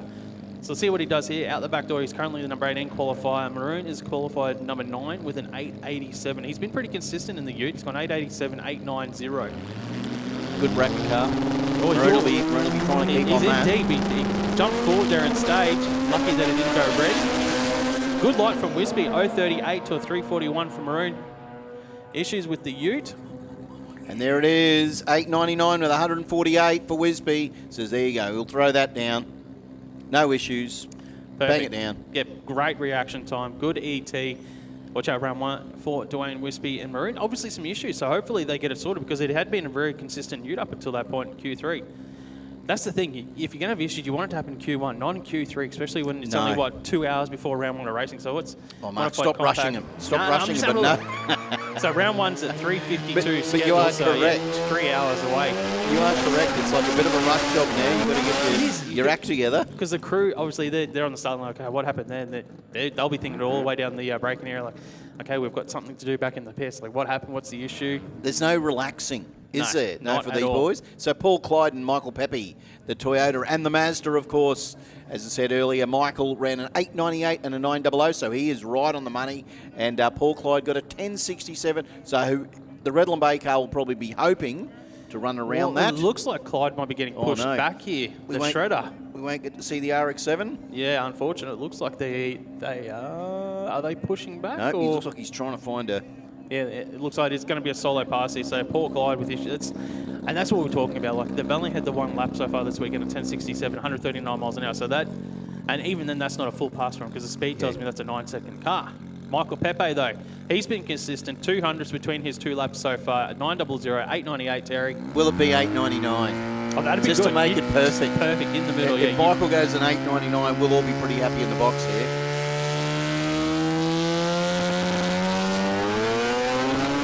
Gives that 13B a hard time off the line. Don't worry about the light. An 889 to back up an 898 and a 900. So he's gone a little bit quicker again. But you know what? He's gone after it.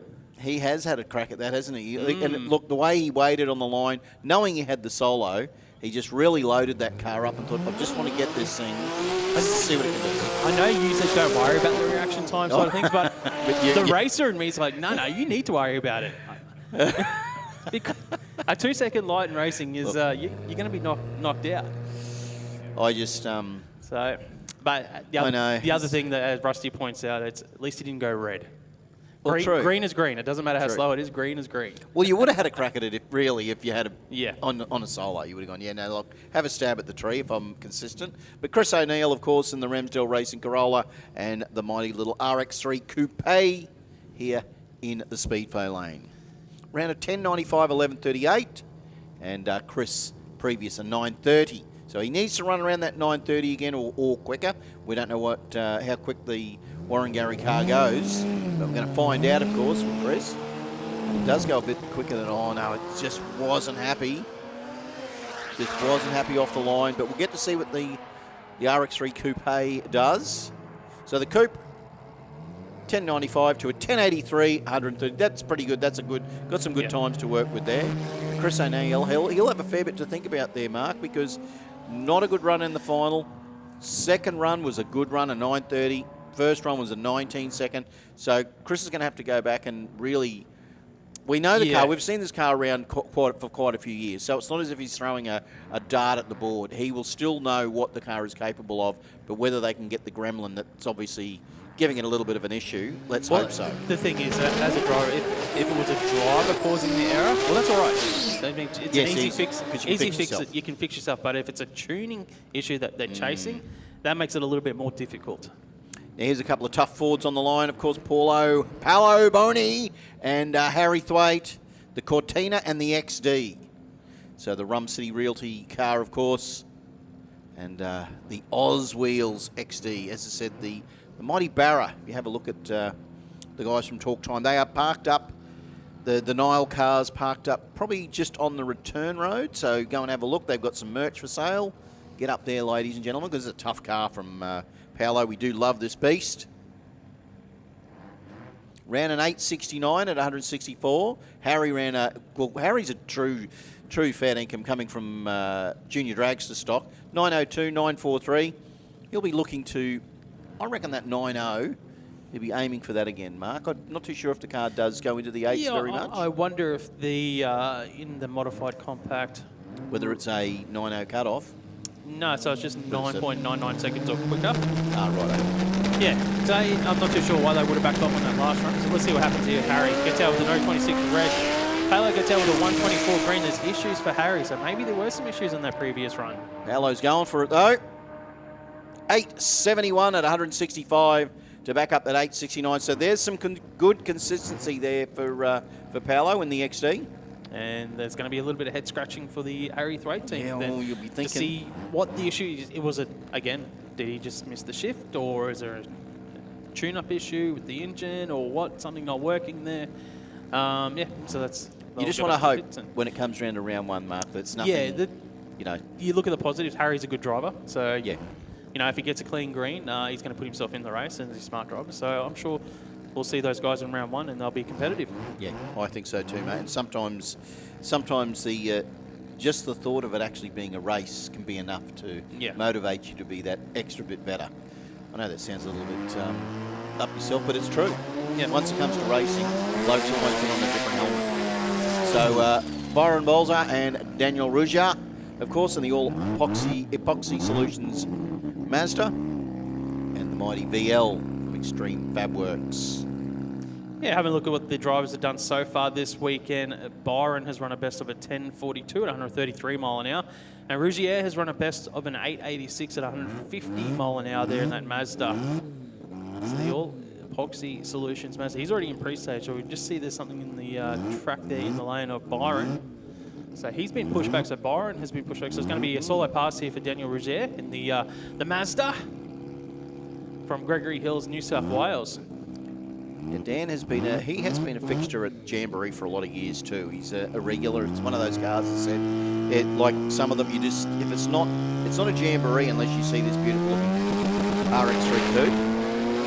Cuts a red, but he's had a stab at it though, Mark. A 003 red. Let's see if he runs around that 88. A 90 with a 1 at 147. So look, he's in the zone. Yeah, but, it was down 3 mile an hour, so obviously he was just off slightly. Looking at that, you probably wouldn't. Might be a little bit. Can't be too unhappy. Oh, as a racer, I'm like, oh, it's a little bit off what I ran earlier, so I'd probably be a little bit disappointed. I would have been looking for an 890 or an 880. Yes, you would hope to have dipped into. Yeah, they could have tried something on that pass that we don't know about. And that's okay, right. That didn't work. Dan We'll goes, go back. you guys have no idea. We were just testing the. That's why we're here. here. Testing this shift on this, so we thought we'll just see if we can get that right. And anyway, Dan Lake in the Force Performance Calais, and of course Cody Alexander in the Benny's Auto and Dyno Mazda, the mighty little 323. You can just see it on our screen there, just in the water box, just getting ready to light those tyres up. I like the number plates on a 323 rotor.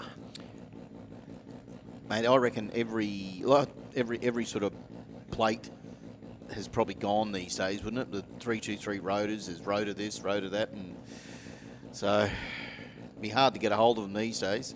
Quite often see a lot of unique plates come up for sale, I suppose. Nice big flame out there from the 323 wagon as well. Yeah, the modified compact bracket this weekend. It's a big field. We've got 28 cars qualified so far. Daniel Lake, he's our number 11 qualifying the VL here. He's run a best of an 891, so he's gone 901, 891 so far. And Cody Alexander's gone a 1011, then a 962. Good speed though from Alexander, 140 mile an hour on that 962 pass. Lake's probably got the best opportunity to run as close as he can to that 8.9 and 9.0 and give himself 3 time slips that will really put him in the box seat.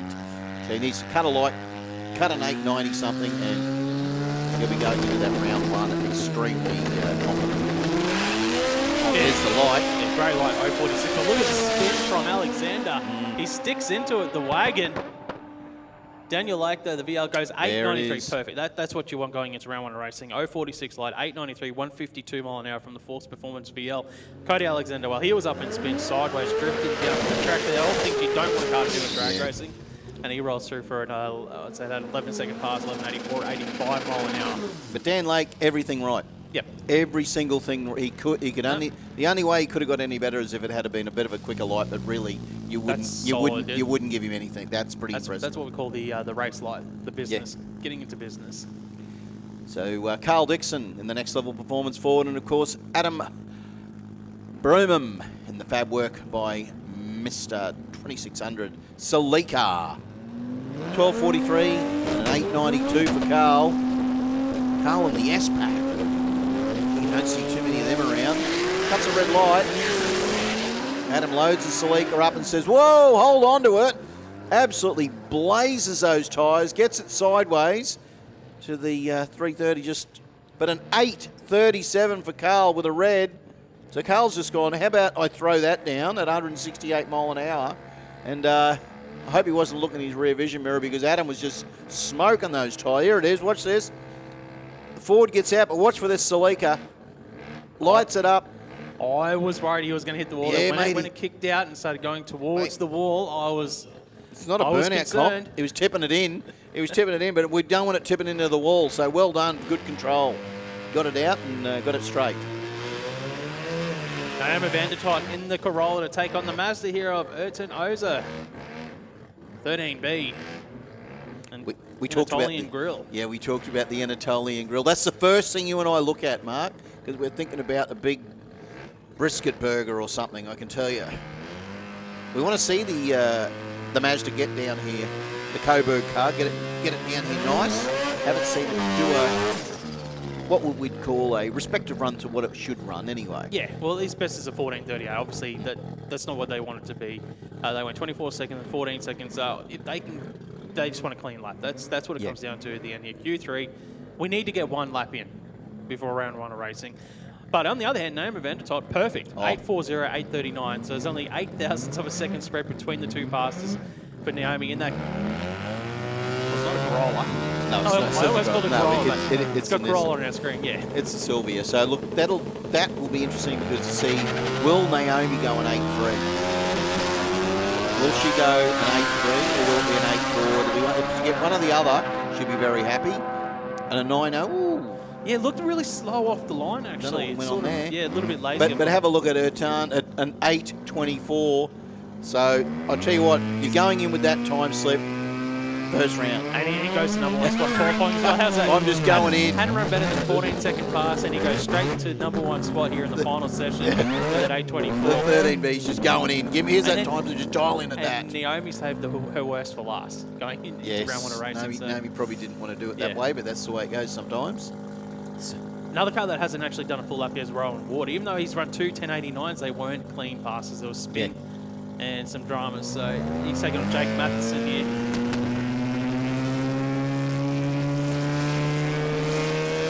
Jake just loading that RX4 up. Terribly quick, ran an 8.42, but look at 10.32. But watch for Matheson. He pulls the shoots early and goes 9.0, but a 10.32 to back up a 10.89 and a 10.89. So car's gone quicker. You were saying it would, Mark, and it most certainly has. Yeah, that gives them a baseline for round one, picking that dial. And so Rowan will be in that 24th spot in qualifying at the moment, and Jake will stay number 6 because he did slow down a little bit from his earlier 8.42. Next up, Damon Gard now to take on Pete Williams. Gard in the little Mazda here. He has gone 9.82 to 9.64 so far. We see the buster, Pete Williams here, that's from the Ute. He's gone a best of an 8.33. He's number 3 qualified. Big speed, though, 174 mile an hour, that Ute.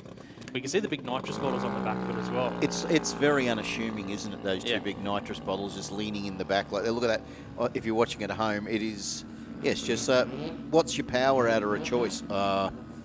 Nitrous. So the ACT car says, look, yeah, there it is. That's a whole lot of action. You've got no room to put a dog in the back of that ute, have you? Nothing. You could probably put a cat in there. That'd be about all you can do. He's got the twin chutes there as well. But how wild is that thing? So, but Damon will go quick. 9.6, 9.8. He'd be looking for a 9.7.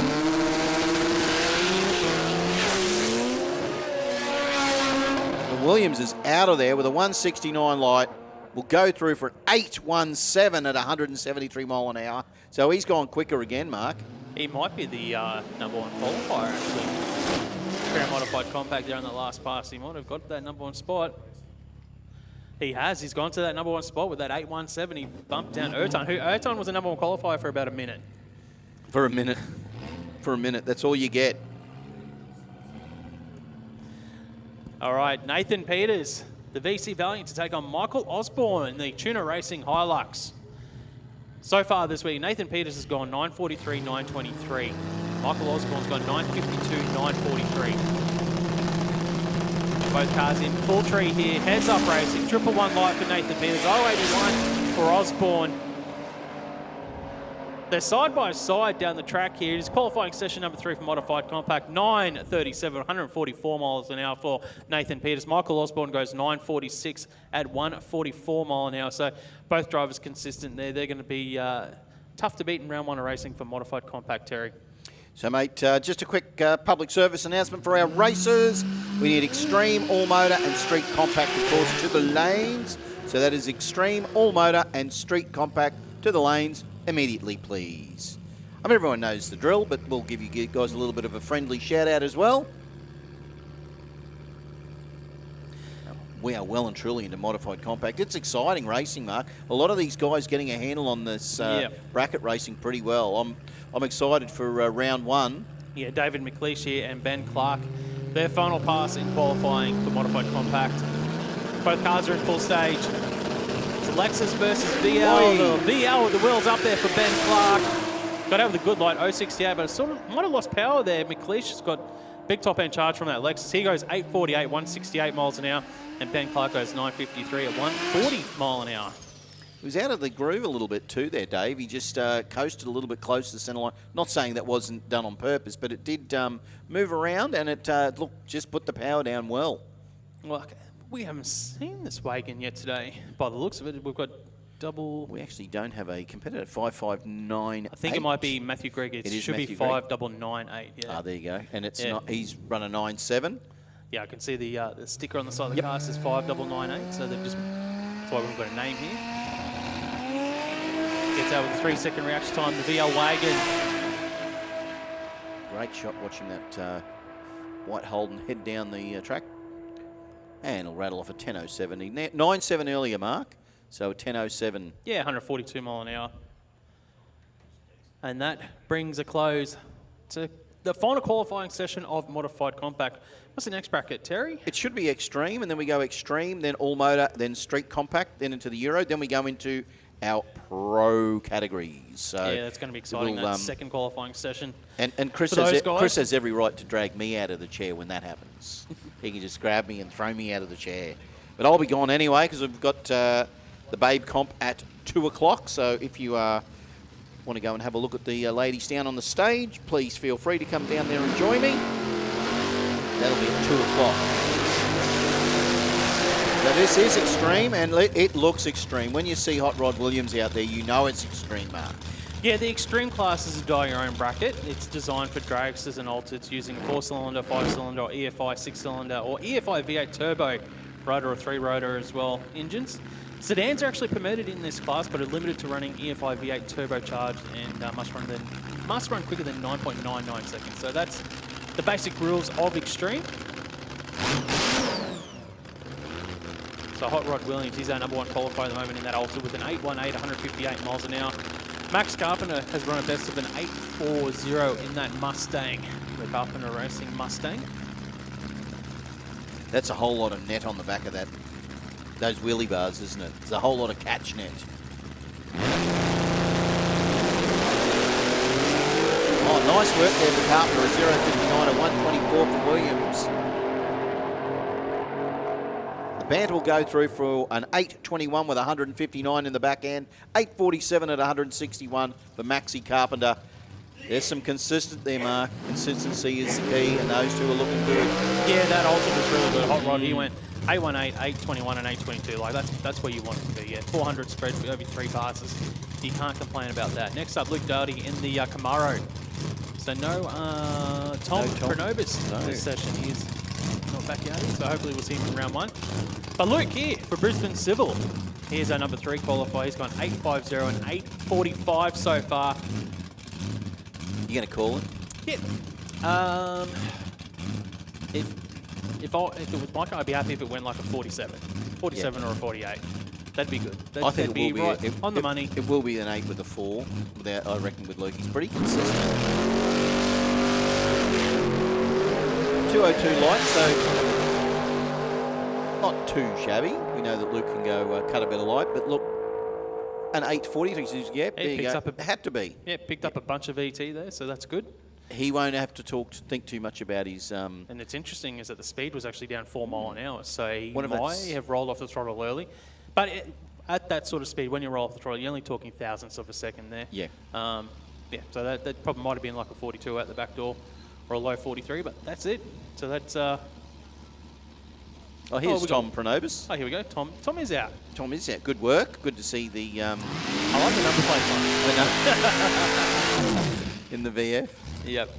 That's a shade throw. You can say it if you want to, but I'm not going to. I think want to everyone... keep commentating. Yeah, I do too as well. So, but I'm sure our live stream viewers would have noticed that. Brought to us by Cranked Motorsport. It is the old... That is the modern day rivalry, of course. The Barra and the LS. It's like everybody... You got to pick a team, don't you? Well, you don't have to. But, everybody seems to. I'm just a fence-sitter. Yeah. I like it all. It all sounds good. But he has, Tom has run this VF through for a 9:45 and a 10:31. So we know that 9:45 is where he needs to be. The car probably can go a little bit quicker again, or maybe a lot quicker, but we're going to find out how the Victorian tackles it this time on the final qualifier in Extreme. He's going to attack it hard, I think, Mark. Yeah, they took a bit of power away from it on the hit there. You could see that. And it's a There lot it cleaner is. pass here. Look at that. 837, 167 miles an hour. That's his quickest pass of the weekend by a bunch. It's probably, look, I would say that car could even go quicker again. It did sound like, it sounded lazy fast, and that's being polite because it looked quick. You do what you but need it to do was, to get off the start line, and that gives them a baseline for round one. You wouldn't, if everything was right, it did everything, it didn't look like it was going to spin, you're going to keep that tune up in it going into round one of racing. So that means we are in the mighty, the loudest, the toughest little category we have, All Motor. Yeah, All Motor brought to us by Mainline Smart Dyno Technology. Yeah, big thanks to Mainline Smart Dyno Tech. Love having you on board. Caleb heads out with a red, but a 601 there for Matt in the Datsun. Really hit every little bit of horsepower being wrung out of these All Motor cars. 12:47 there for Gafog and a 14:25 there for Caleb O'Brien. Yeah, Caleb super consistent. Yeah, That is, isn't it? 300 spread between his 3 laps in Gafog. Yeah, he picked up a bunch there as well, so that's good.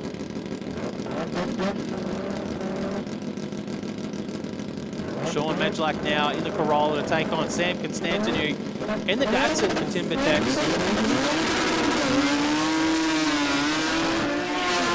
All Motor cars angry off the line, aren't they, Mark? So Just Sam, love it. You just take it all in. We should just let them make the noise. We should just sit back, just let it sounds go. of the racetrack. Just tell them what they run. So Sam run 11:34 and Sean run a 13:02. And we'll just let these All Motor cars just do the noise and we'll just shut up. I suppose we should let everyone know who it is, though, I guess. So Will Sligar and Paul Matheson in the Mazda, both a pair of Mazdas, obviously. The little wagon. And of course the mighty RX-3 two-door.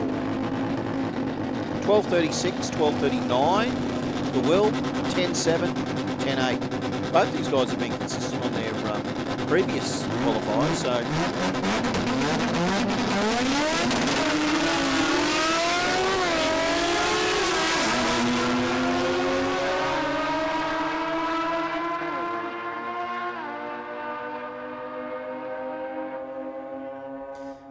That's a good pass from Matheson. Another 10.76 there, 124 miles an hour. And Sligo gets his quickest pass of the weekend as well, 12.32 at 111 miles an hour. So Matheson will stay in that number 1 spot. Sligo will be number 3 here in All Motor. We've got 6 cars in the field, brought to us by Mainline Smart Dyno Technology. They're a proudly Australian-owned manufacturer of world-class dynameters, designed and built in Australia, and trusted by performance workshops, race teams, and engineering facilities across the world. They're known for their accuracy, advanced load control, and industry-leading data acquisition mainline systems set the benchmark for reliable and repeatable performance measurement. So check them out. Thank you to Mainline supporting the All Motor bracket. I think Mainline have been around for quite a few years too, Mark. So a lot of these companies are still, very successful in their field, and we're very happy to have them on board. Speaking of Aussie companies, we've got Speedway supporting this bracket this weekend. Street Compact. Final qualifying session is the biggest of our brackets this weekend. 42 cars down the track so far in qualifying. First up here in Q3, Joshua Moore in the BF to take on the Hyundai of Michael Crouch. Now, we talk about Michael Crouch. He's a regular to the QDRC racing, so he's a very consistent racer. Look, 13:32, 13:33, And you've got Josh, of course, in the BF, 12.39 and a 12.44. So Crouch will probably go at 12.30, maybe 1, maybe 2. See how he goes. Cuts a 0.66 does Michael. That's a nice light. 1.65 for Josh is pretty good. But the Stinger will go through for a 13.37 at 108 and a 12.58 at 121 there for Josh. So some good consistency out of these races, Mark. Some of these guys have really brought their race face, haven't they? They've said, look, I know what to do. And you need to bring your race game here because in Street Compact, 41 people will go home without the winner's trophy. You said that before, and that really sounds brutal and sad, doesn't it? 41 went in. 42 went in. 42 went in. 41 come out. 21 didn't come out. So Steve Johnson and Ilya Bendevsky. The Toyota gets out with a 2.53 and 2.11 for Johnson. Don't worry about the light. They're not too bad, but the Celica will go through for 11.35 after a 10.81. So there's some thoughts there. But a 13.64 with a 13.54, 13.55. Yeah, Ilya, that's good. Yeah, that's what you want. Next up, Zach Anderson now in the forward to take on Rusty Wushy in the GTR. No, Zach, he went red in that last session from memory. He's gone 11.26, 11.28 so far. Rusty's been consistent as well, 11.05, 11.03. I think both these guys, it'll be all about the tree with the R35 and the Ford to see which one will actually cut the better light. Because you know that if you're going into the final or the first round with a light, and there you go, Zach will be happy, a 0.21. Rusty with a 1.16. See what the GTR runs. 11.01 at 127 and 11.33 for Zach in the Ford. Big speed from Zach though, 133 mile an hour. That was his slowest pass of qualifying so far, and Rusty went his quickest with that 11.01. So Joe Ferrier and Haley Scott, the Scott Speed Skyline, and of course the mighty Cressida of Joe with a 10.21 at 10.28. Scott has gone 10.09 and a 10.17 in the Skyline. So we know both of these races. We'll hope to just punch them around. So look, a 0.63 there from Joseph. That's a good light. Be very happy with that. You want to take that into racing in the round one. 10.24 to back up the two other 10.2s he's run earlier, and Haley Scott at 10.05 to back up the 10.09 and 10.17. We've got some good races in this field, Mark. There's some very good races turning up. Some really good races. Next up, Robert Cork in the Falcon to take on Benny B. Benny B running for Precise Engine Rebuilders. Has run a best of a 10.93 so far this weekend. Cork has run a best of a 10.99. In 8,000 foot, it looks like Benny B's in front at the moment. Across the finish line, he goes 10.40, 138 miles an hour. He picks up a bunch in Q3. Robert Cork goes his quickest pass of the weekend at 10.81 at 134 mile an hour. Some good top end there, Mark, from these races. So Christy Lee Shelton and Bradley Halliburton, the Cressida, the Skyline. Christy Lee, you'll see her at quite a few different events kicking around. Good little racer. She knows what she's doing. 11.40, 12.24. We'll hope to run around that 11.4 again, but a 1.01, 1.1 light, a little bit soft at the mark, but Bradley's gone too hard. He's gone 008 red. Yeah, I think Christy Lee might have had some issues there off the start line. Didn't want to spin him, might have just missed a gear or something. Goes through for 12.53, 129 mile an hour. Bradley Halliburton goes 10.69, 126 mile an hour. So that was Bradley's quickest pass of the weekend. So a lot of these drivers are hitting their quickest numbers here in Q3. Next up, Nick Wright in the RX3 to take on Craig English in the Celica. So we can see the RX3 on screen there. Has run a best of an 11.27. The Celica for Craig English has run a best of an 11.88. So probably around 4.30 mark will be round one. Somewhere around that for these guys and girls. The little RX3 gets out with a 0.90.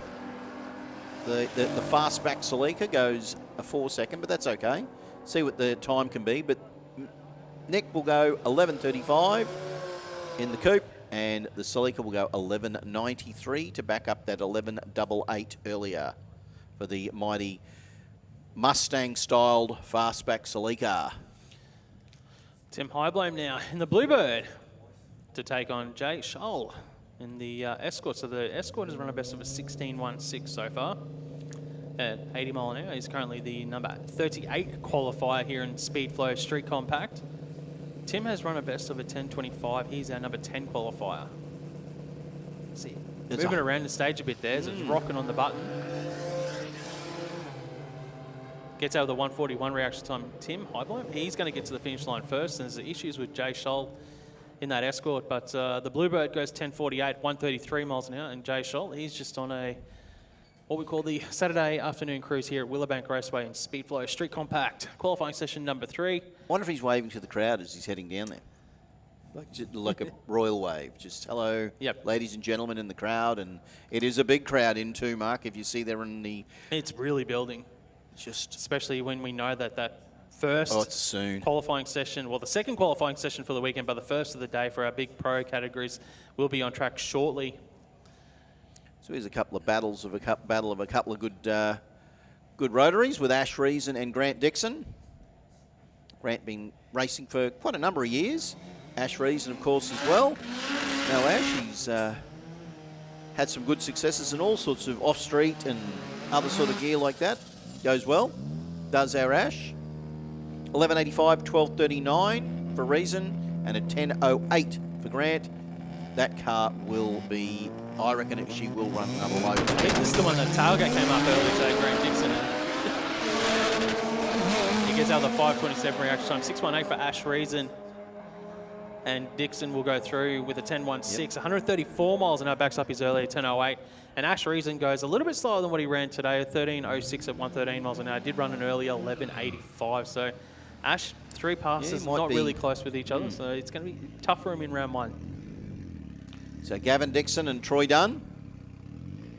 Dixon in the Sprinter. And the Corolla Wagon of Dunn. 13.79, 13.94. Gavin Dixon, yet he's got 21.17 and a 21.32. The little wagon, the Corolla, is out of there. Well, I don't think there's any bottom ET cutoff, so you can actually run into the 20-second zone in Street Compact. It's good fun because we can see some big chases when we get to racing. Watch Troy Dunn go 13.72, 104 miles an hour. And Gavin Dixon will go through with a 20. He picks up a couple tenths. He goes 20.70 seconds. He breaks the 21-second barrier, 46 mile an hour. So Gavin Dixon has gone 21, 21, 20 seconds. So a public service announcement. If you are the owner of a Toyota Prado and your number plate is 01N4N, so I think it's 1 for Nan or 1 Nan or something, you need to move that car immediately, please. Thank you. We go Jamie Diggles and Brad Bond. So Jamie Diggles out with an 0.62 reaction time. I heard his dad, Brian, but that's all good. So 10.69 and 112. Yeah, and Brad Bond goes through for an 11.51 at 123 miles an hour.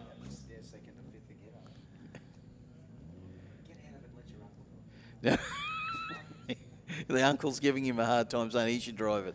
Yeah, I'm not saying anything. We might see Chris in it next year. Yeah. Like, was he given a shot to be the best driver? You know, the nephew's got in there. Next up here in this pairing of Street Compact, Lemick O'Sullivan in the RX2 gets over the 6.81 reaction time. And Brad DeZiel goes through for an 11.40 at 134 miles an hour. Lemick will go through for a 12.96 at 115 mile an hour.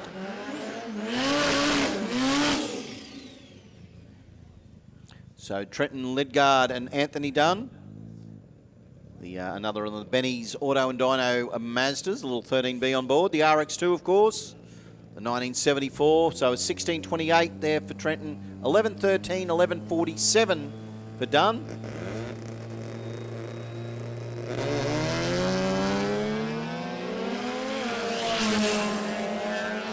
Anthony Dunn with the whole shot, 6.90 to an 8.19. So the Benny's Auto and Dyno Mazda will go across the finish line first with an 11.10, 132 mile an hour. And Trenton Lidgard goes through for a 16.42 at 87 mile an hour. So attention in the pits. Factory Extreme to the staging lanes, please. Yes, ladies and gentlemen, you heard that. Factory Extreme to the staging lanes. Looks like young Stephen Beach. Let's see if he can get this car down there, get to see its true potential. Scott Thompson, 14.2 and a 17.7. How does, yes, I can get that thing going, Terry. You heard it. Got it launched it, picked the front left up. Go for a low 11, I reckon, something around that. So we don't know, even better, a 10.89. Oh, no, it's a 10-second car, but a 10.89 at 129 there for Steve. Well done, mate. 15.95 to back up a 14.22 there for Scott. Scott will have a little bit to think about with that Canberra car. Or Beach with his quickest pass of the weekend at the right time of the day.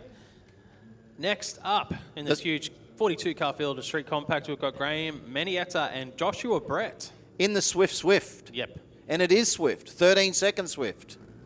Josh Brett, 11 seconds out of that mighty Gemini. Both leaving a little bit on the tree with a 6.28 for Brett and a 4.28 there for Manietta.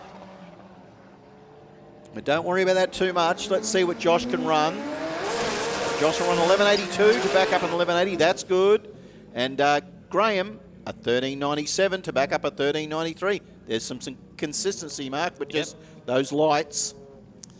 That's it. You want to... I think if I was racing in this class, I'd want to be 0.100 or better on my reaction time when I get to the start line. Next up, James Whitfield to take on Jason Gertzgrasser. Whitfield out with a 2.84 reaction time. Jason Gertzgrasser gets out with a 3-second reaction time. Can't do that in racing. You see Whitfield go 10.72, 126 mile an hour. And Jason Gertzgrasser goes through for a 10.17, 121 mile an hour. So he was off of it early across the finish line there, but it's still his quickest pass so far here in qualifying. That'll put him into the number 9 spot at the moment. So stay to attention in the pits. Pro Turbo to the staging lanes, as well, of course, as mentioned, Factory Extreme. Back to you, Mark. Travis Beckman now and Brett Thompson. Thompson in the RX-7 gets out of the 4.03 reaction time. The Datsun of Beckman, he got over the 3.27, but the RX-7 will get across first. He goes 9.72, 135 miles an hour. And Beckman goes 10.84, 131 miles an hour. So he picks up a couple seconds in ET from his earlier 12-second pass. And next up, the action's coming thick and fast here. Matty Barron on the start line. The Commodore take on Nathan Steger. They're not mucking around getting them through, are they, Mark? So Matthew Barron, look at that, 15.69, 15.75. You'd think he's going to run a 15.70. And Nathan Steiger at 10.62. He's going to just hope to run that 10.60 again. Ooh, it was a bit of a red light there from Matty Barron, 62 road. That's a big one for him. But a good light from Nathan, an 0.25. So the Toowoomba car, the Withcott car, goes through for, there you go, a 10.77 at 133. Matthew Barron will go 15.82. Yeah, he was a little bit slower as well. So, but it is getting a bit warmer in the day, especially for these he's stock just feeling standard lazy. cars. Maybe he's feeling a bit lazy, thinking this category's all right. But here comes one of our commentators. Look, the Battle of the Utes, of course, the mighty Full Send Motorsport FG of Wade Benson and Dan Watson. Well, he's the smart one, isn't he? He's not working today. He's doing the fun thing here at Jamboree. That's what we should be doing, Terry. He's probably got the air conditioning on. You reckon? He's probably got the air conditioning. Nah, he'll be wanting all the ET possibly. Won't he? ET with the aircon on. Well, it's not a turbo. It's not a turbo. Look, it's 16.3, 16.5. He should be running 16.4 Maybe now. he should look at getting a turbo for those reaction times. Well, there you go, 16.5. Oh, he's gone a little bit. 16.50 at 86 mile an hour. And Dan runs an 11.29. So Wade, he'll get those times. He might come to you. Hopefully he'll come up here and talk to you about that. Yeah, if he wants to come up and I can give some advice, some tips on how to cut better lights. Yeah. And I'll send him down to the pits to someone that knows how to. I know some people. Well, I'm going to jump off because I'm going to let the able voices of Mr. Chris Eagles and, of course, Rusty Gregory, or maybe even you. I don't know whether you're staying on, Mark. I'm going to jump off. Oh, big wheel stand there for Chris. Chris Johnson, the RX-7 for Marcel Blackburn. And it's lost fire. So wheels were up. It was good early on, and now it looks like he's going to idle on. He's not going to improve on his earlier 10.14. He was our number 8 qualifier, 142 mile an hour earlier, but it's not the way you want to finish off qualifying session number 3 going into round 1 of racing there for Chris Johnson. And he rolls through across the finish line. Look at the replay. Look, they had a little bit of a twitch there on the replay there. Watching that live stream brought to us by Cranked Motorsport. Rolls through for a 26-second pass. So that, I think, might bring a close to the qualifying session there for Street Compact. Big thank you to Speedflow as we now move into the next pairing. Racing of the Euro class. And Chris Diggles and Rusty Gregory joining you back on the microphone.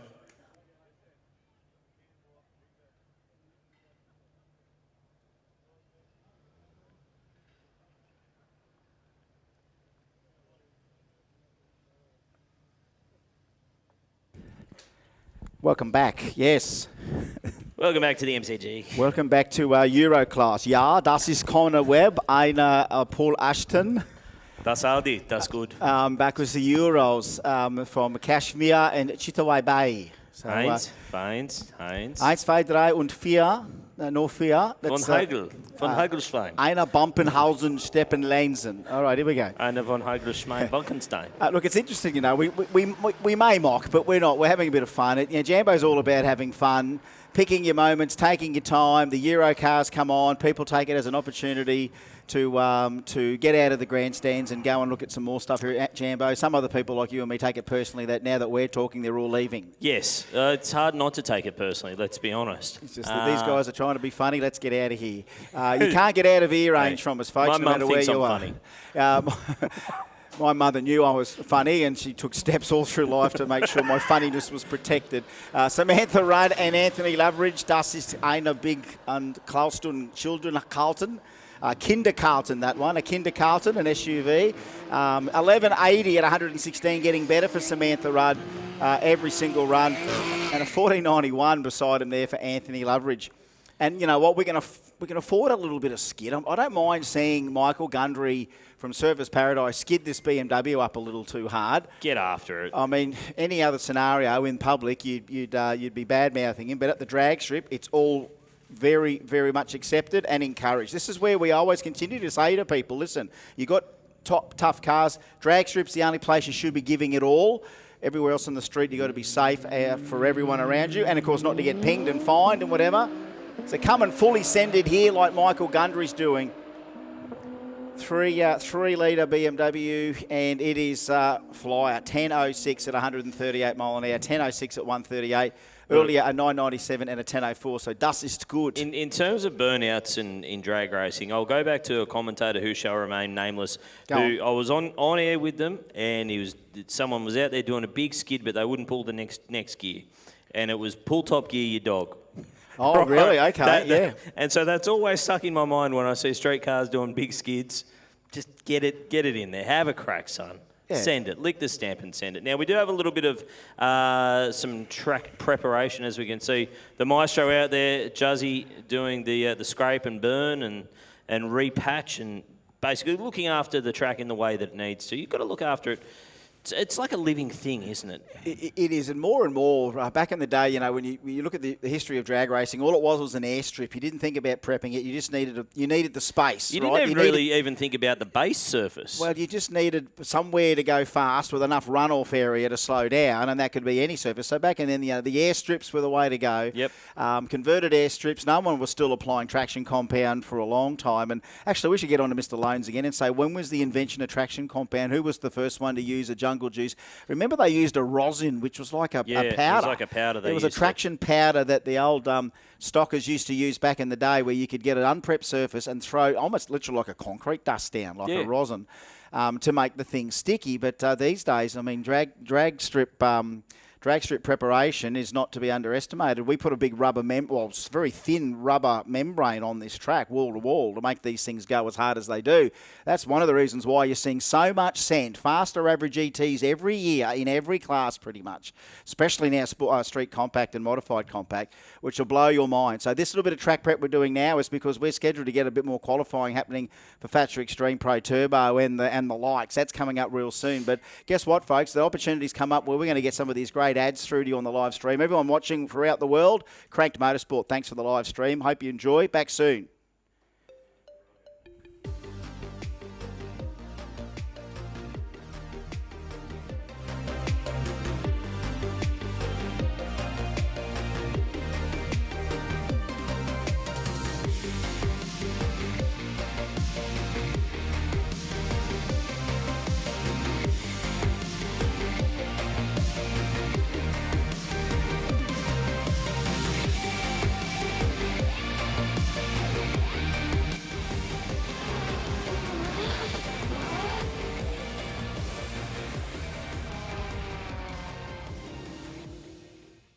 Racing has always been about pushing limits, but the future isn't just horsepower.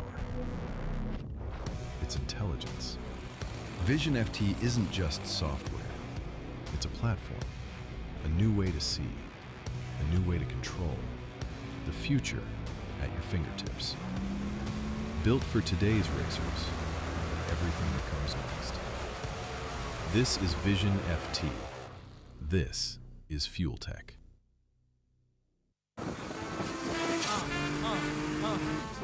Hey, true, bet that up for the track. Go take it to the top, and that's the truth hurts. Oh, yeah. If you broke, I see you drink this oh, yeah. If you're ballin' by your bottles insane. Oh, yeah, my man. If you're pimpin' your skirts and your ass is fat and say. Oh, yeah, my man. If you're willing to fight till the fucking the night and say. Oh, yeah, oh, yeah. Oh, yeah, oh, yeah, oh, yeah, oh, yeah. When I'm out in them wild boys, blunts and fillets. When I'm out in LA, boys, raps and switches. Now blood walk to this, now rip walk to this. Now throw it up, raise it up for that gangsta shit. Now blood walk to this, now rip walk to this. Now throw it up, raise it up for that gangsta shit. I'm in my Lambo maggot, my 4-4 faggot. Doors lift up, I'm like go gadget. See the shit I got on, homie. I'd hate to my Teflon. Long Boost Performance Parts, your one-stop shop for race-proven gear. All your major leading brands, such as Raceworks, Fueltech, TurboSmart, Garrett, Pulsar Turbo, TBS, Kelford, Warspeed, and more. Trusted by some of Australia's toughest burnout and race builds. Australia-wide shipping. Get sorted at longboostperformance.com.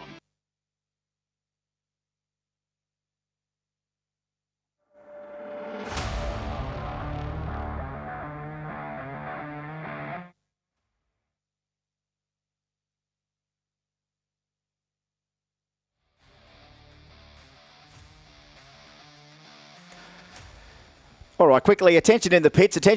We're doing this great track prep. As you can see, it's nearly ready. It's like just that scraping we have to do, that excess rubber that all those other medium horsepower cars, 1,000 horsepower cars, the medium horsepower cars, the 1,000 horsepower cars have put a lot of tyre down. And what we do before we put these big tyre cars down is get that rubber level back to acceptable levels.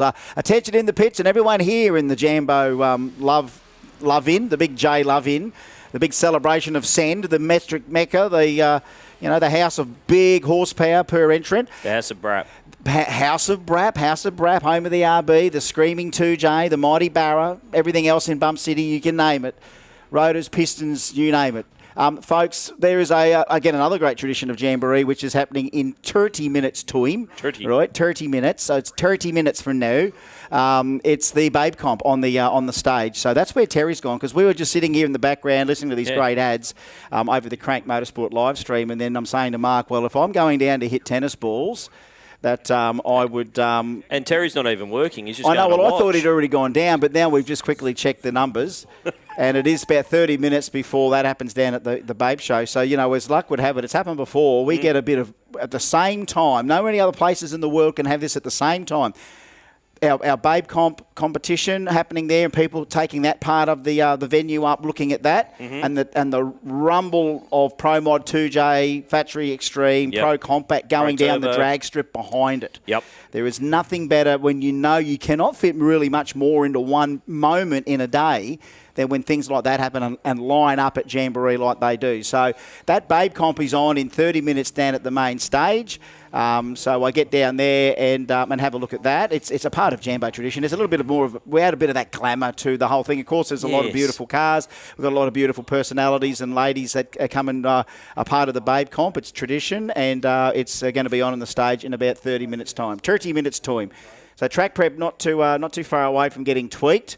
And we will be back here shortly with more action. Still waiting to see whether I'm going to have a reunion with Old Faithful. Old Wacky. The Old Wacky. Yeah, Wacky, my Wacky me tennis racky. Yeah, so Wacky the Racky. Wacky went missing in Sydney, so now Wacky's backy. So if I have to hit something with Wacky, that's why we've got Terry, Mark Allen, and Rusty Gregory. I heard that Wacky got seconded by some racers who will remain nameless. They took Wacky on a trip to the cross, and Wacky's never been. It's taken nearly 18 months for Wacky to really find his way back home. Really stretched his strings. Get himself back on the straight and narrow. Really, if you know really what I mean. stretched his little strings. Yes. But He's actually been restrung. His carbon composite has been compromised. He's not as tightly strung as he used to be. So, folks, we're having too much fun. We're actually having too much fun. Let's stop some fun for a moment. Listen to some more great ads here and soak in the beautiful southeast Queensland sunshine. Sorry. Babe comp in 30 minutes, track prep and quality not too far away. One of Australia's fastest growing industries. Our industry-focused training includes diesel fuel technology, heavy vehicle mechanical technology, automotive refinishing technology, spray painting, automotive body repair technology, panel beating, air conditioning technology, automotive underbody technology, automotive electrical technology, and automotive light vehicle technology, mobile plant technology, automotive servicing, and parts interpreting.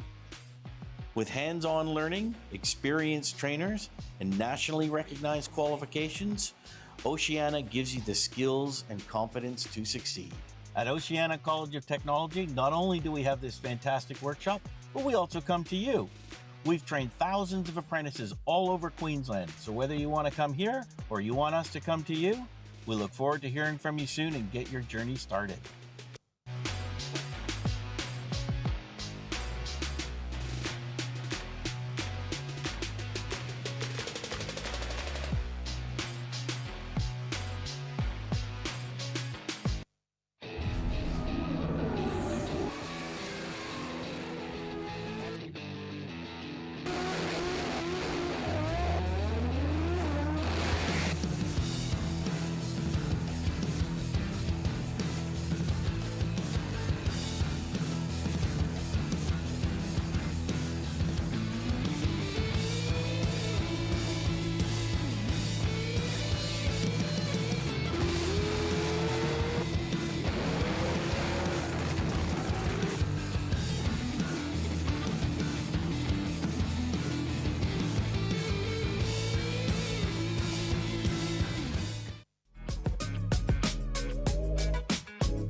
Racing has always been about pushing limits, but the future isn't just horsepower. It's intelligence. Vision FT isn't just software. It's a platform, a new way to see, a new way to control, the future at your fingertips. Built for today's racers and everything that comes next. This is Vision FT. This is Fueltech.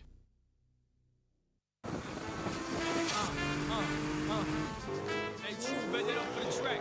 We'll take it to the top, and that's the truth hurts. Oh, yeah.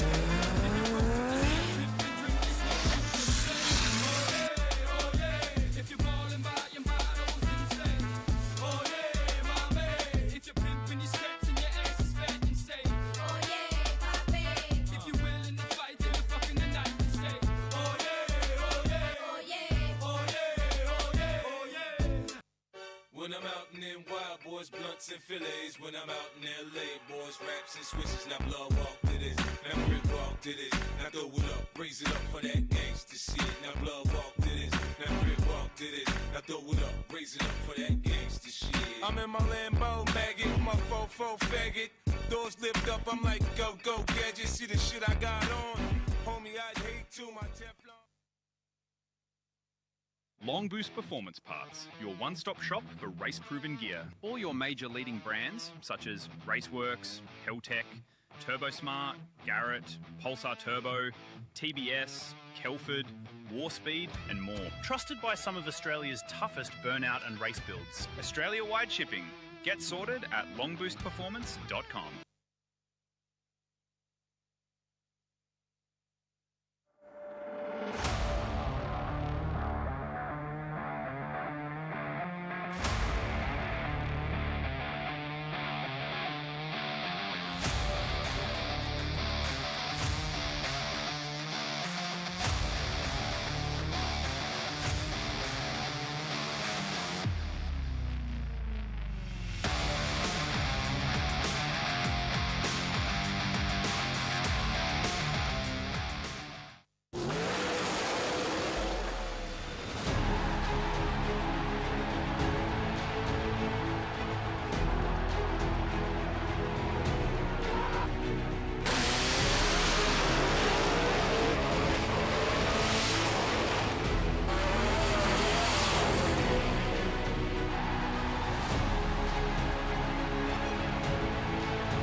What does it mean to be built with Summit? It means you're hitting the autocross, drag strip, road course, trail, dirt, or open road with confidence. Because built with Summit means you're using parts from the top names in performance, priced to make your project affordable.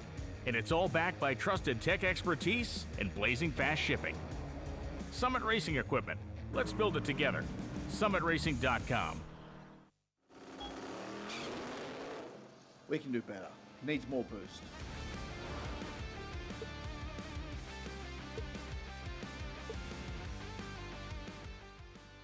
Whether you're running a business, working on the job, or prepping for your next pass down the strip, a SuperCheap Auto trade account gives you trade pricing on essential automotive parts and consumables.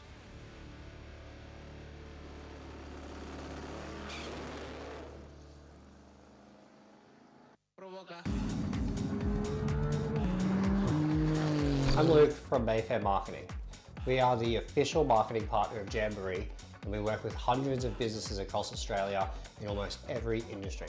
For the last decade, we've been developing tailored marketing strategies to help business owners unlock new areas of growth. If you own a business and want to truly grow, reach out.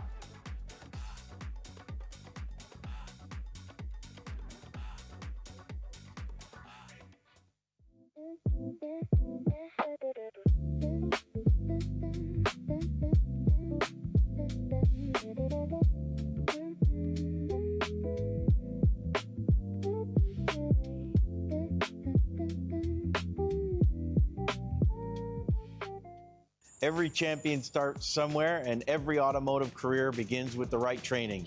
Hello, and welcome to the Oceana College of Technology Automotive Training Center. Welcome. Come on inside and let's have a look around. At Oceana College of Technology, we're passionate about developing the next generation of automotive professionals. Whether you're a first-year apprentice, halfway through, or getting near the end of your journey, we're here to help you succeed. For more than a decade, Oceana has proudly trained apprentices all across Queensland, preparing them for a rewarding career in one of Australia's fastest-growing industries. Our industry-focused training includes diesel fuel technology, heavy vehicle mechanical technology, automotive refinishing technology, spray painting, automotive body repair technology, panel beating, air conditioning technology, automotive underbody technology, automotive electrical technology, and automotive light vehicle technology,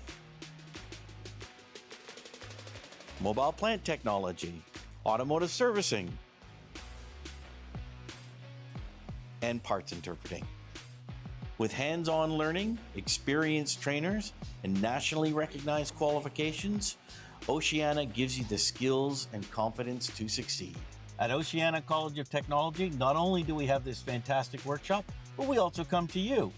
We've trained thousands of apprentices all over Queensland, so whether you want to come here or you want us to come to you, we look forward to hearing from you soon and get your journey started.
Oh, just chilling on a beautiful, beautiful Saturday afternoon. It almost feels like Sunday, Arvo, because we had all of Friday yesterday to start flexing our muscles here at Jamboree, and here we are Saturday, Arvo. A lot more qualifying done. The track been scraped back in the right places that we need it to, and everything level and ready to go. We are actually blessed with having this ready sort of earlier than we anticipated, and we'd love to keep it this way for the rest of the day, of course, because we know what happens when all this horsepower comes out. It's fast, it's exciting, it's spectacular, but we also want to make sure that the hallowed Willowbank surface continues to provide its brilliant prep throughout the rest of the afternoon and evening. And whilst this gorgeous sun is on it, it's going to hold itself into the darker hour of the evening. And we've been talking in the background about a couple of things that you might just be in for a treat here this afternoon, this evening, folks. So I wouldn't be going home early this afternoon, just saying. We got fireworks, I believe. So, hey, we've already had fireworks for years here. It's actually literally the ones in the sky that we're going to have tonight, but we've got some other special stuff that we are in the process of planning. Don't forget, in 12 minutes' time down at the stage is the Jambo Babe show is on, and the contest, and Terry has left, so Terry is on his way down there now in transit. So we are scheduled to run Thatcher Extreme on schedule. That's what we're doing. We're not quite going early. We just got everything ready earlier than we thought we needed to, and that is great. So folks, sit there, chill for a moment or two more. Activities down on the main stage, plenty of other stuff in Joel's Garage Gear Show and Shine to see. And more qualifying coming up here from all of our great categories. The Garrett Advancing Motion Brisbane Jamboree. Hope you're enjoying your Saturday, Arvo.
All right, not too far away from getting underway. We're just running a few graphics on our big screen for not only you folks here that might be able to see it, but everyone watching on the live stream as well. Just a couple of specifications for all of our categories. Factory Extreme, of course. Heads Up Racing, quickest imports in the country, 4 or 6 cylinder, 2, 3 or 4 rotor. They are the fastest full-bodied race cars at Jamboree. Quickest ET to date for Jambos, 5700 for Afif Mikhail. Low 6s to high 5 ETs you can expect out of Factory Extreme cars. They've been pretty much our performance staple for many, many years. Some great specs coming up on that.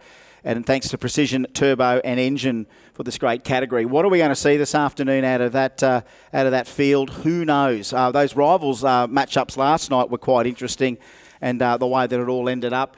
Rod Harvey back with a vengeance in the Yuasa Batteries Supra into the 570s, 258 mile an hour. Afif Mikhail just nearly back on that performance that he's run. Rob Marjan's in there as well. A car towing out right now that will be running in the next couple of minutes. Of course, Gas Racing shook some low 6-second times down in Sydney last week, and we're ready to get back into that low 6, high 5 area. But they had a couple of little gremlins creeping in testing / qualifying yesterday. So even their first qualifying run last night didn't go to plan. And hopefully overnight there's been a bit of a thrash and a bit of a teardown of what's happened to the old faithful. He did come up against Afif Mikhail last night. Afif getting the win. Zoran, I don't think, could even get it down the lane. Rod Harvey and Rod Marjan, a great run. Rob did, I think, shake and get out of it, but Rod went all the way through to the end. Jay Sadek over George Rahayem. Georgie again, that RX-9 just potent.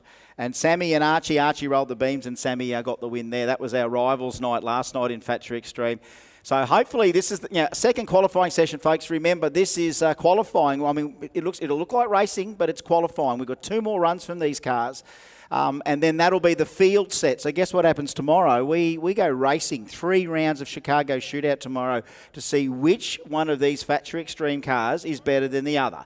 Do we have some of these races just play the percentage game, soften it up a little bit just to get point A to point B, realising that you might not need a 570 to win. You might need, if you can get 590.60 consistently 3 rounds with these cars, you're in with a chance. But you just know that sometimes these cars, with the horsepower they have, find ways to be exciting. Let's put it that way. There's no ways that they're boring.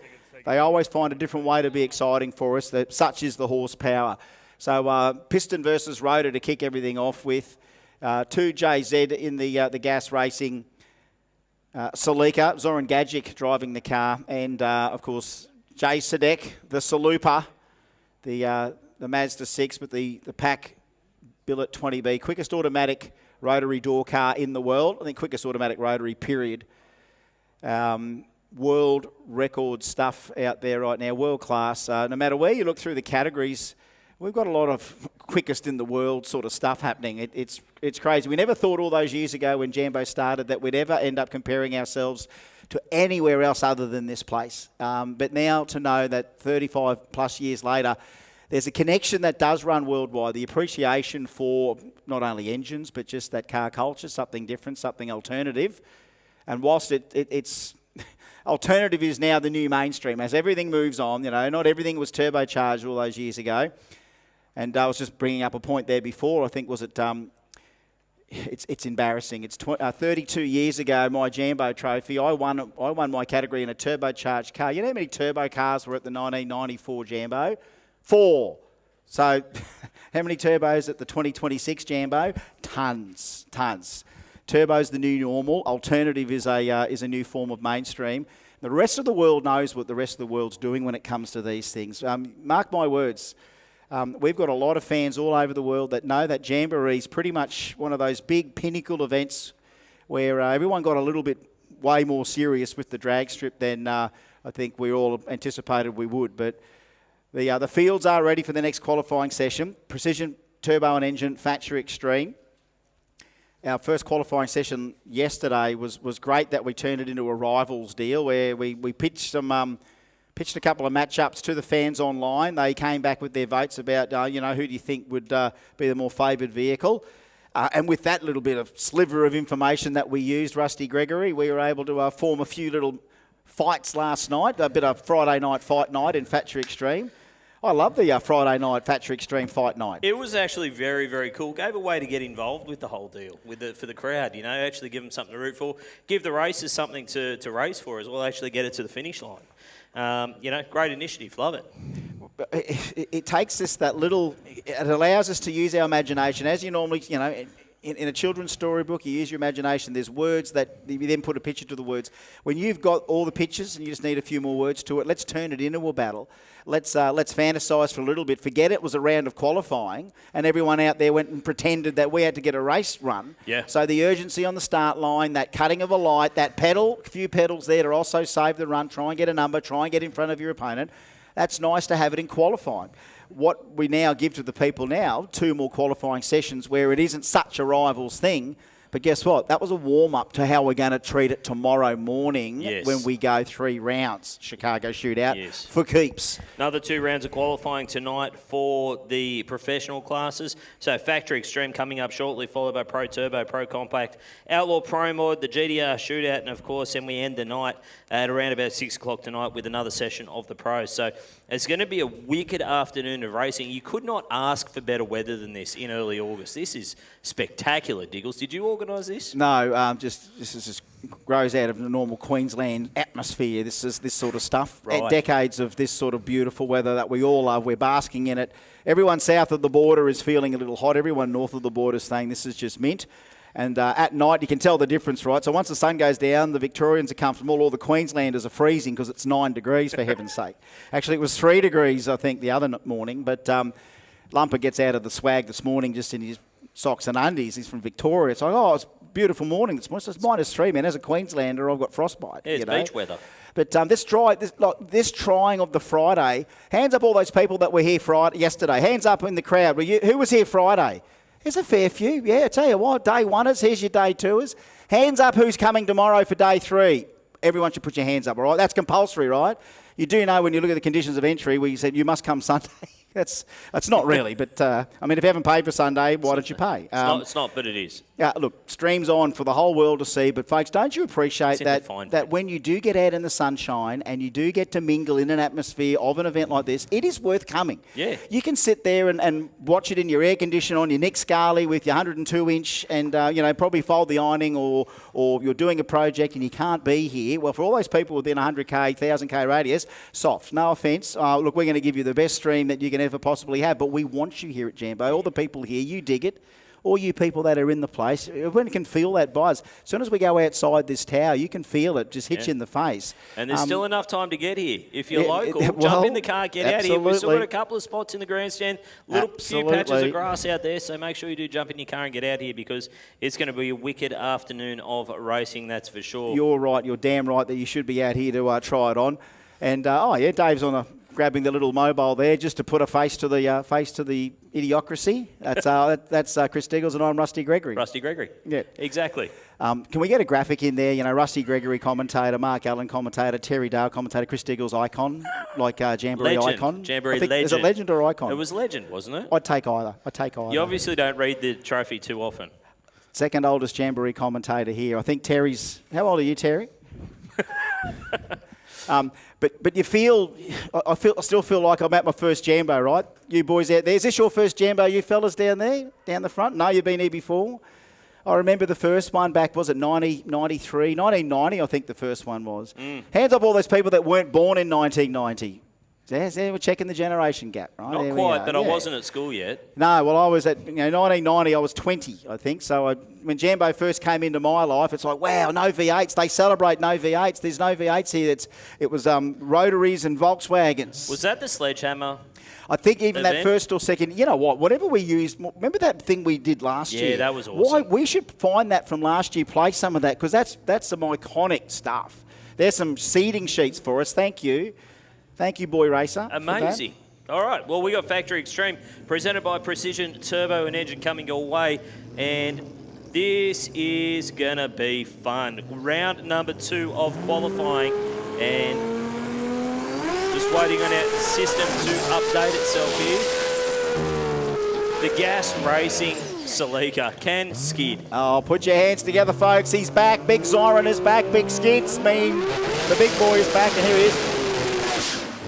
Oh, Rotary fans, the scream of the 20B. I think it's impressive that they can get Zoran into this car because he is a tall guy. He is a giant of a man. Shoehorning him into this thing would not be easy. He said it's just like a little go-kart. But I remember he had the BMW, I think E36 with the 2J, Yeah. and it's gone like 6.00. I think he nearly ran a 6 flat, Yeah. trying to run a 5 in the BMW. With the clutch. With the clutch, you Yeah. know, Lazinski, Mr. Lazinski. I hope you're watching, Luz, wherever you are around the world. All of our Sports Compact OGs from around the world that we know from the good old days. You guys had it. Guess what? We never let go of it here in Australia. Yeah. A lot of you guys went like Formula Drift and went into drifting after Sport Compact Drag Racing. Well, we went into drifting, burnouts and Sport Compact Drag Racing, and we still do it.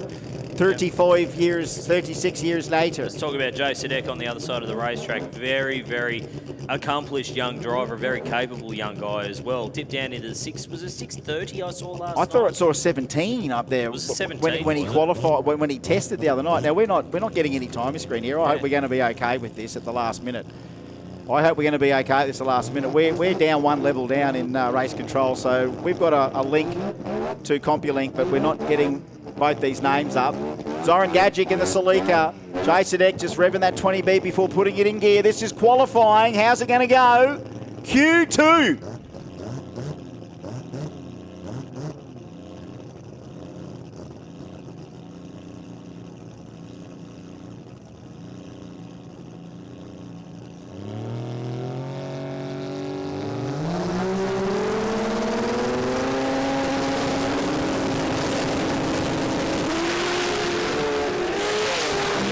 Couple of little pedals on both sides of the racetrack, and both of them go silent just after half track. Good light from Zora and an 051, but an 826 and a 738. I don't think those guys are going to be too happy about that.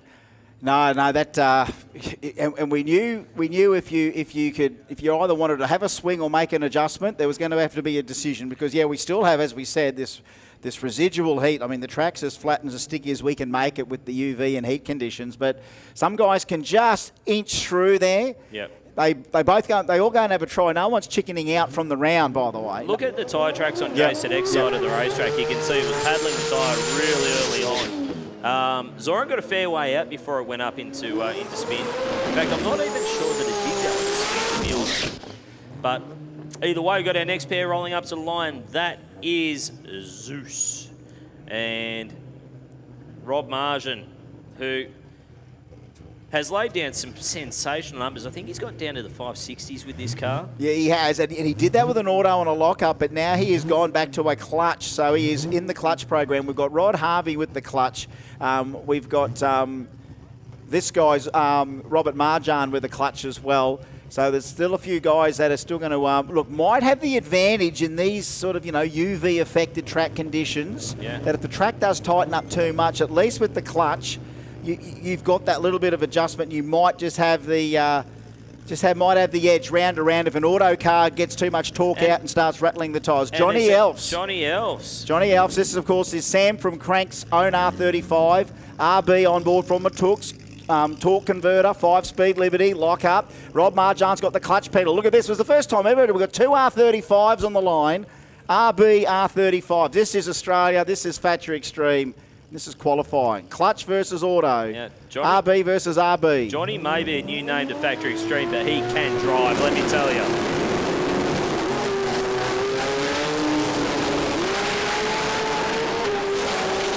Oh boy, both sides of the racetrack. 578 for Marjan. Early shoots. 656 for John House, but it was making some headway. Geez, we had a lot to see there. 102 in the 60 to a 103 in the 60. 385 to a 403.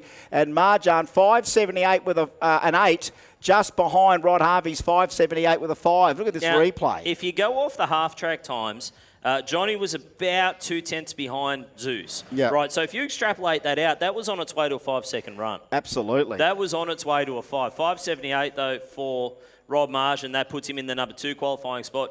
Johnny went a 6-1-7 last night, so he currently sits in the number 3 spot.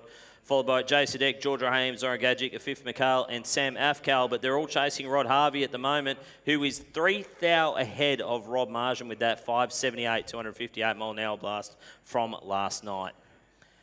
Absolutely awesome, and just again, your view. You folks down right in the corner here in front of the SuperCheap Auto Control Tower.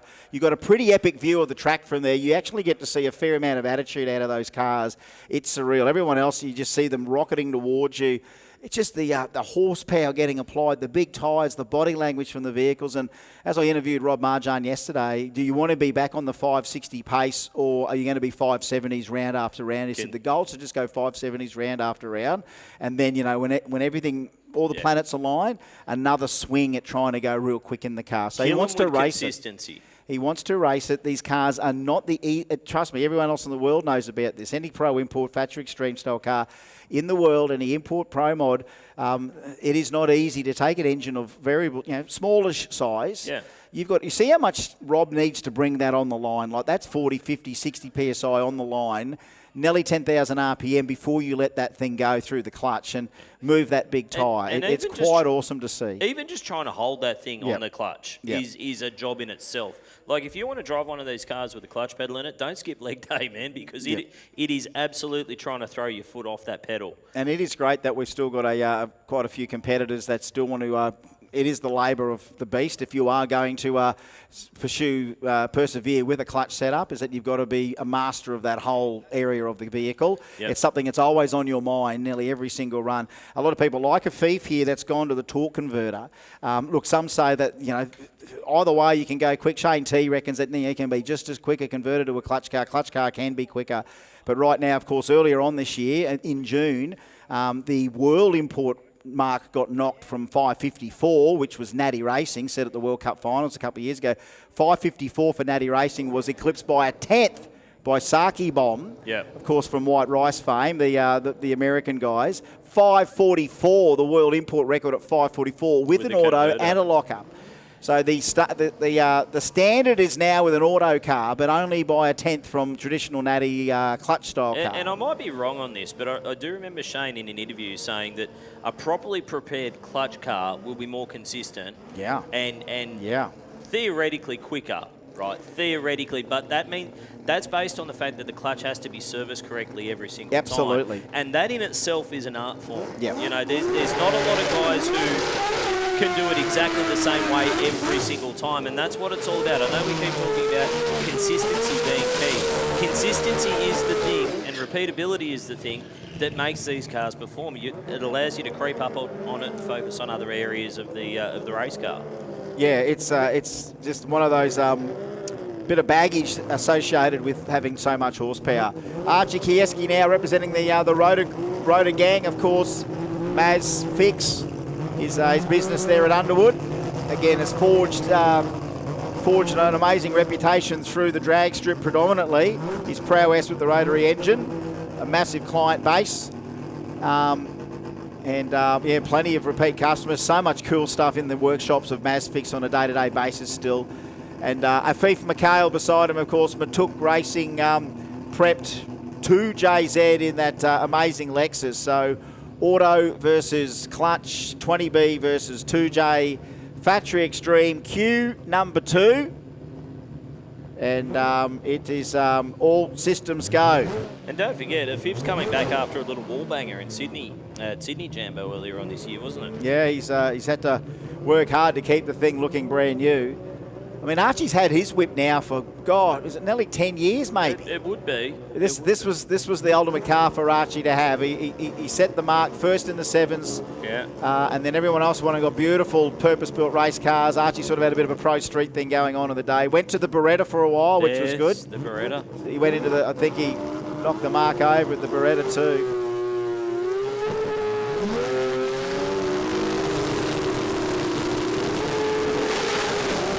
That's what we're talking about with the clutch. It dragged him on through there for Archie Kajeski. And Afif McHale shoots out early, but across the line for a 7.80. It didn't leave particularly hard. Playing silly buggers. There is silly buggers afoot in the 2J department. Archie just again I don't know what you can do with that. I mean, again, that was only a second, not even 2 seconds, where Archie's trying to ride the clutch pedal while Afif's bringing it in. Yeah. And while Archie's got that thing up on the RPM trying to bring it in, he can't hear Afif bring that thing up. No. So he was having the RPM up before Afif even started. So it is that situational awareness which makes it hard to judge that start line. And again, now for Archie, that's another clutch drag. And there is a certain element as well of the gentleman's agreement when it comes to courtesy staging. Everyone still has their own ritual. Yep. And sometimes, look, you see what the window is there to get that within 2 seconds of one guy putting the bulb on, whether you are RPM in a clutch pickup area, or you're bumping in a bump box. Yeah, and look, one of the other reasons why there's some guys running clutches, some guys running converters, is because if you sit with the thing on the two-step on the converter for an extended period of time, you can end up in a real bad situation with these things. Yeah. They make an incredible amount of heat, and when they let go inside those cars, ask Rob Margin after what happened at Jambo a couple of years ago. Similar sort of deal. It literally explodes, for lack of a better word. Yeah. And, that's where the clutch, if you do it right, can be an advantage, because they theoretically can hold them for a little bit longer on the start line. But as you can see about air gap in a clutch, when it starts to get hot there, I mean, Archie just had a couple of seconds there where it took Afif to put the bulb on, and there they got the clutch drag. Here we go, George Raham, Rod Harvey. I'm having flashbacks from about 2 years ago. Yeah. I'm glad you thought that as well, Dix, because it definitely popped into my mind as well.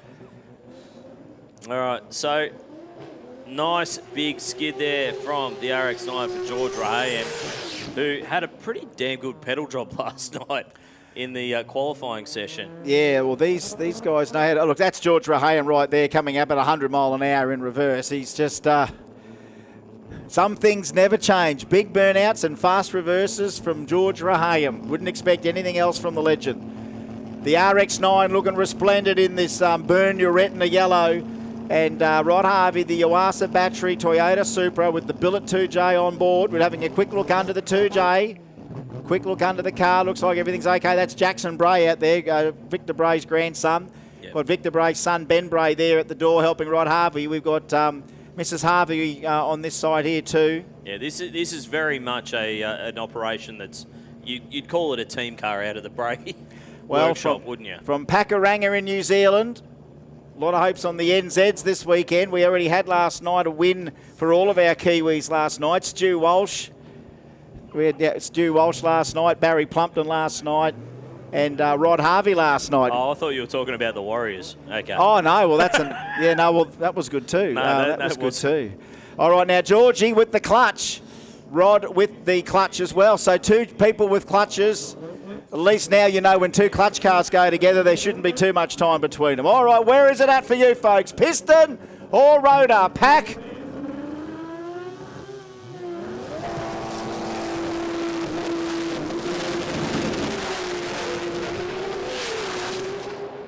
Little wiggle for Rod Harvey, but he stays in it across the strike. Yeah. Another 578 to the 1,000. Yeah, wow. To the thousands, 256 mile an hour this time around. Get a photo of that if you can. 5785, went 5785 last night. You want to talk about repeatability. Oh, we switched it over. Damn it. Wow. Couldn't get a photo of that screen. So that's 578 twice. In two very different conditions. Wow, fantastic, and look, I was keeping an eye on George for a little bit. Let's have a look. I don't know if we can quite get the replay. Probably not. I think Georgie scared a few people down in front of the commentary box. Oh, yeah, last night he blew them all away. When it was up on the two-step, he blew wow. Mate, you get that as part of your admission, folks. That was a part of your Jamboree admission. It's copping a two-step to the face from George Raham. You'd pay extra for that. You people would pay extra for that.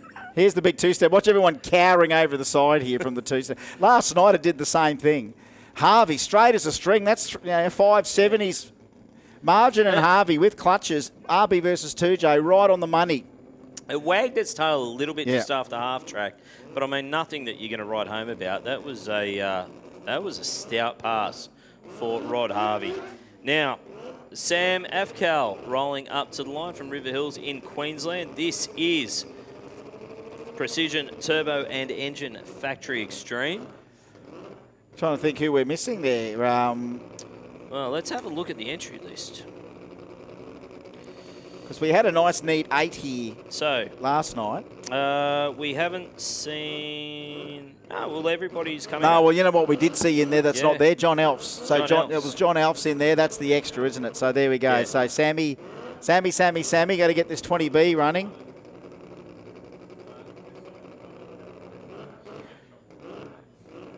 All right, let's see if this 20B is going to clear itself up in the water here. He didn't muck around getting into, he's one of Australia's top 5 quickest rotary cars. I think he's been in the 630s with this car. So,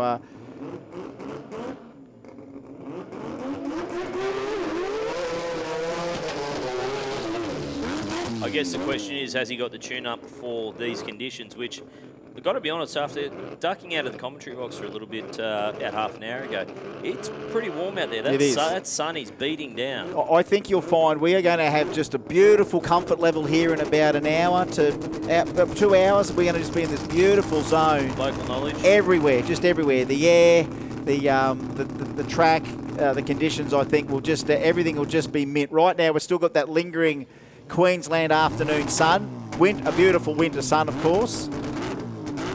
Now, Sammy's just going to get this down for qualifying. He's already in the field at a 12.63, but wasn't the perfect run for him. And he's turning up each round. They're serious. They're taping up the door so they don't blow off. That's very serious. Yeah, well, Sammy. Just the leading edge there to make sure that no air gets in and around.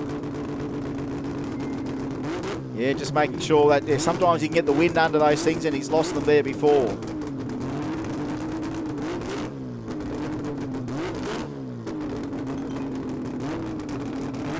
All right. Sammy Afcal, Q2.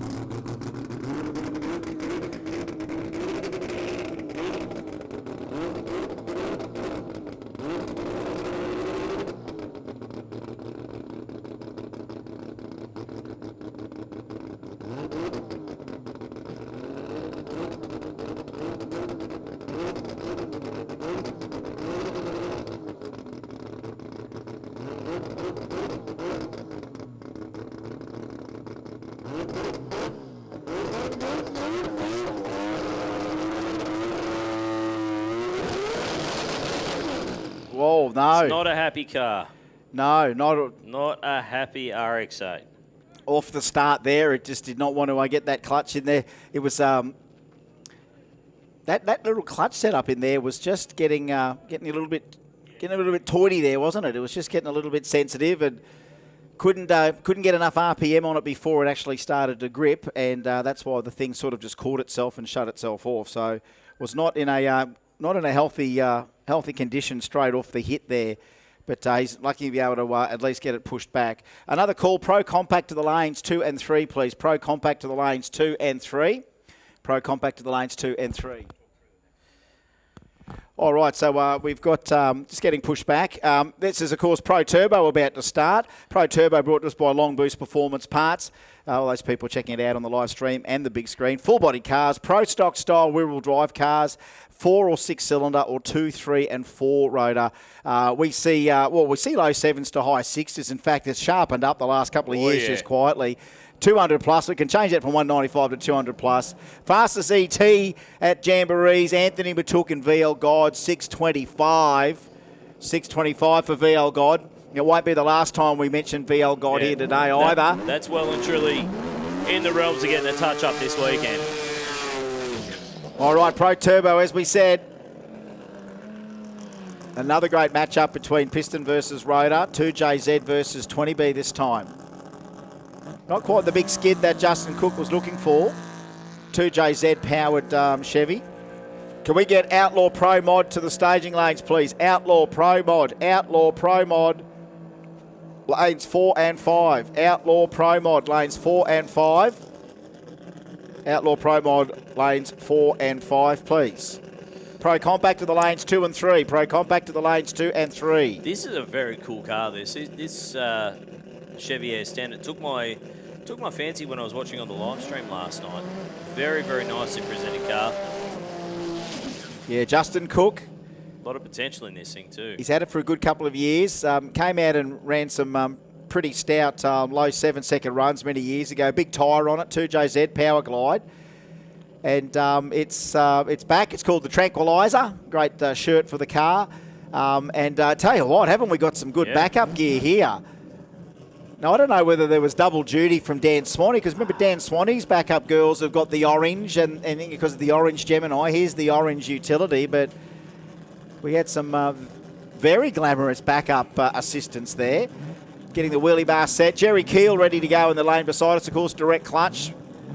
There's no fuss with Jerry, is there? No. He just rolls up there ready to go. Loves his rotaries, loves his clutches. That's his business every day. And big tyre on the back. I mean, he's tried Factory Extreme before, but he's comfortable in Pro Turbo. And really does equal up the mix against the six bangers that we have in here. All right, Pro Turbo, thanks to Long Boost. Cue number 2.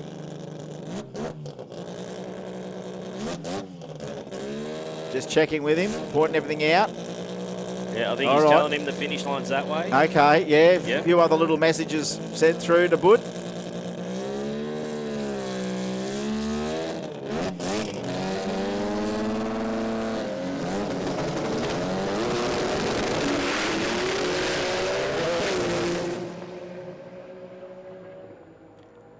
Not a bad run there from them.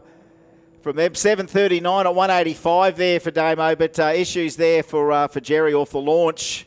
Easy as you like it as well. Yeah, 107 off the 60 for Jerry. It was off and gone, and Cookie 114 for him, and started to really manipulate that big rear tyre. But something for Jerry down track did not go to plan, and the RX-7s had to clutch and roll off for 1100. But 7:39. He went 7:39. Well, I'm sure he ran a low 7 yesterday. It's coming up as a 39.6 now. Great mix of cars in this field. 7:39 with a 6 and 2JZ. I'm trying to flick up the screen here to see where everyone qualified last night. This will be a great matchup too, and I don't mind it. I don't mind. It's a Super versus R32. Full tube rear-wheel drive deals. One with a clutch. The Super we're looking at right now. Benny Slaughter. Benny Slaughter's my dark horse this weekend. Yep. He's really been creeping up on this thing over the last couple of years. And what I saw in Sydney, this thing has got plenty of potential, and they're starting to untap it. Yeah, no, it's just that slightly early model Supra, which again, we see the JZA 80s, but the MA70 we don't see too many of. It's good to see. Got the 2JZ on board.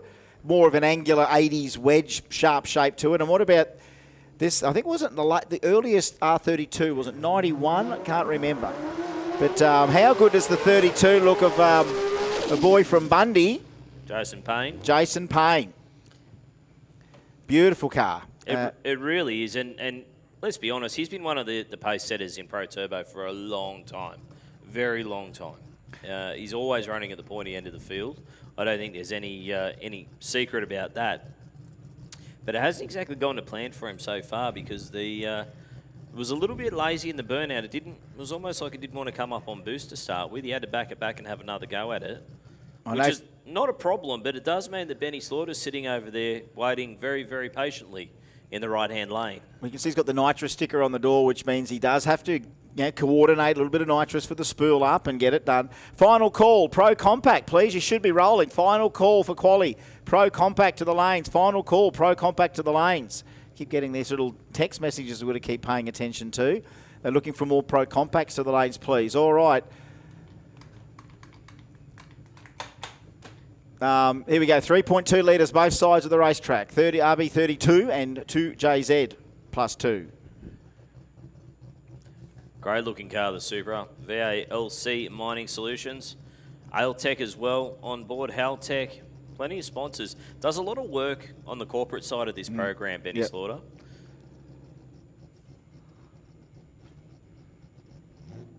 All right, this is Quali Pro Turbo, round 2. Thanks to Long Boost Performance Parts.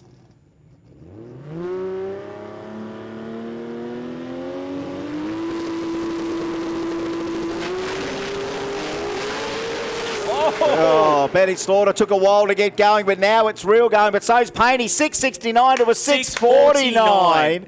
Wow. Wow, that's a great one. 117 for the Skyline, 118 for the Supra. Half track, I know we're going to miss that again. Half track. Wow. But what a great run. So 33 now from Eddie Harwack, number 1, 6:49 Ben Slaughter, Jason Payne, 6:58, Justin Cook, 7:39. Maybe the girls in the ute can tell me, is that a PB for Ben? I think it might be a PB. It'd be pretty close to it, 6:49. That is a good run. That is an extremely good run. Did you see the wheel stand at half track? It was sort of just... It was fussing and fighting early in the run, and then all their, obviously all our power came in, and then off it went. It's just beautiful takeoff from there. Just rode on the wheelie bars the whole way out there. Yeah, no, that's a wild one. Yeah, and by the look of it, Payne really slapped them hard on and off the start line. But we've still got our number 1 qualifier to roll through, and that is Eddie Howich, who, let's be honest, we looked at the outline, the rundown of what Pro Turbo was all about, and we said high 6s, low 7s. Well, Eddie's currently the number 1 qualifier with a 6:33. Yeah, that's a little bit quicker than a high 6. We better update the Pro Turbo performances. They've sort of dropped in the last couple of years, and you know what? It's because we're getting these stout six-bangers in there. Yeah, you can go and swing at factory extreme levels or Pro Turbo, just somewhere else you can do. And this is a great deal there for Eddie. Gas Racing 2JZ on board in the RX-7, and what about beside him? Is it Isaac? I can't remember. Sammy's there at the door. I just don't have him come up on the screen here yet. But Isaac Afcal, I think, was in the RX-3. Of course, formerly Jay Sadek, as a young gun, had sort of cut his teeth in this. Now it's Isaac Afcal's turn. Sammy's kid, the boy, the lad. Getting well, he had no choice when he was born into the Afcal family. It's like you've got to love rotaries because Dad loves them, and he's doing that absolutely. So auto versus auto here, 20B versus 2J. What a sight that is right now here, Pro Turbo on a beautiful Saturday afternoon, local time 2:30 here in Queensland, Australia. And that is a crowd. Yeah, Mick McGregor's spotting it from he's on Datto Hill over there. Where's Datsun Hill over there? There we are. All right, boys.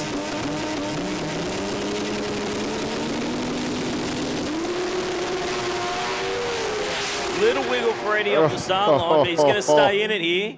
He's going to stay in it at a 6:36. 2:17 this time around. 6:36 doesn't improve, but given the conditions, it's not really too surprising. Yeah.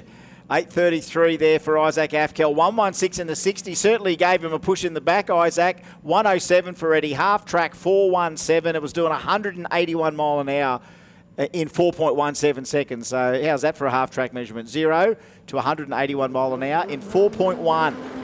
Oh, here we go. Pro compact time, I think. Indeed it is. Brought to us by Long Boost.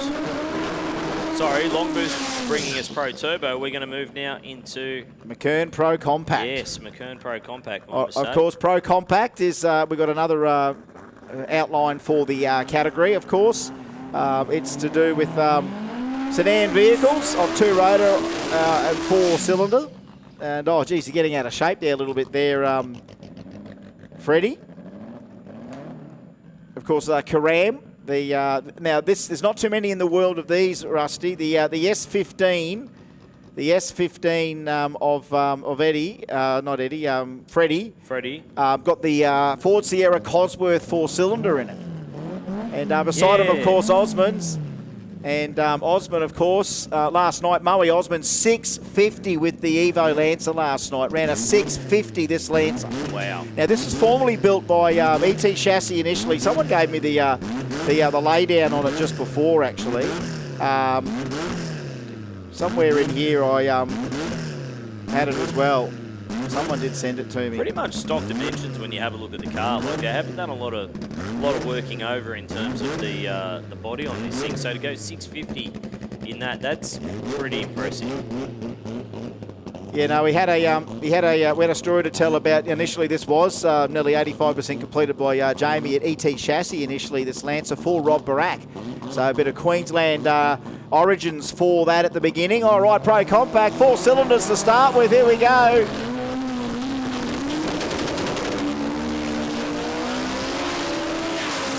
Oh, problems for the 4G63 at half track. Here comes the big Cozzy beside him. 771 at 175. Moe Osman at half track was 490, 118, 120 on the 60. It does have the right little clutch setup in that's really working, but just no power down track from that.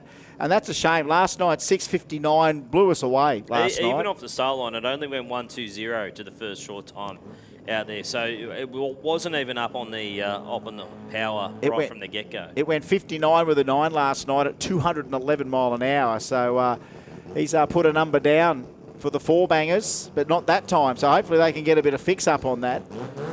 All right, here he is. Pack Jr. up against Marcus Pepe.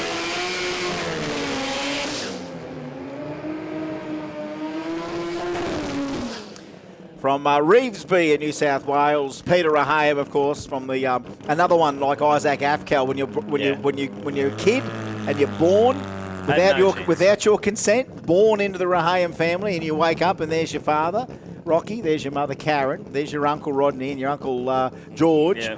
And you grow up watching your uncles and your father go drag racing with rotaries. That's your destiny, almost your destiny. I think it's really indoctrinated, isn't it? It's not so much a choice that you have to make. It is what it is. I mean, I wasn't brought up on drag racing. I did go to a few drag races and saw my uncles run. Now, don't forget for Peter Rahayem what happened. I think it was Saturday afternoon last year. Broke the wheel studs on the right-hand side and basically kicked the wheel out from underneath the thing. So hopefully we don't have any kind of repeat of that, because that was pretty spectacular, but not the quickest way to the finish line. I've just had another alteration towards the Evo Lancer story. Scotty Leo from SL Race Fabrication in there as well. Rob was working at Advanced Motorsport with Nick Zervos. So initially maybe Scott Leo in the mix there as well. There could have been a bunch of hands on the car till now. But anyway, there we go. I think we get all it all here. Marcus Pepe from Golden Grove, South Australia. McKern, Pro Compact Q2. Oh no, Marcus. He's rolled the beams. Oh, Peter.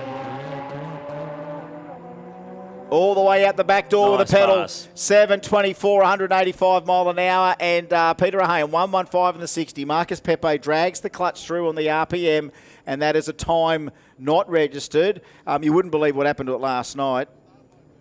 It apparently tore the flywheel and the clutch out of the car. So it's its first hit back since doing that. So you can forgive them for maybe not having all that clutch setting right that it's dragged in. They've had to do a fair bit of work to to get it back. I mean, they can only hope for Q3 a bit later on. They're nearly there. They're nearly back on the groove, but that's a lot of work to recover from. Yeah. And they've done that. They got it back here to the line, and now obviously they still got to hunt on that a little bit to make it work.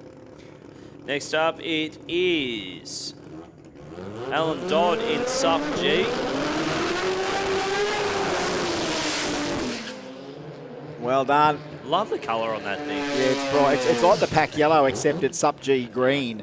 GTR shootout to lane 6, please. GTR shootout to lane 6. GTR shootout to lane 6, please.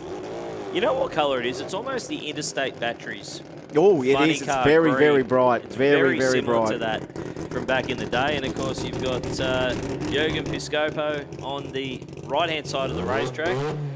The little Datto that, let's be honest, punches above his weight with this thing. He really makes this thing work. It's got about the longest set of wheelie bars that you'll see on any car out here today. They come a long way out the back just to make the car settle down on the start line, try and keep the thing pointed in the right direction.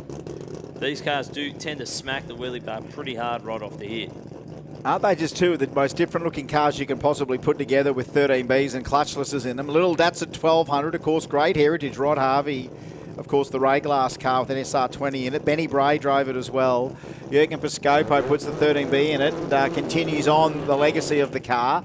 And, of course, that great Mazworks team from Sunshine Northern Victoria getting the wheelie bars fixed to the right height. And, of course, Alan Dodd out there on the start line got Jen Dodd to guide him in. Mrs. Sup G, she's just got herself a little RX3 that she's going to start racing with a radial on it, I believe. She wants to go to Bump City, she said. So, Miss... one ticket to Bump City. Miss RX3, I think, is the licence plate for it. Now, they got the wheelie bars finally set for Jürgen, and Dodsy's ready to go. So, all right, the big nose of the RX7 goes in. Here comes the little short air dam of the Datsun 1200 coupe. Pro Compact Q number 2.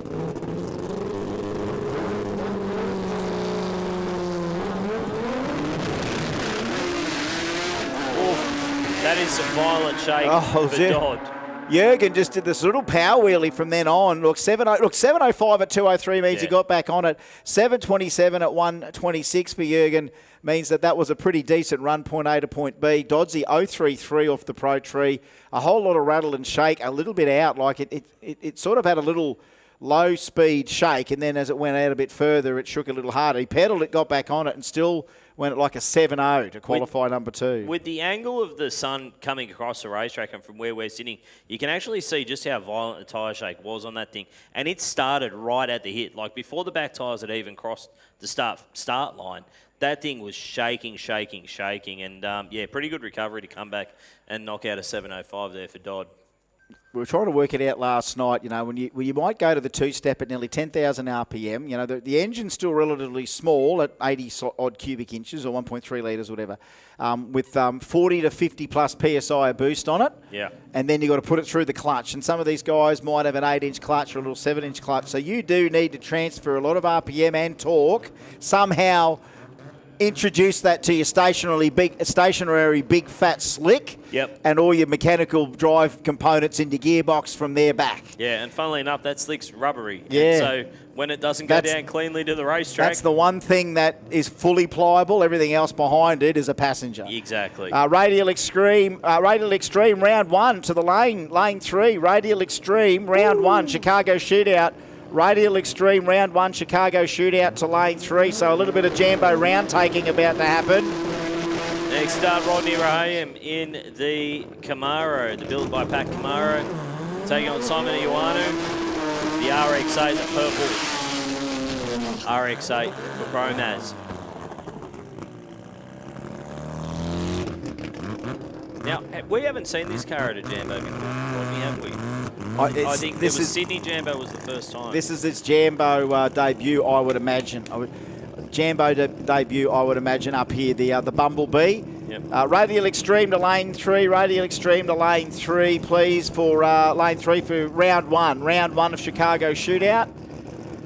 We've got round 1 pairings, a couple of solos for Colsey, Swanee, McCarthy versus Carkeep, and then all pairs after that. So look, there's 2 seated buys in round 1 by the look of that, just looking at the seating sheet. So just paying attention to what's on the seating sheet here beside us. Hopefully upstairs fills all that out for us. I'm sure they will. That's above our pay grade, mate. It sure is. All right, so out there right now is Promaz versus Pack. So from Thomastown, Victoria, for Billet Pro, Simon Ioanu. He's back on the mark, mid-6s. He can expect out of the RX-8 if everything goes well. He's also had some clutch and flywheel issues.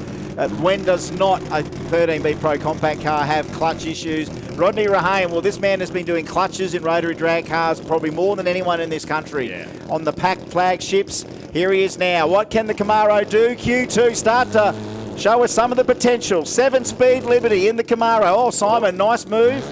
Got that done. All right, here we go. Q2.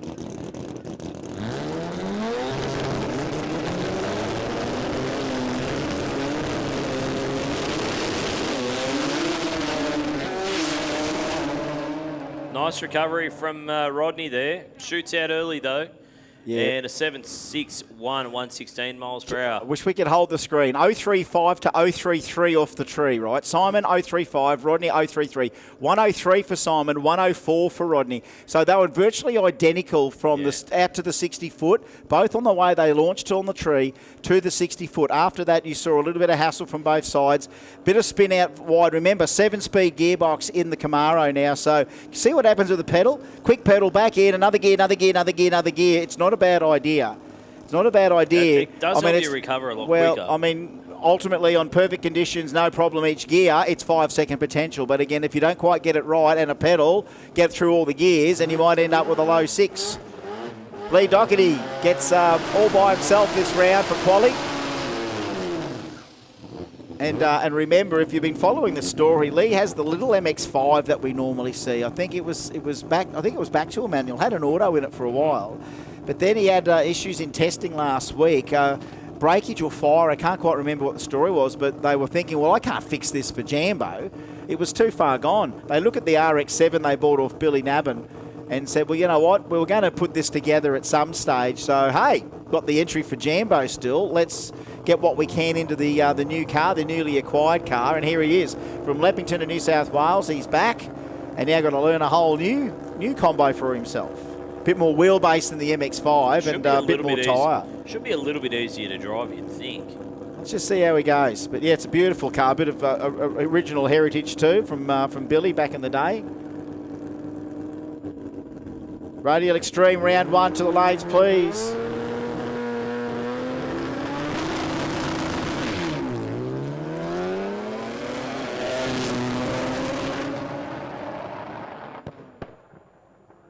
You know what's worse? Some people don't like the sound of rotaries. You know what's worse than that? What? Sound of a sick one. And that one's just a little crook. Yeah. Big pop and a bang, and you know we love them. And when they do not go right, it's like Nitro Harleys. When they go on one cylinder, they're not that nice. Same with rotors. When they start to play up, they sound sick. They sound sicker than any other engine out there. This is very true. Again, down like the V-twin Harley, 2 cylinders, rotor, 2 rotors. If one's leaving the chat, it's not fun. And right. We're going to put a few more cylinders in it in just a sec, folks, as we're getting ready for our next qualifying session for our Outlaw Pro Mod, thanks to Joel's Garage Gear. This definitely wasn't on anyone's agenda in Jamboree many years ago. And as we said, if we could ever find the old files, was it the video last year that put together about Jambo? And you could literally bash a V8 with a sledgehammer. So much anti-V8 hate back in the day. Yeah. Jambo was a celebration of everything alternative to the V8, to the fact that we'd bash one. But look at this, 35 years later, love is love, power is power. EFI is EFI, turbos are turbos, Pro Mods are fast, Jambo's fast, let's get him here. It's so alternative that it's now mainstream. It is. It's done a full circle.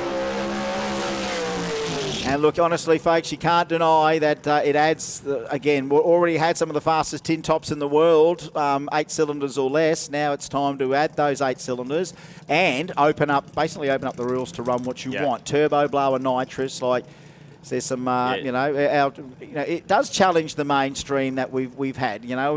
We were brought up on fast door slammers in this country. Australia for drag racing, yes, we've loved our top fuel, but we have loved, bigger names like, Victor Bray, the Wild Bunch back in the day. If you've ever been to Willowbank or Sydney, you'd know about the Wild Bunch. Talking some old drag racing fans, you'll remember door cars were cool, blowing tin tops. And these cars are just evolutions of those cars. But turbos together. Let's see them both go in together here. This will be interesting. Stu Walsh, he's from Chimera, but he is from NZ.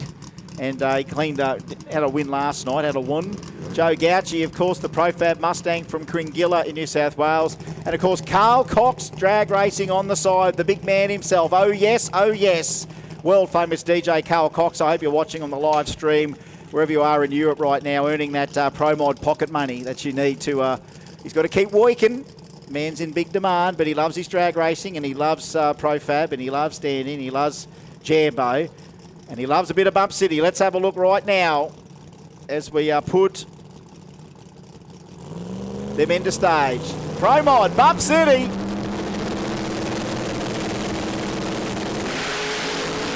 Oh, vicious tyre shake on both sides of the racetrack. Stewie's going to send it still. And I think that actually broke something in the rear end of Joe Gauci's car there. Yeah, because it looks like it's sitting down on the left-hand side. As you look at that car going down the racetrack, yep. I think that's actually broken something in the rear end because it jumped over towards the left as well. But Jonathan and Joe are both very capable fabricators. They'll get that thing fixed and maybe, depend on what broke, whether or not it'll be back today. But 25-second pass is not what they would have been looking for. Lots of rattle out of the hole for Stu. 102 in the 60-foot. And, how's the wheelie and the rest of the run after that? Ascend at 258 mile an hour out the back for Stu Walsh. Yeah, here's the replay. Yeah, it jumped to the left. And that's not the way that car behaves. Yeah. As Stu Walsh, on the other hand, goes through for a fairly solid pass, 592 at 258 miles per hour. The big pedal from the Bro Mod. Big pedal from the Bro Mod. So, Barry. The nitrous New Zealander coming up now.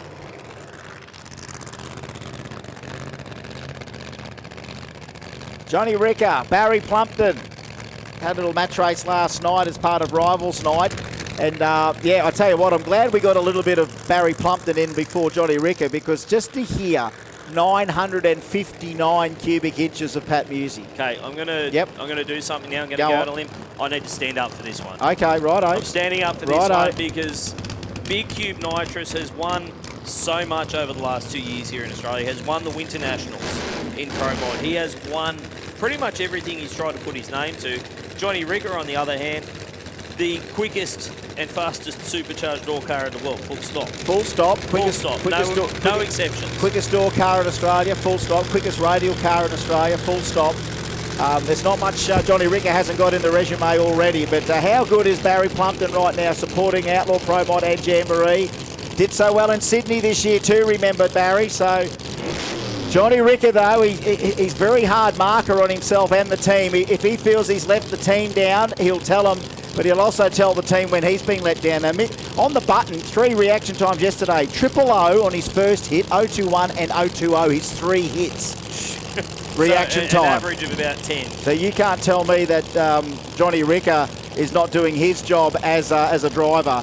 All right, and he said last night he had a blower O-ring come out of the manifold, so it only left on 20 PSI, not 50. Yeah, okay, so there's plenty left in this. All right, Q2, Joel's Garage Gear, Outlaw Pro Mod, we're all standing.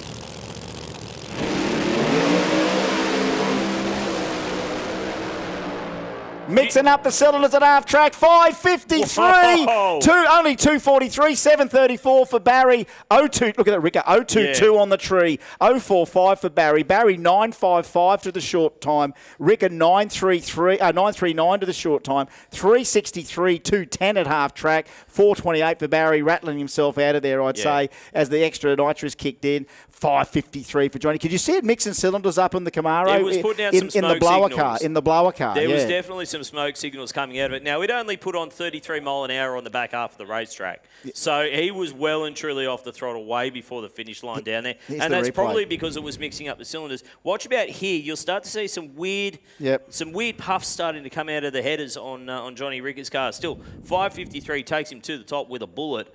And, well... Barry Plumpton, on the other hand, he's going to have to rely on his previous 569 to keep him in the field in the number 3 spot as it stands at the moment. But still one more session left to come. That's crazy. Now, just one announcement for all the show and shine participants. We are just moving up the scheduled presentation. We're going to be doing it at 3 o'clock. Terry's heading over there now. So the show and shine presentation is going to be happening, as you can see there it on is. The screen. Ooh, I like that. That is a bit of you. I like that. That's very Fast and Furious late night. I like that. Yeah. Yep. Give that one a trophy. There you go. Problem solved. That's some sex right there. Next up, it is going to be a couple of blower cars coming your way. It is Ronnie Palumbo. Oh, sorry. NASA Matter. NASA's got the keys back. Usually driven by Ronnie Palumbo. NASA said, give me my Makita back, Mac. And one of the genuine nice guys of Australian drag racing, Russ Pavey, rolling up in the line-to-line coatings Corvette. Both cars basically door slammer spec, so expect to see these guys run pretty deep into the 5s when it's all said and done. Yeah, no, he's had some good luck already. Russ Pavey, 570s out of the car. Got the 5-speed in the Corvette now. Now, issues trying to get reverse for NASA. Locked in gear. Yeah, there we go. Got it. Give your crew guy a pay rise. If he's working for nothing, double it. And don't make him cook dinner again. Now, my question is he going to be able to get it back into 4-gear? Because sometimes that can be a little bit of a problem. Because this car's still running a clutch from memory. I think it's a converter in the car. I think it might be a converter in the car. Let's have a listen. Let's just there'll be a whole lot of attitude on the car coming into stage if it's still got the pedal clutch in it. But I mean, I can't remember the last time I saw someone with a pedal clutch and a door slammer. Oh, that's right, Rob Harrington. It's about the only one these Rob days. Harrington with a clutch car. I know it did have a clutch in it for a long time. Yeah, absolutely. Speaking of Ronnie Palumbo, that's Ronnie out in front of the car. Ronnie out there. So he's earning his keep. The A Civil Tempe tyres, APM. All right. Sponsored car. Qualifier number 2. So the Black Belt Brigade out there having a go now. Johnny Ricker, the head of the Black Belts at the moment. Stewie Walsh in there as well. Smithy, haven't seen Smithy this round either, so no Steve Smith. But this quali came out around a 560 yesterday. No Smithy this round. Might come back later.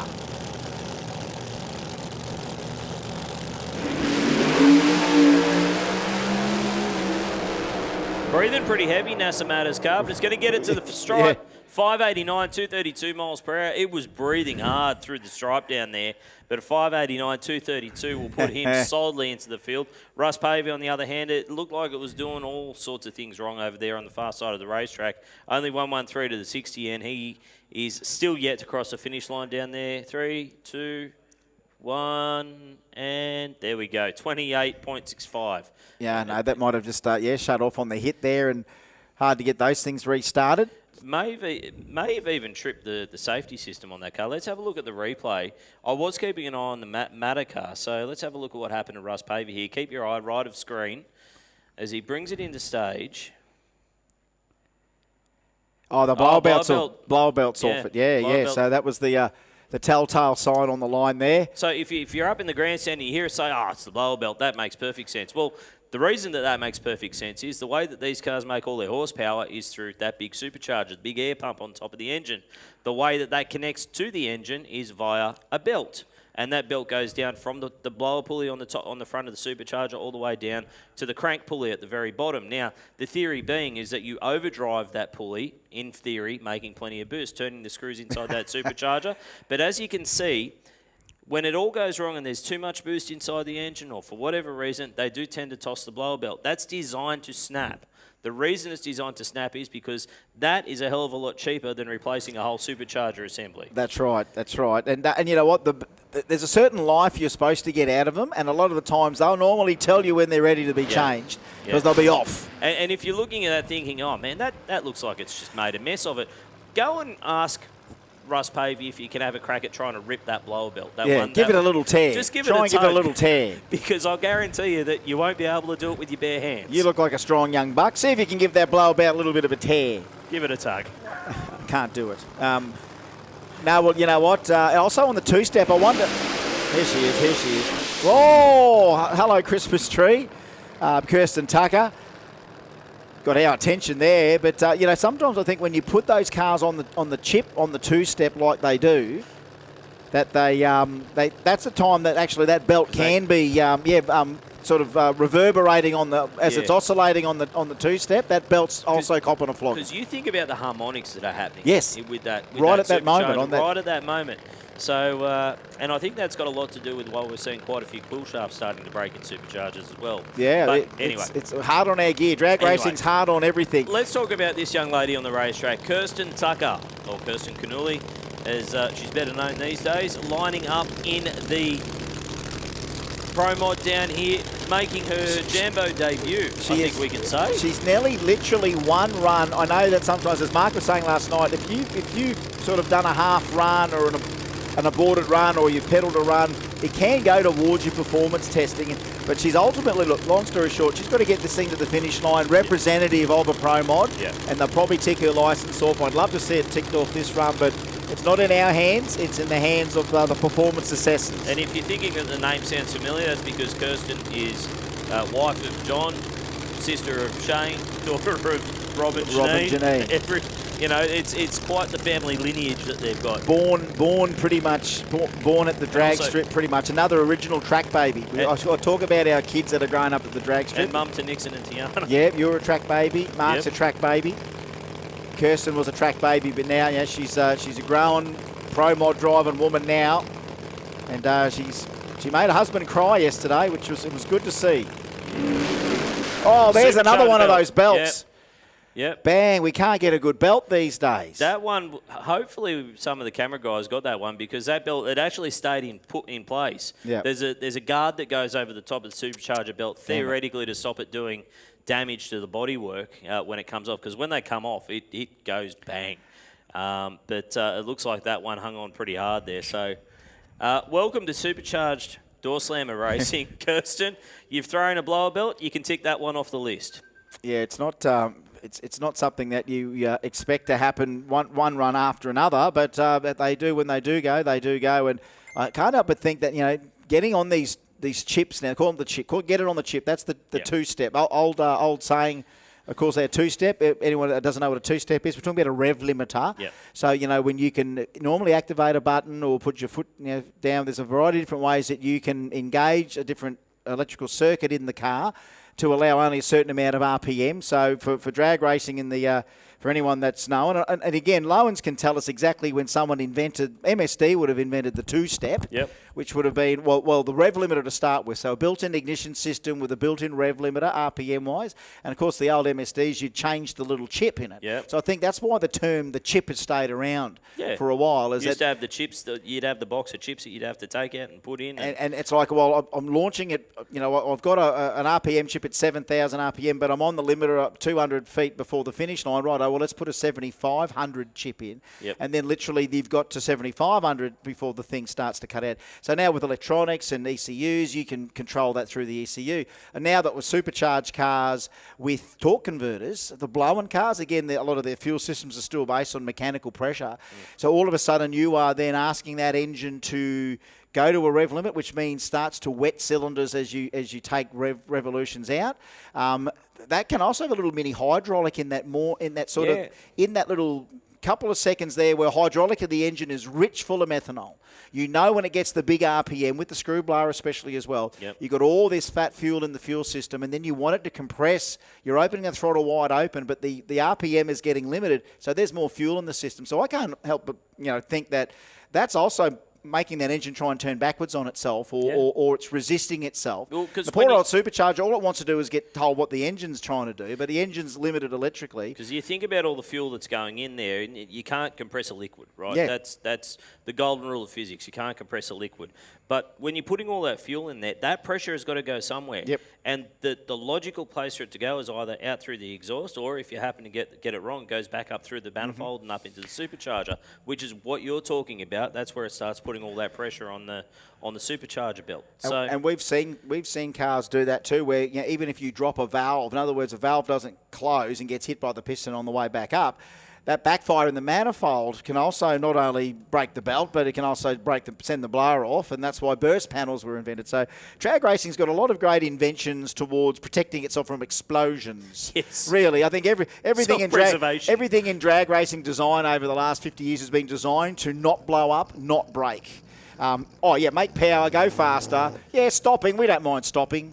Parachute technology is pretty good, but, horsepower technology is just off its head. So, guys, just another reminder, we have moved the Show and Shine presentation up. So if you've got a car in the Show and Shine, head on down to the Joel's Garage Gear arch down there. We are doing the presentation right now. We were kicking it off just after 3 o'clock. Terry's down there, and we want to give away some billet J's. We want to give away some trophies. Yeah, some great Show and Shines.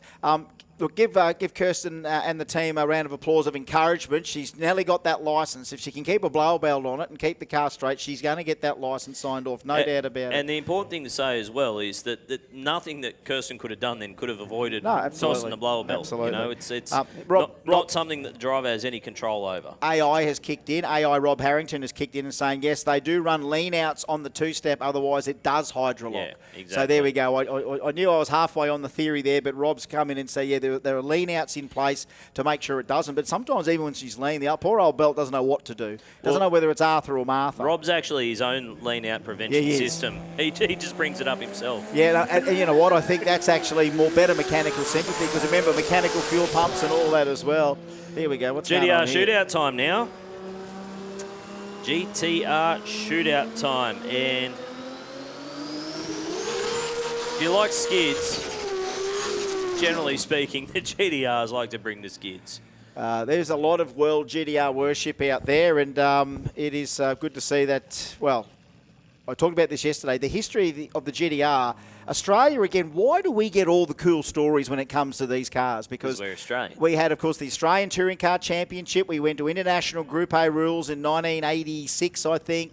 Holden was stuck with the V. Holden had a VK Commodore. When they went VL, they stuck with the V8. Mistake. They should have gone RB30. They could have gone 3-litre turbo in there during Group A. Sierra Cosworth turbos came in, and then Godzilla came in. Gibson Motorsport, of course, you remember the early days. The GDR R32 met every other race car on the circuit track of Australia for the Australian Touring Car Championships. You've got to say it the right way, though, Diggles. Godzilla, and it dominated touring car racing in this country. And it turned out that they were the quickest R32s in the world. Even the Nissan Japan were actually 100 horsepower down on what the Gibson Skylines were making here in Australia. Had guys like Mark Scaife, Jim Richards driving them around. You can remember, if you go back to the old Australian Touring Car Championship days, when Godzilla came to Australia, it was game over for the domestic market on the racing circuit. Nissan had arrived with the Apex Predator, and we still celebrate them all this time later. Sam Thackeray in the white car taking on Aaron Stubbs, the Matooks Racing GTR. Four-wheel drive with these cars, so they ain't easy to drive.